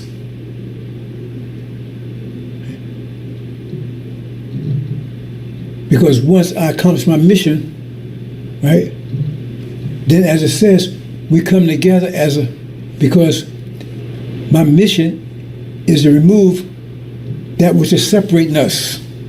Because we're connected by nature. And the man of Mark, he came to Son of Man because by his nature, not by his mind. I often use the parable description of saying the Son of Man is like a body's comatose. He's the brain. He's alert. He's awake. But the body's dead. The body's comatose. It's paralyzed. He's trying to activate the body again. So the body is his. He's part of it. He's conscious of it. He's trying to revive it. You see? But it's paralyzed. So why is it paralyzed? You got to remove what's paralyzing it. And that's my mission. Because once I move what's paralyzing it, then the body comes alive, starts moving. That's my mission. That's it. Clean it up, inwardly and outwardly, and get them home. Restore you. It's my mission. So let me go a little further to this, brothers. This is a special presentation, right? Not my normal one, because I'm going to make this clear. Because Because over the years, I get people coming here with their bullshit. Get that father, drop the bomb on you, F-bomb on you. Hell out of here. If I ask you to come here, tell me what I should be doing, what somebody else did, and I don't need that. I didn't ask you to come here. My mission is not to do what Elijah did. It says Elijah had a mission, a preparation mission. He had two different missions. It's not me to do his mission. His mission was prepare the way for this. His job was prepare the way for this mission.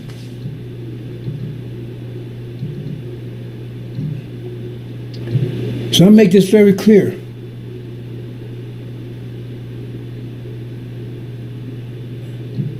Zero tolerance. Like I said, if you fire, you will not be burnt by fire. You'll be invigorated by fire, inspired by fire. But if you're not fired, then you fuel for fire. And how you know? Because as soon as you come into contact with the fire, two things happen. You get brighter, your flame gets brighter because now you're adding fire to fire. Or you say, ooh, you get all, ooh, you know, because you've been burnt. That means you ain't fire. You're fuel for fire. Either way, we'll use you. It's like a child. You know, if you analyze these things, you know, you have a child and you want them to do something, right? And then they may start pouting. Well, see, that's their way of controlling you. What they're telling you is they're only going to be happy if you do what they want you to do. You see? And we got people like that falls in that category, you know, and get on. We don't care about, get that, get out of here. Take your pouting and bullshit someplace else. Take your bad attitude someplace else. I ask you to come here.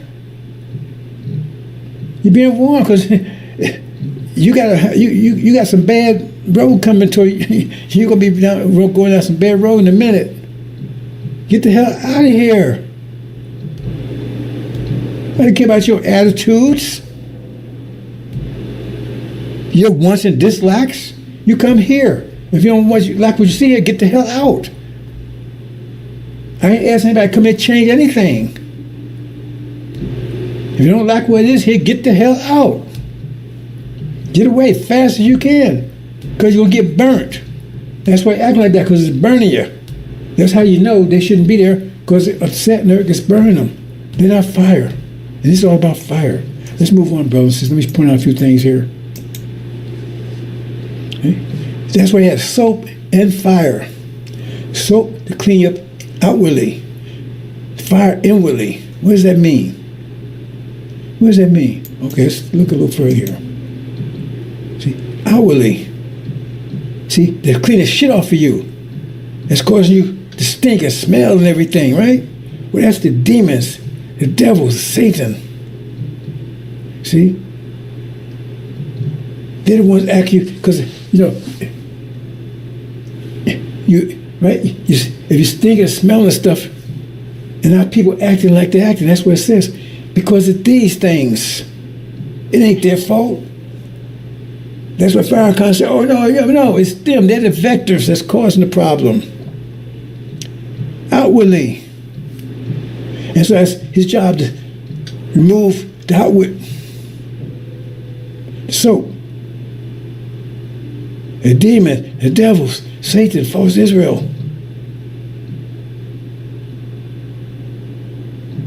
See? Clean off outwardly. That's what's causing you act, because those vectors there. Remove those vectors. Now you clean outwardly. That's why it says soap. It comes with soap and fire. You don't use soap and fire together. Okay? Then once that happens, right, separate them out away from you, because they're all over. You can't recognize. Look how filthy they are, because covered with demons and devils and Satan, Hollywood, and all this, and demons who pretending to look like you, but they ain't you. Setting the false examples and carrying on. Remove all that. That's the soap part. And then the fire comes. That's the inwardly. Now you get your mind, your vision. It gets you home. And this gets into tribulation. That's the fire. You got to get your mind. After you clean that other stuff off, now you got to get the fire. It's a true vision. See, they had a bad vision for you. Or they had no vision at all. Setting false examples and carrying. That's why it says fire and soap.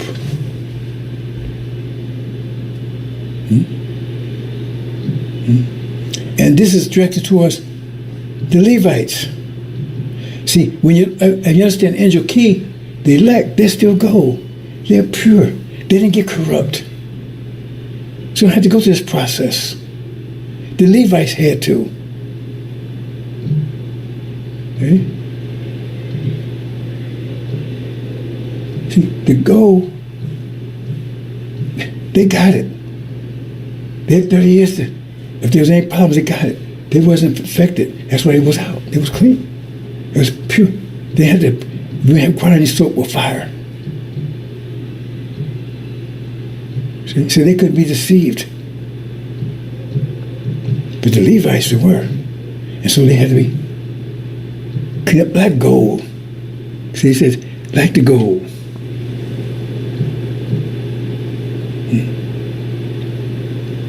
But that means, right, they had to be original.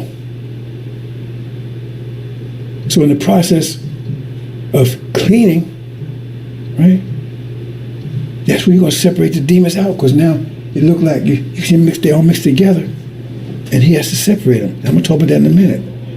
That process.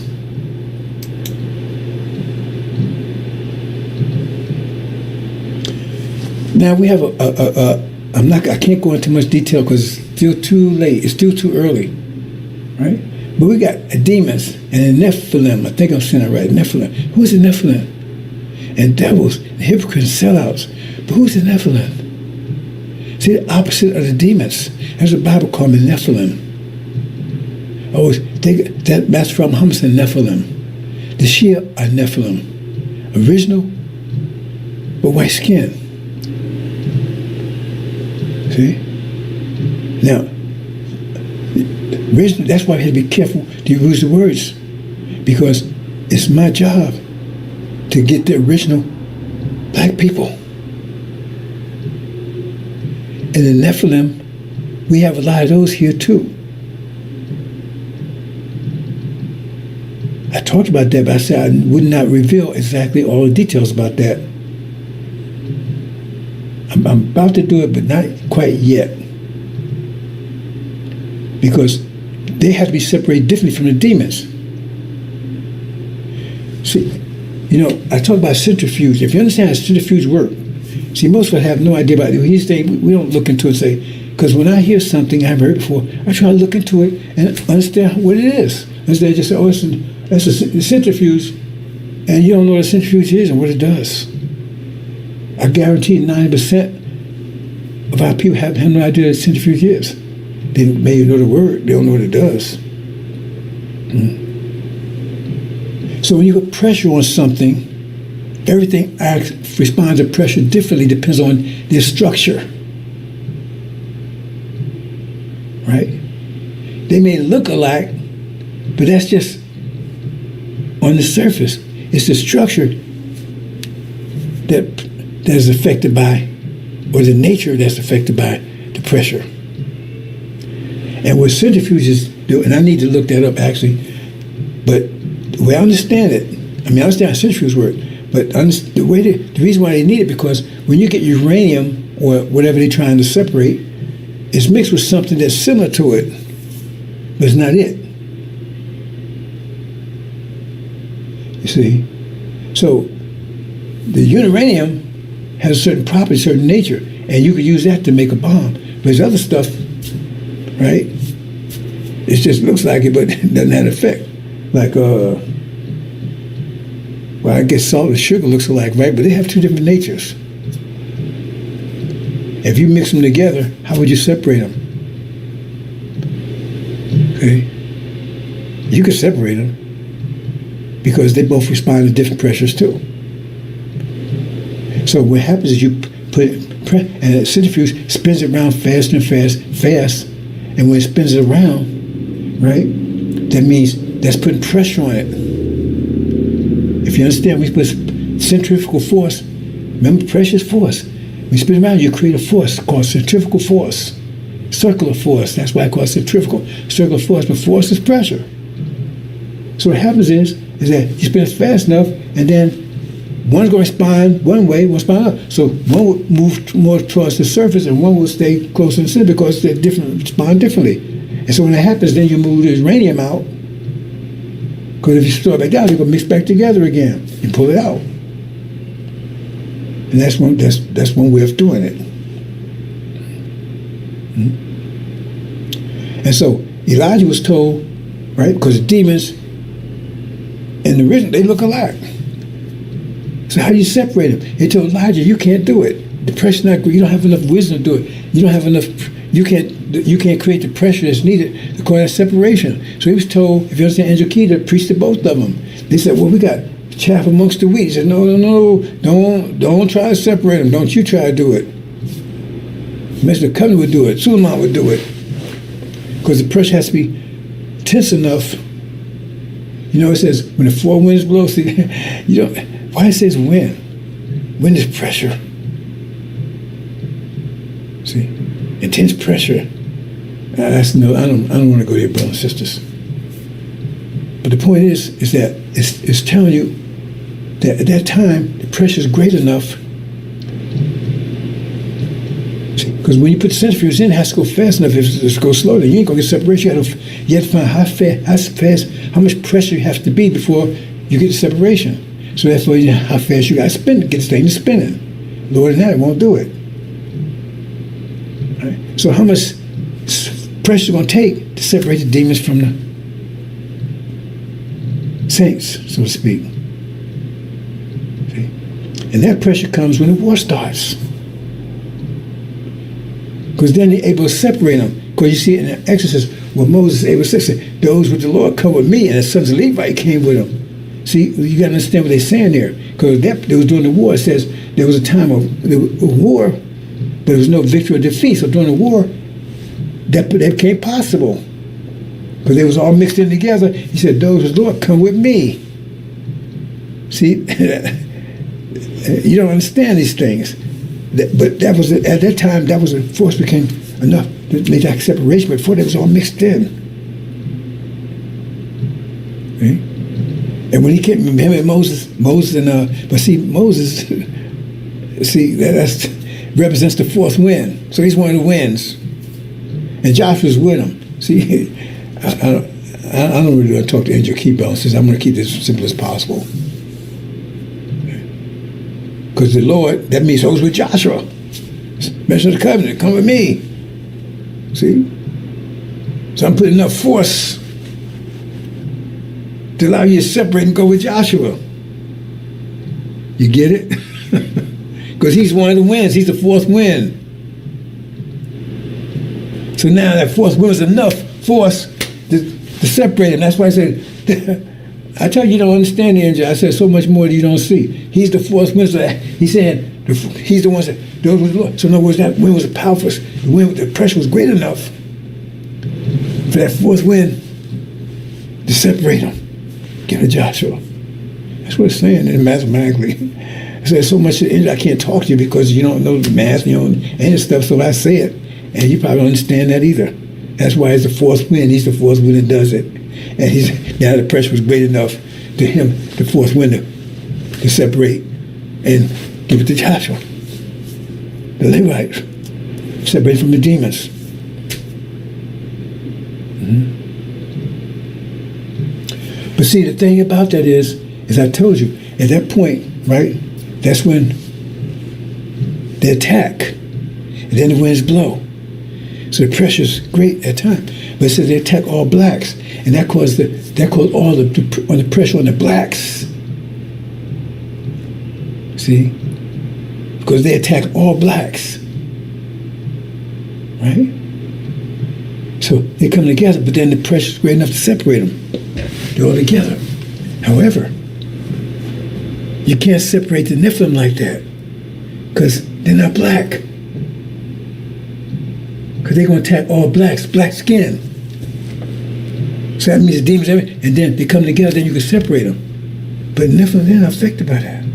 But we still got to get them. They're our people. And it gets complicated because some of the Nephilim don't know, like some of the demons don't know they're demons, and some of the Nephilim don't know they're original. But it don't matter when you put it in a centrifuge, like I said, right? You get speed high enough, it doesn't matter what they know and what you know, what you don't know. The force will cause you separate. So we're going to take a different procedure to separate the Nephilim from the devils, because they're going to attack all devils. See, I said so much I haven't told you, brothers and sisters. The Nephilim won't be, they'll be have to separate it, but not separate like that. And actually, I mentioned that earlier, a while back. I said, you got a lot of people out there that's really rich and don't know it. Some of them know it, and some of them don't know it. But they won't be separated in that manner because they're going to attack all blacks, the precious on. And so they don't look like whites. And some of them know they're Nephilim, and some don't know they're Nephilim. Like some demons don't know they're demons, and some do know they're demons. Let's look at this psychology of the demons. See, that's what I'm saying. I don't have time to be monitored because I got a lot of work to do. I'm the one who have to figure all this out. No one else. Right? No one in heaven or earth, no one else could do it. Not even the God. He's the only, that's why he has to do it and then give it to. And he said, then give it to him. So I don't have time for this stuff. And look at this demon situation. Now, a demon it can be more complicated than you know. Because a demon is someone who has, like Farrakhan follows the devil. So he's really a devil by nature. But you got some demons, right, that follows black. Black. That's why I say you have to use the right terminology. That follows black, but not original. So they think they're original because their father was black, but their father was a demon, and his father may not know his father may not even know he was a demon. Because see, his great grandfather on his parental side, slave master's son, right? But now he's still a slave, but he's slave master's son. He may be light, he might be white complected. But he may be dark, but still, he got that devil gene in him. So maybe, right? So, whether light or dark, right, he's still. So he married, so he ended up with a black woman. So now the next child is black skin, but they may not know that his grandfather was a devil. And how many generations that go down? On the male side. So now I say, my father was black. Yeah, he might be black, but he still may have been a demon. You see what I'm saying? So you think you're black. You think you're, and you're not. You don't know it. You got to trace all the way back, trace all the lineage. Oh man, my great grandfather. What's this guy? What's that star? The guy played Batman. What's his name? I can't think what his name is. He thought it was really liberal and everything else. I can't think his name. I think it started with N or something. And he went to the background check, found his grandfather was a slave master. He shut it down real fast. He's a big star. I can't think his name is. I think he played an accountant or something. Anyway, I don't know if you heard that story. He said, oh, he's going to go back. So, because I ain't had to do a slave and that kind of stuff. He looked back, found his grandfather. They were slavers. Then he shut that down real fast. You see the problem there? So now, when you go back to the civil rights movement, then you start understanding it better. Because now you got this person here, their nature, they want to be around, they want to be around devils because that's their nature. But they're black. And the devils don't want to be around because they don't want a nigga around me because they look at skin color. So the person, they don't know that they're original. I mean, they don't know they're devils. They think they're original because they're black. So, but they want to be around. They want to be around devils, but devils reject them. So then they go around black people, original black people, because they look the same as them, and they can't find peace with them either because they don't agree with them. They don't like what they're talking about. They got in conflict with them all the time. They like ghosts. They're right trying to find a home. They can't find one.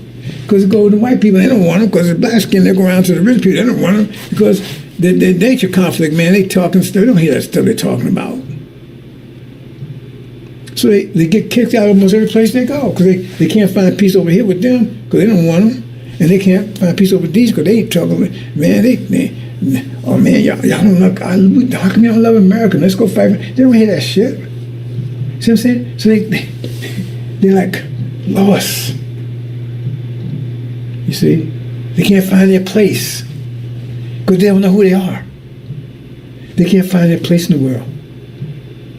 See? So we have demons like that. The demons don't know it. They can't find their place. They can't find a place around devils who they want to be around. And they're around these black folks they don't want to be around. But they look like them. So they go, see what I'm saying? So you got a problem. Now those are the ones don't know. But some demons do know. Now what's their attitude going to be? They know they want to be around, they know they're devils, but they like being around devils, but devils be around them. So they want to force it. Let's march. Let's have immigration, civil rights movement. We're going to force daddy to love us. We want to be around daddy. You see what I'm saying? See the attitude? So they know they're demons, and because they want to be around them, they're going to stand for it. See, they know they're demons. They know that that's what they want to be around, and they're going to fight. They're going to fight their way in. The other ones, they don't know. So they don't know. Should I be over here? Should I be over here? I'm black, but I ain't like them. I'm like them, but I'm black. You know what I'm saying? I'm like the devils, but I'm black, right?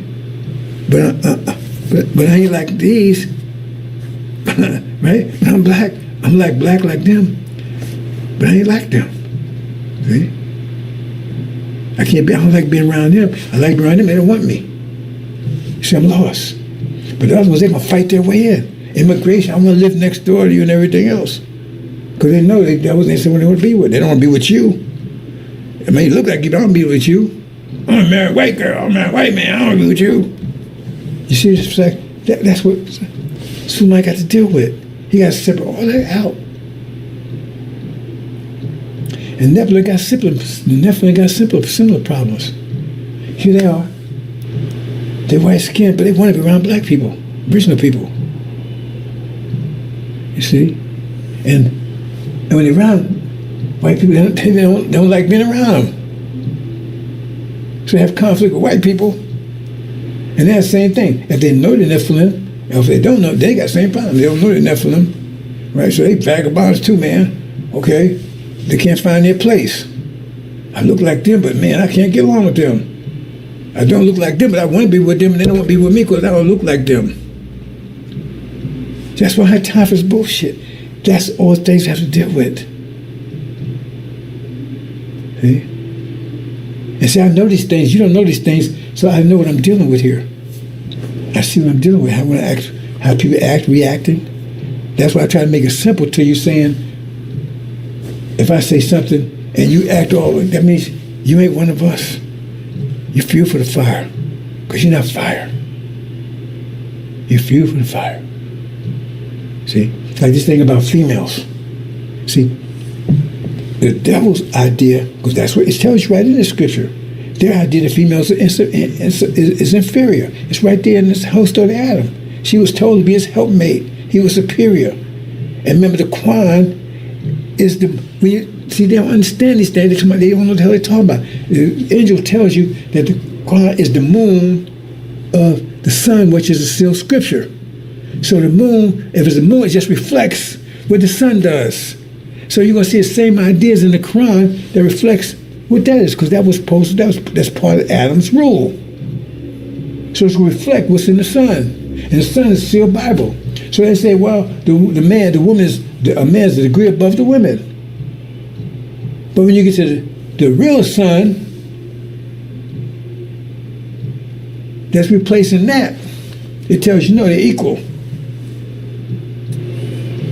Male and female gods.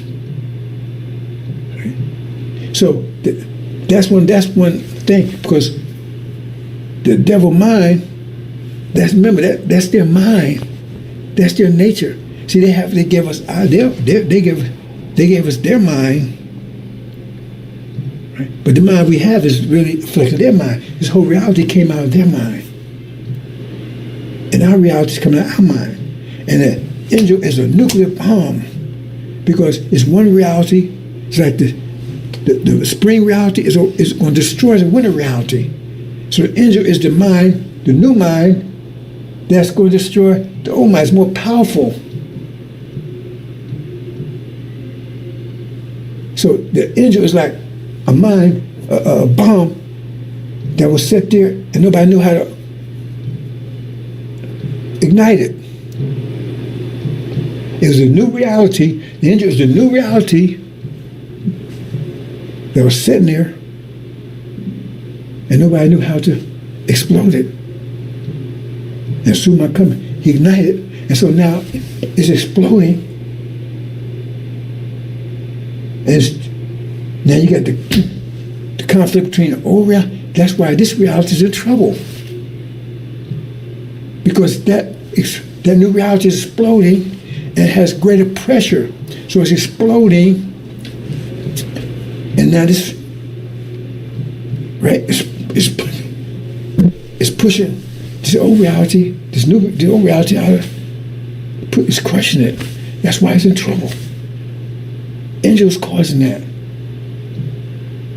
Suma exploded. He don't need anybody's help. He didn't ask for anybody's help. He know what he's doing. High pressure overcomes low pressure. Only thing low pressure can do is try to resist the expansion of the high pressure, but it cannot do it, but it's going to try.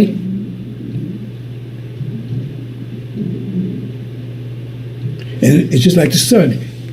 Actually the sun is exploding. I don't know, but see, you see explosion like instantly. What if something takes 1,000 years to explode? The sun's exploding. We think energy explosion means something expand, energy is being released. But how fast is it? It's just how fast it does it. The sun's doing it on a real slow method. It takes billion years, but it's doing it. Energy's coming out of it, ain't it? That means exploding. The light coming out as energy is exploding. It just takes a long time to do it.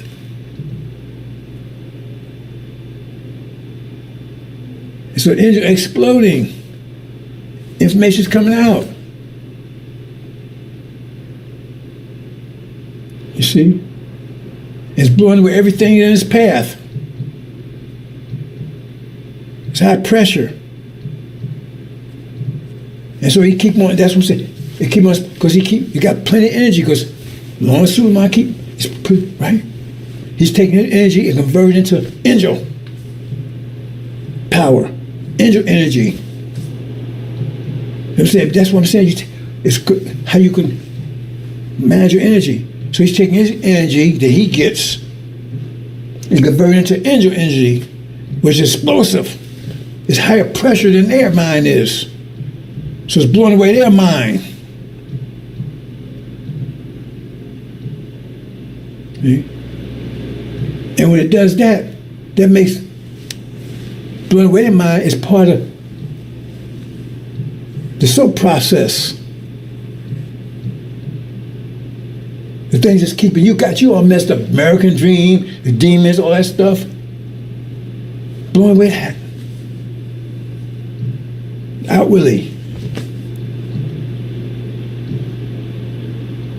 Now, after outwardly is gone, then inwardly, now burn up all the, get the cancer out of you, all the, right? The inwardly stuff. Get your mind.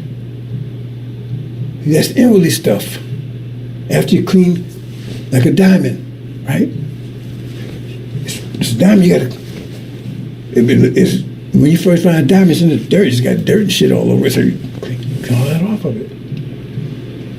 And then, but it's raw. And now you gotta cut it, make it, give it form. You don't find a diamond that look like a triangle like you see in the store. No, that's gotta be cut.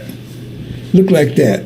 It's just like, it looks like a piece of coal. It's just a diamond. You can't. It look like a rock or something. But or it's just right. You see the diamond. You see the light and everything in it. But it's raw. You got to chill and put it back in it. Put it in. Give it form. That's what tribulation does. Give your own mind. Give it the right mind and everything else. You understand, brother and sister? That's right. And see, so that's what I'm doing. Okay. Then you got the hypocrites. Well, those original people, they're so corrupt. You can't do anything with them. But the demons also fall in that. The demons are hypocritical by nature. Because they got two natures they're struggling against. And hypocrite what? You're saying one thing, doing another? You see? So you say, like if you say, they come around, you say, okay, remember the original mind says, once you got your mind, but the original mind knows that the male and the female are equal.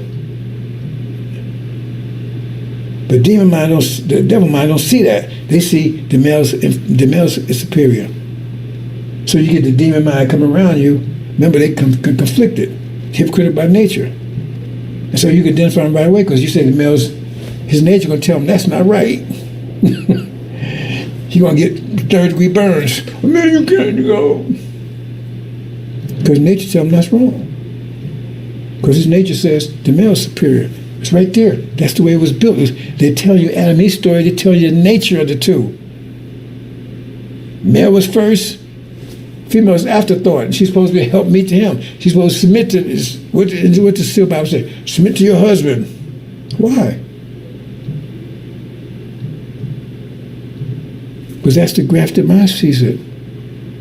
They're recessive. It's in their nature. So if you tell them, hey, they're equal, they rebel against that because their nature, that goes against their nature. So they got three to get burned. Amen. See, because they burn, the fire's burning them up. They're getting bruised.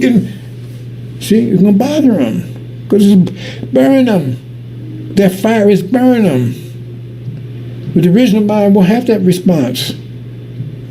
At first, it's going to be a little uncomfortable because they still got that devil mind. It's kind of like go against that devil mind, but that ain't their mind. Their nature will accept it.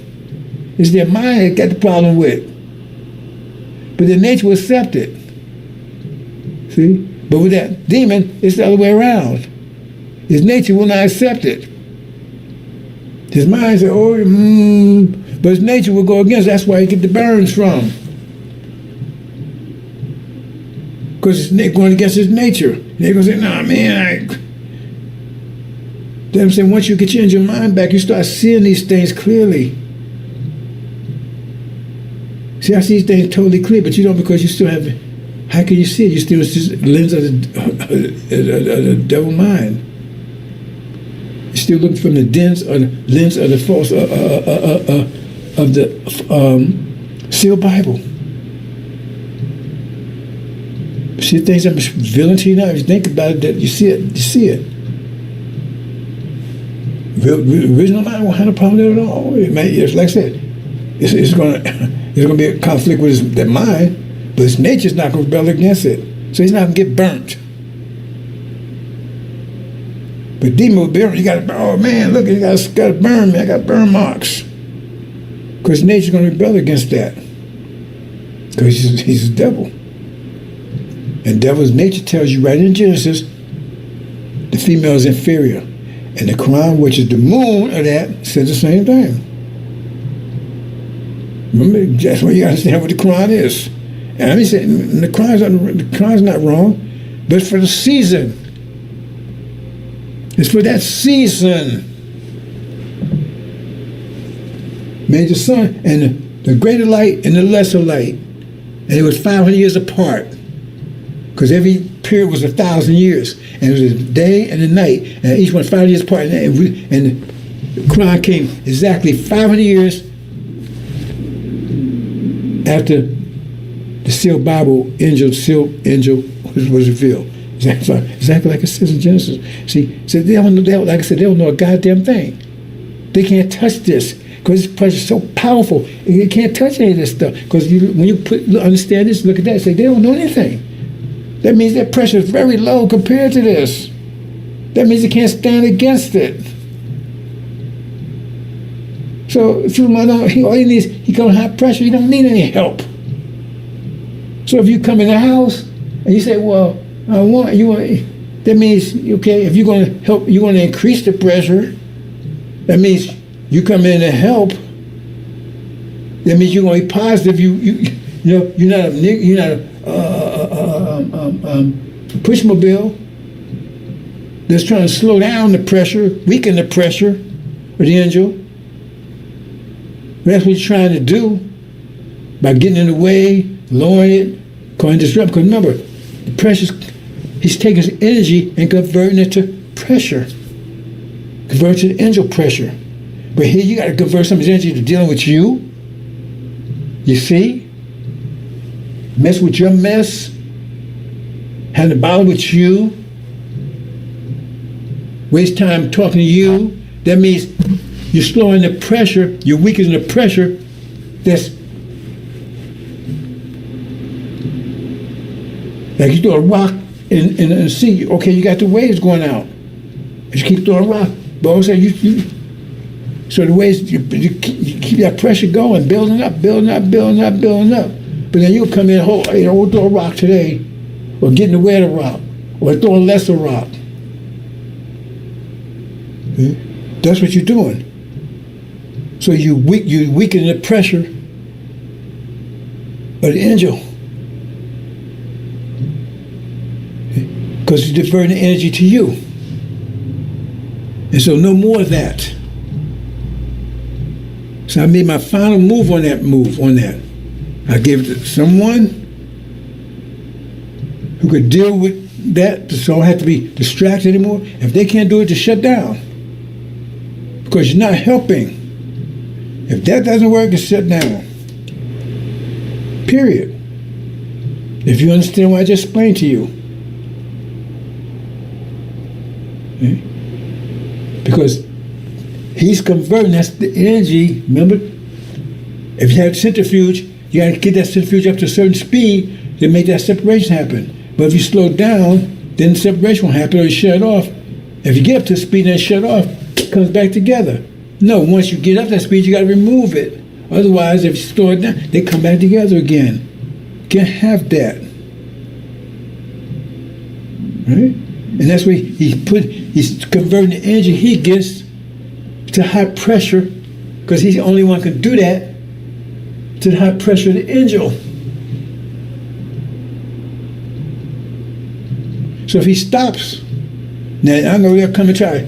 See, the thing is, they can't stop. Low pressure cannot defeat high pressure. Only thing they can do is to trick the high pressure to lower this pressure.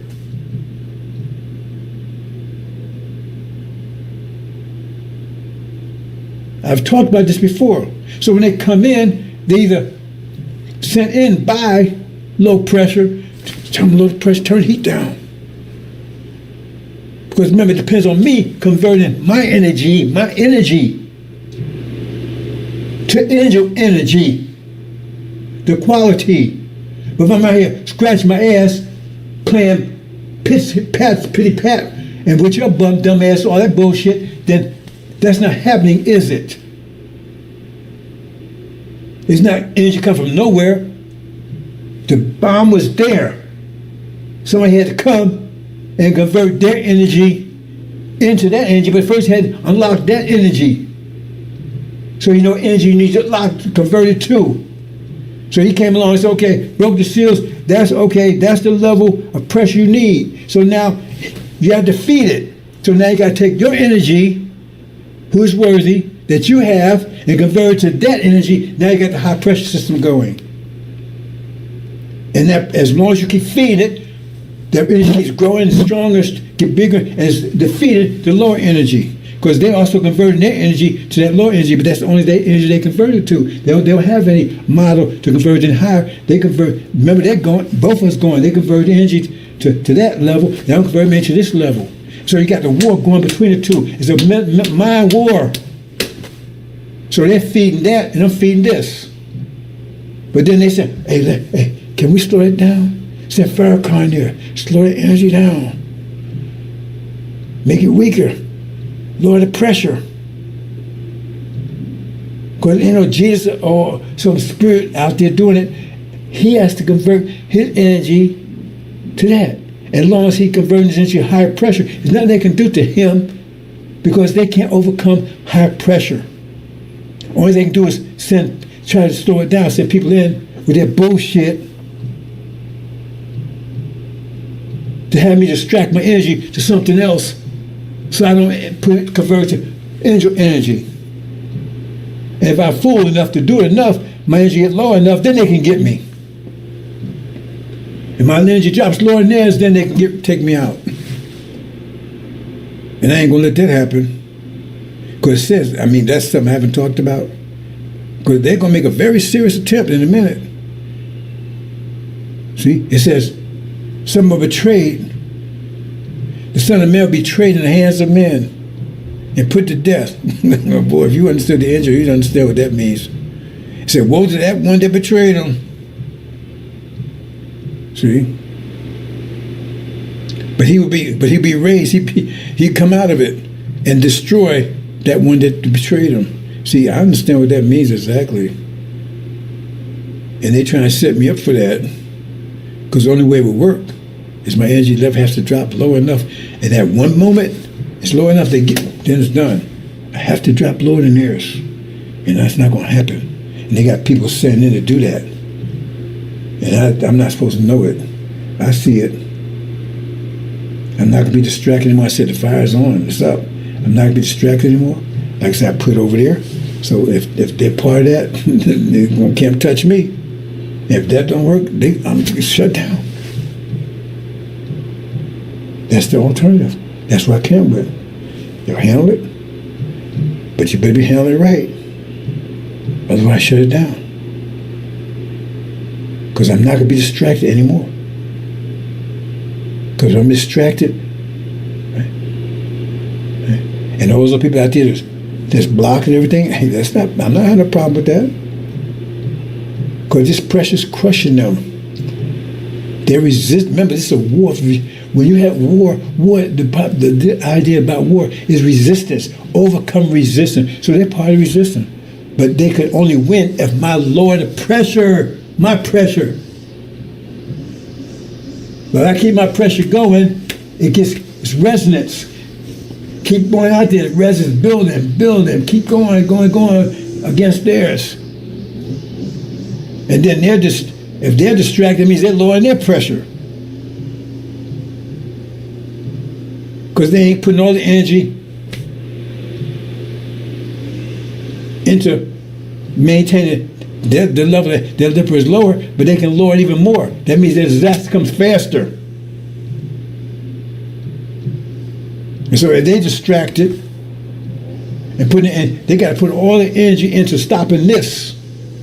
That's what's going with Farrakhan and them. That's why they're being defeated.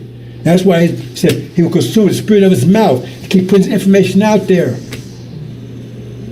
So they got to do all the information they got to do to try to block, to keep their pressure up enough to keep my pressure overcoming them.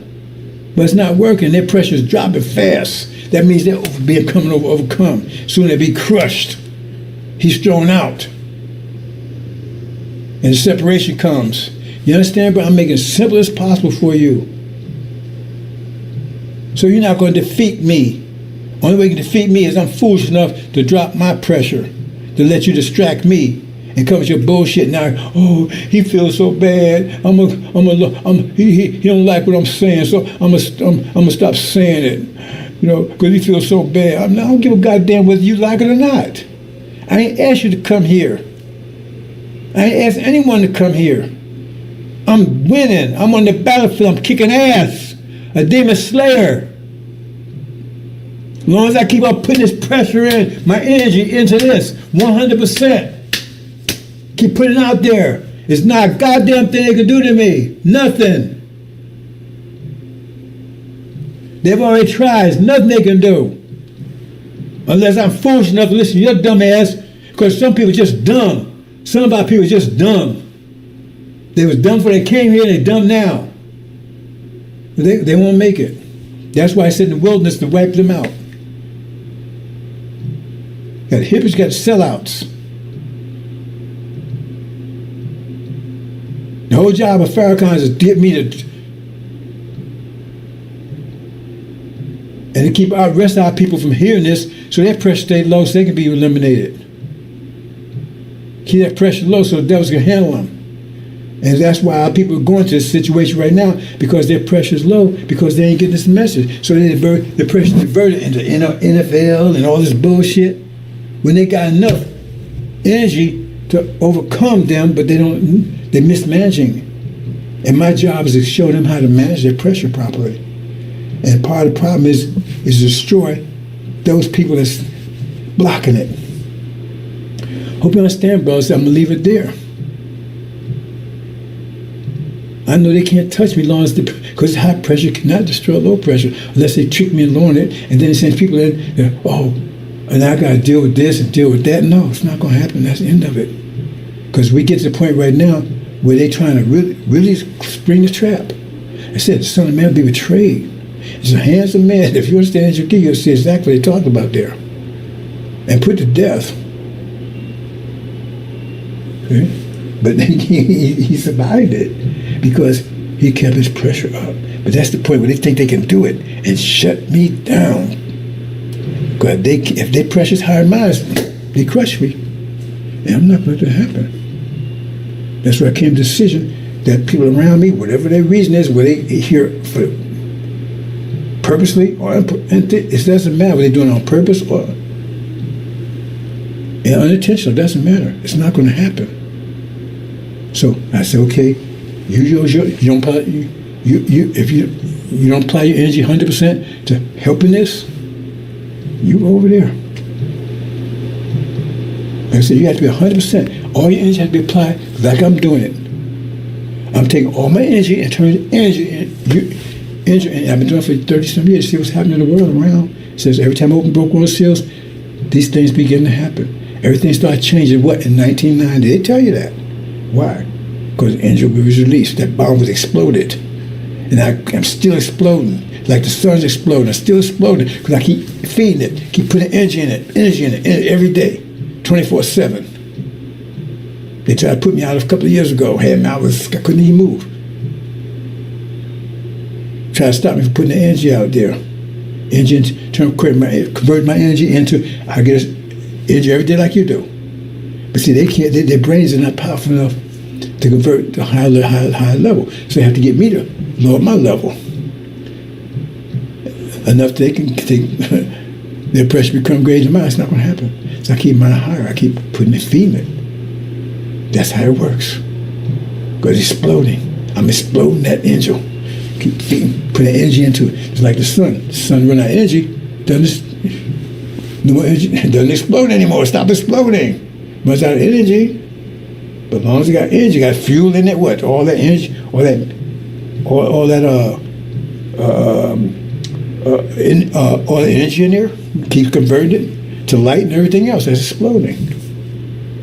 But if it runs out of that, then it stops. Then you have a supernova, it just comes apart. And so this thing, every energy requires, it was sitting there. It requires someone to feed it. Feed it energy. It was sitting there for 2,000 years. Someone had to feed it energy. So they had to go and break those and feed it energy. Someone had to break those seals and feed it energy. what the Lamb had to do. Who is worthy? No one could. Somebody had to burst and feed it energy. Not just break seals, but actually feed it energy. Where the energy comes from? He got to take the energy he gets and keep giving it, converting it to angel energy. That's the explosion. That's the power. Who make war with the beast? Who is like them? Who can make war with the beast? Whoever counted 10 horns? Whoever did these things? Because they keep burning this energy, energy. High pressure kept this. And that's what we're trying to stop from doing. And it's not going to happen. Give the Lord's pressure. So like I said, those demons come around, they got to go. I'm handling hypocrites, sellouts, fire across the whole thing to try to slow it down. So if people come around here, they bullshit, I own it. We identify them out. They don't want to put the energy into injury. That means they're going to be low pressure. They're going to be crushed. If you're not fire, you're going to be burnt. You're fuel for fire. So they're not putting that in. Because first of all, they can't do it anyway if they're a demon. So they ain't put all the energy on. Well, I got myself worried. I'm sweating, carrying on. Let me close out, brothers and sisters. You understand the process now? That's what I say. What are you doing with your energy? Are you managing energy, converting energy? Or you out there BSing around? Because if you BSing around, you're going to get burned, you're going to be crushed. If you're not putting your energy into energy, you're going to be crushed, period. There's no way about it. So if you're playing games and everything else, you're going to be crushed. You're not going to be fire. And you're going to get burnt. And oh, man, why are you doing this? Why are you saying this, man? And you're lying. You're saying stuff that ain't true. Because when you're lying, that means that's right there, tell you right there, you're being crushed. Because you don't have anything else to get out of, so you got to lie, try to defend yourself with a lie. Hope you understand, brothers and sisters. I'm going to leave it there. Oh, well, let me see what I got here. I have anything else here before I go. It's a message of covenant. That's what he says. Pure fire. First he got soap and he got fire. I told you what the soap was. Get the demon, all that stuff. I clean the shit off here. And then take your tribulation, get your mind back. 5 pillars. And then get you home. It's for Levites. But that's not required for elect. See? Because that's why they gold. It was pure already. See? And that's my mission. Not to come in, because like I said, my people already. It says those with the Lord, they're already with me by nature.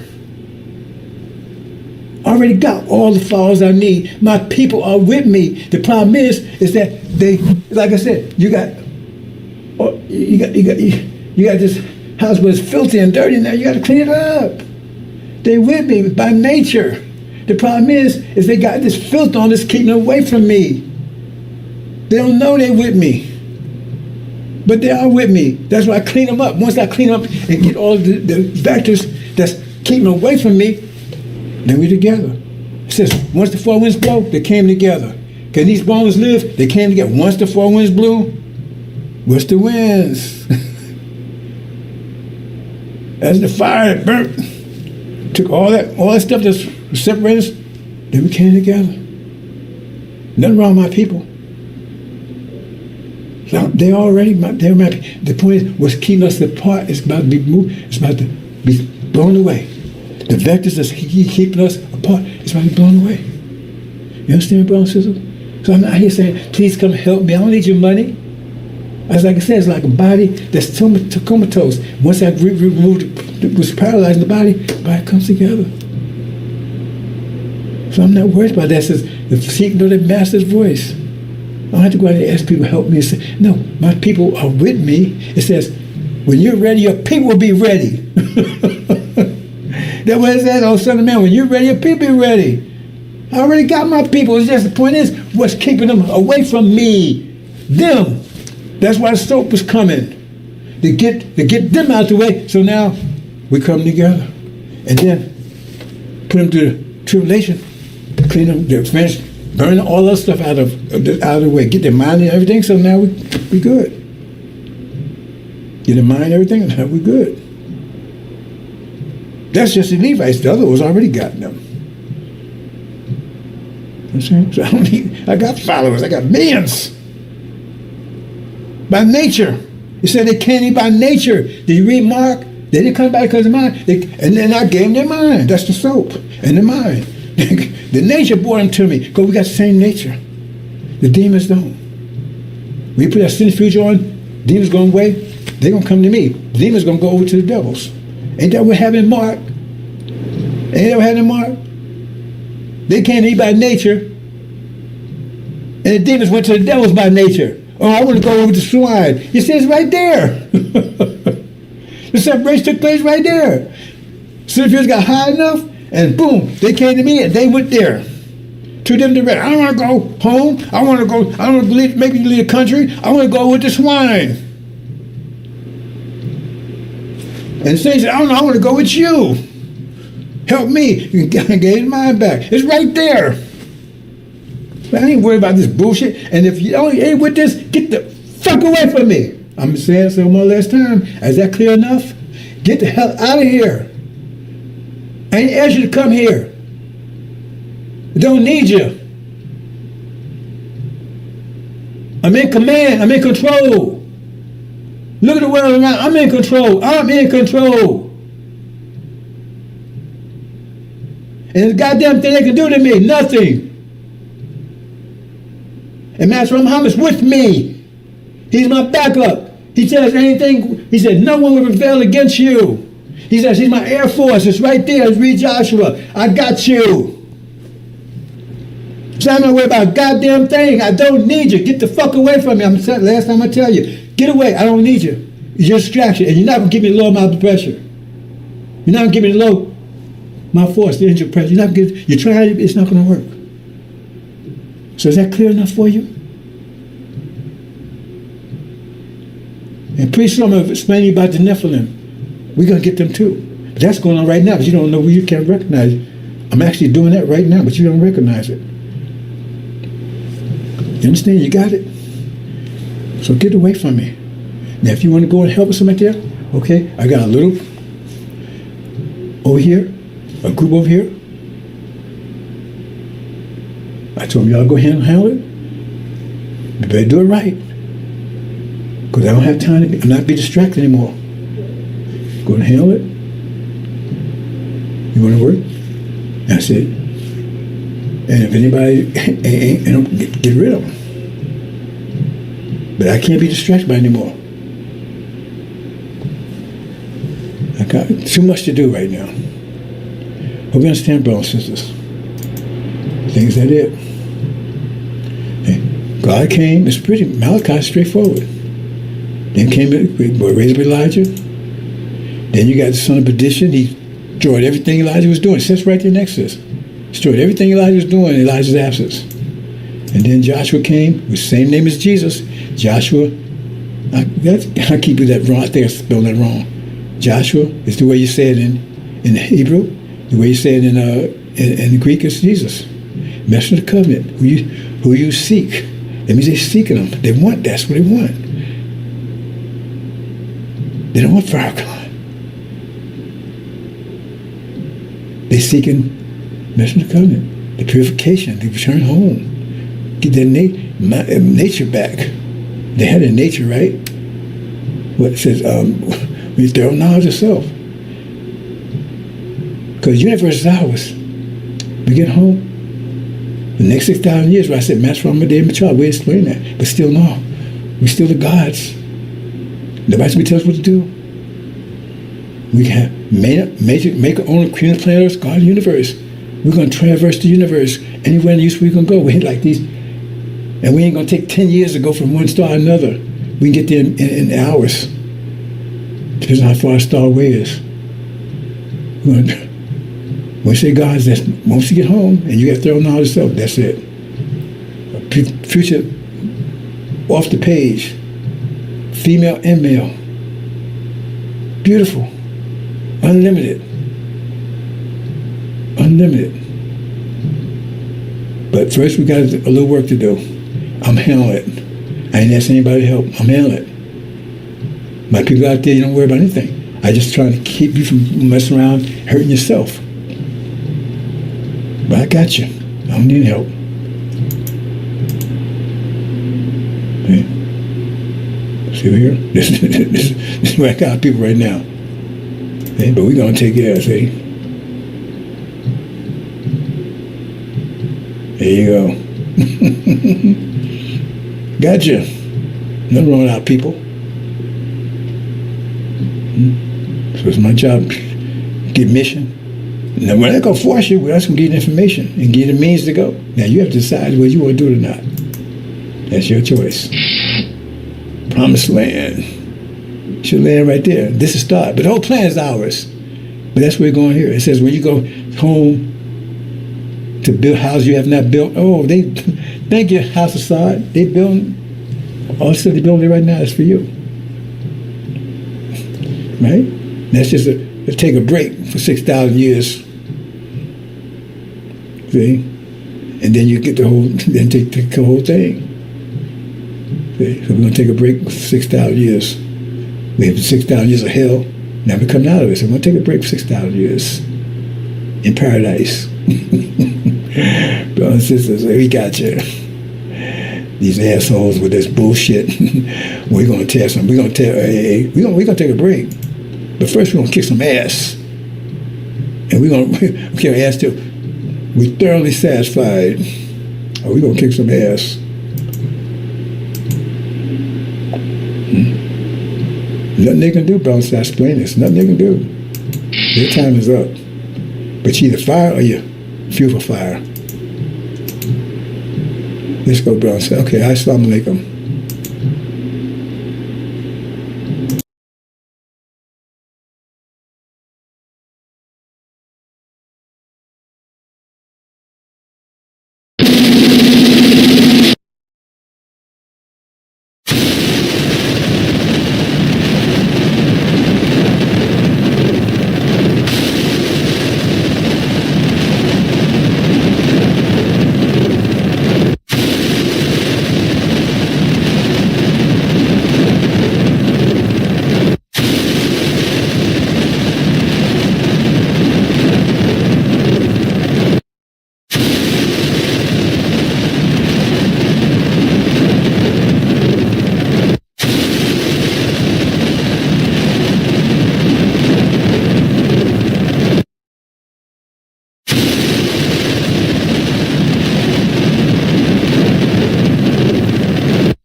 Okay, brothers and sisters, I have a little bit of a technical problem. Bear with me for a minute.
Okay, problem is resolved, I believe. I believe it's resolved. 1 second here. And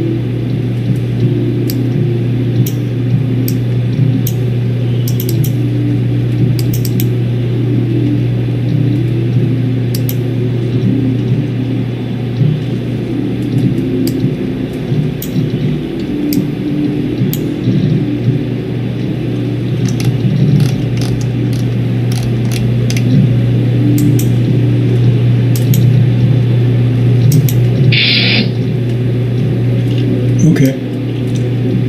The problem resolved.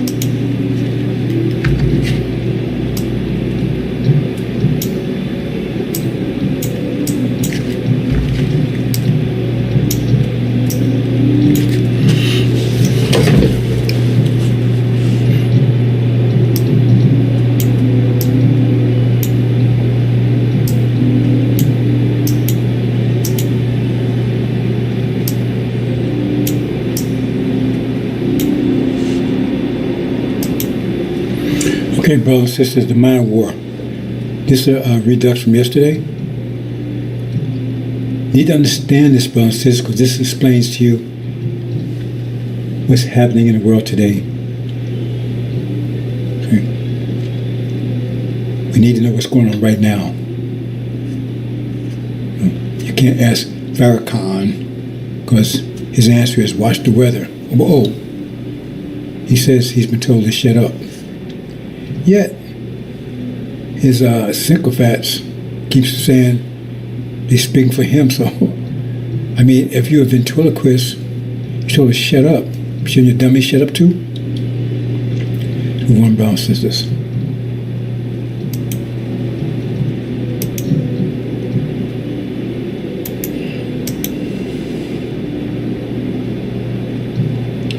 So we want to talk about pressure. Now, see,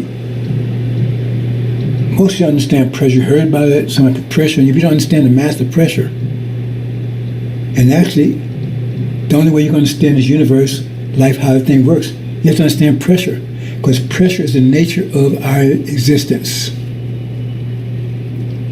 Even your body, right? It's all about pressure, blood pressure, lungs. Right? Even your reproductive system, all that's pressure.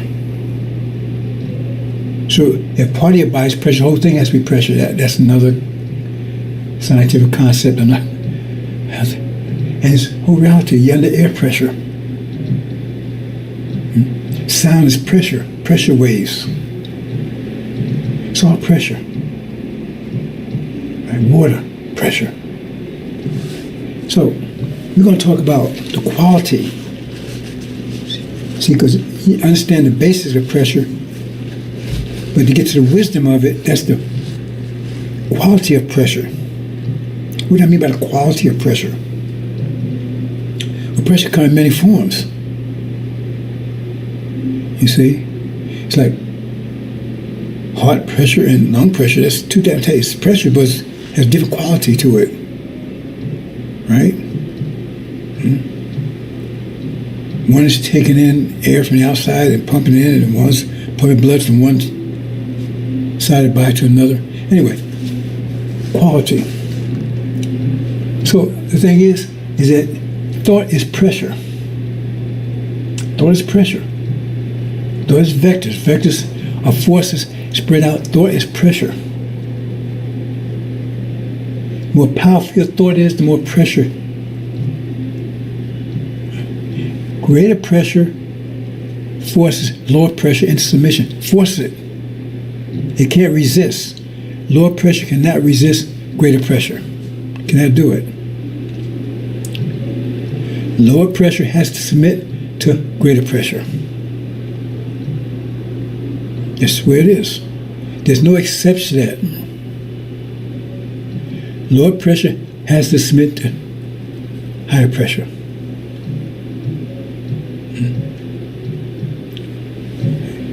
We think of, to the extent that we think of God, He has greater wisdom than us, so His mind is much powerful than ours, so we have to submit to that. Because our minds are weaker and it's lower pressure. Right? So let me show you something. Let me make a short change here. I want to show you something because I want to make this very clear. Hold on, brother, for a minute. 1 second for a minute.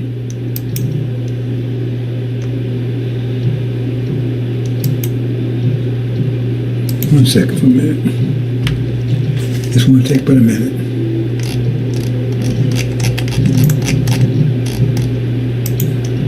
Because I'm not sure if you understand this concept, so I'm going to give you a short graphic of it.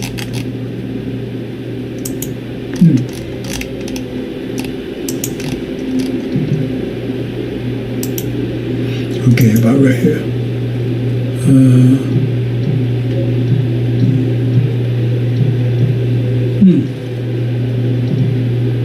Oh, okay.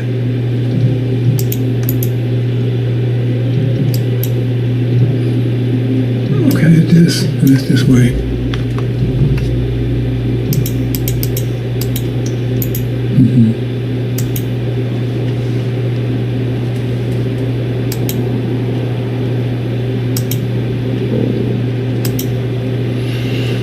Okay, it's going to take a couple seconds here, brothers and sisters. Things that are helpful in understanding this.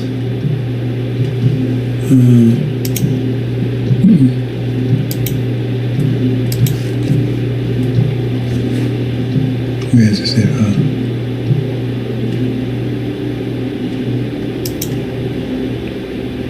Oh, there it is.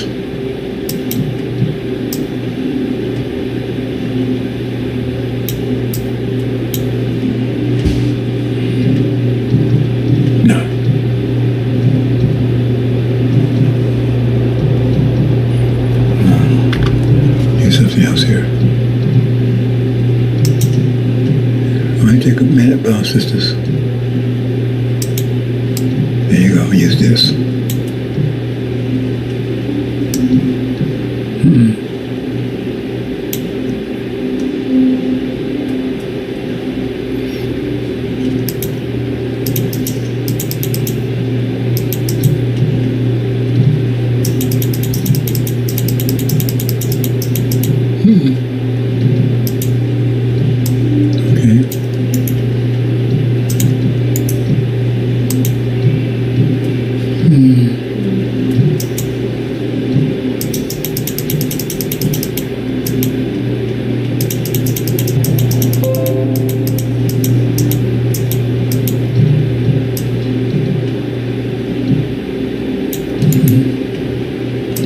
Almost there.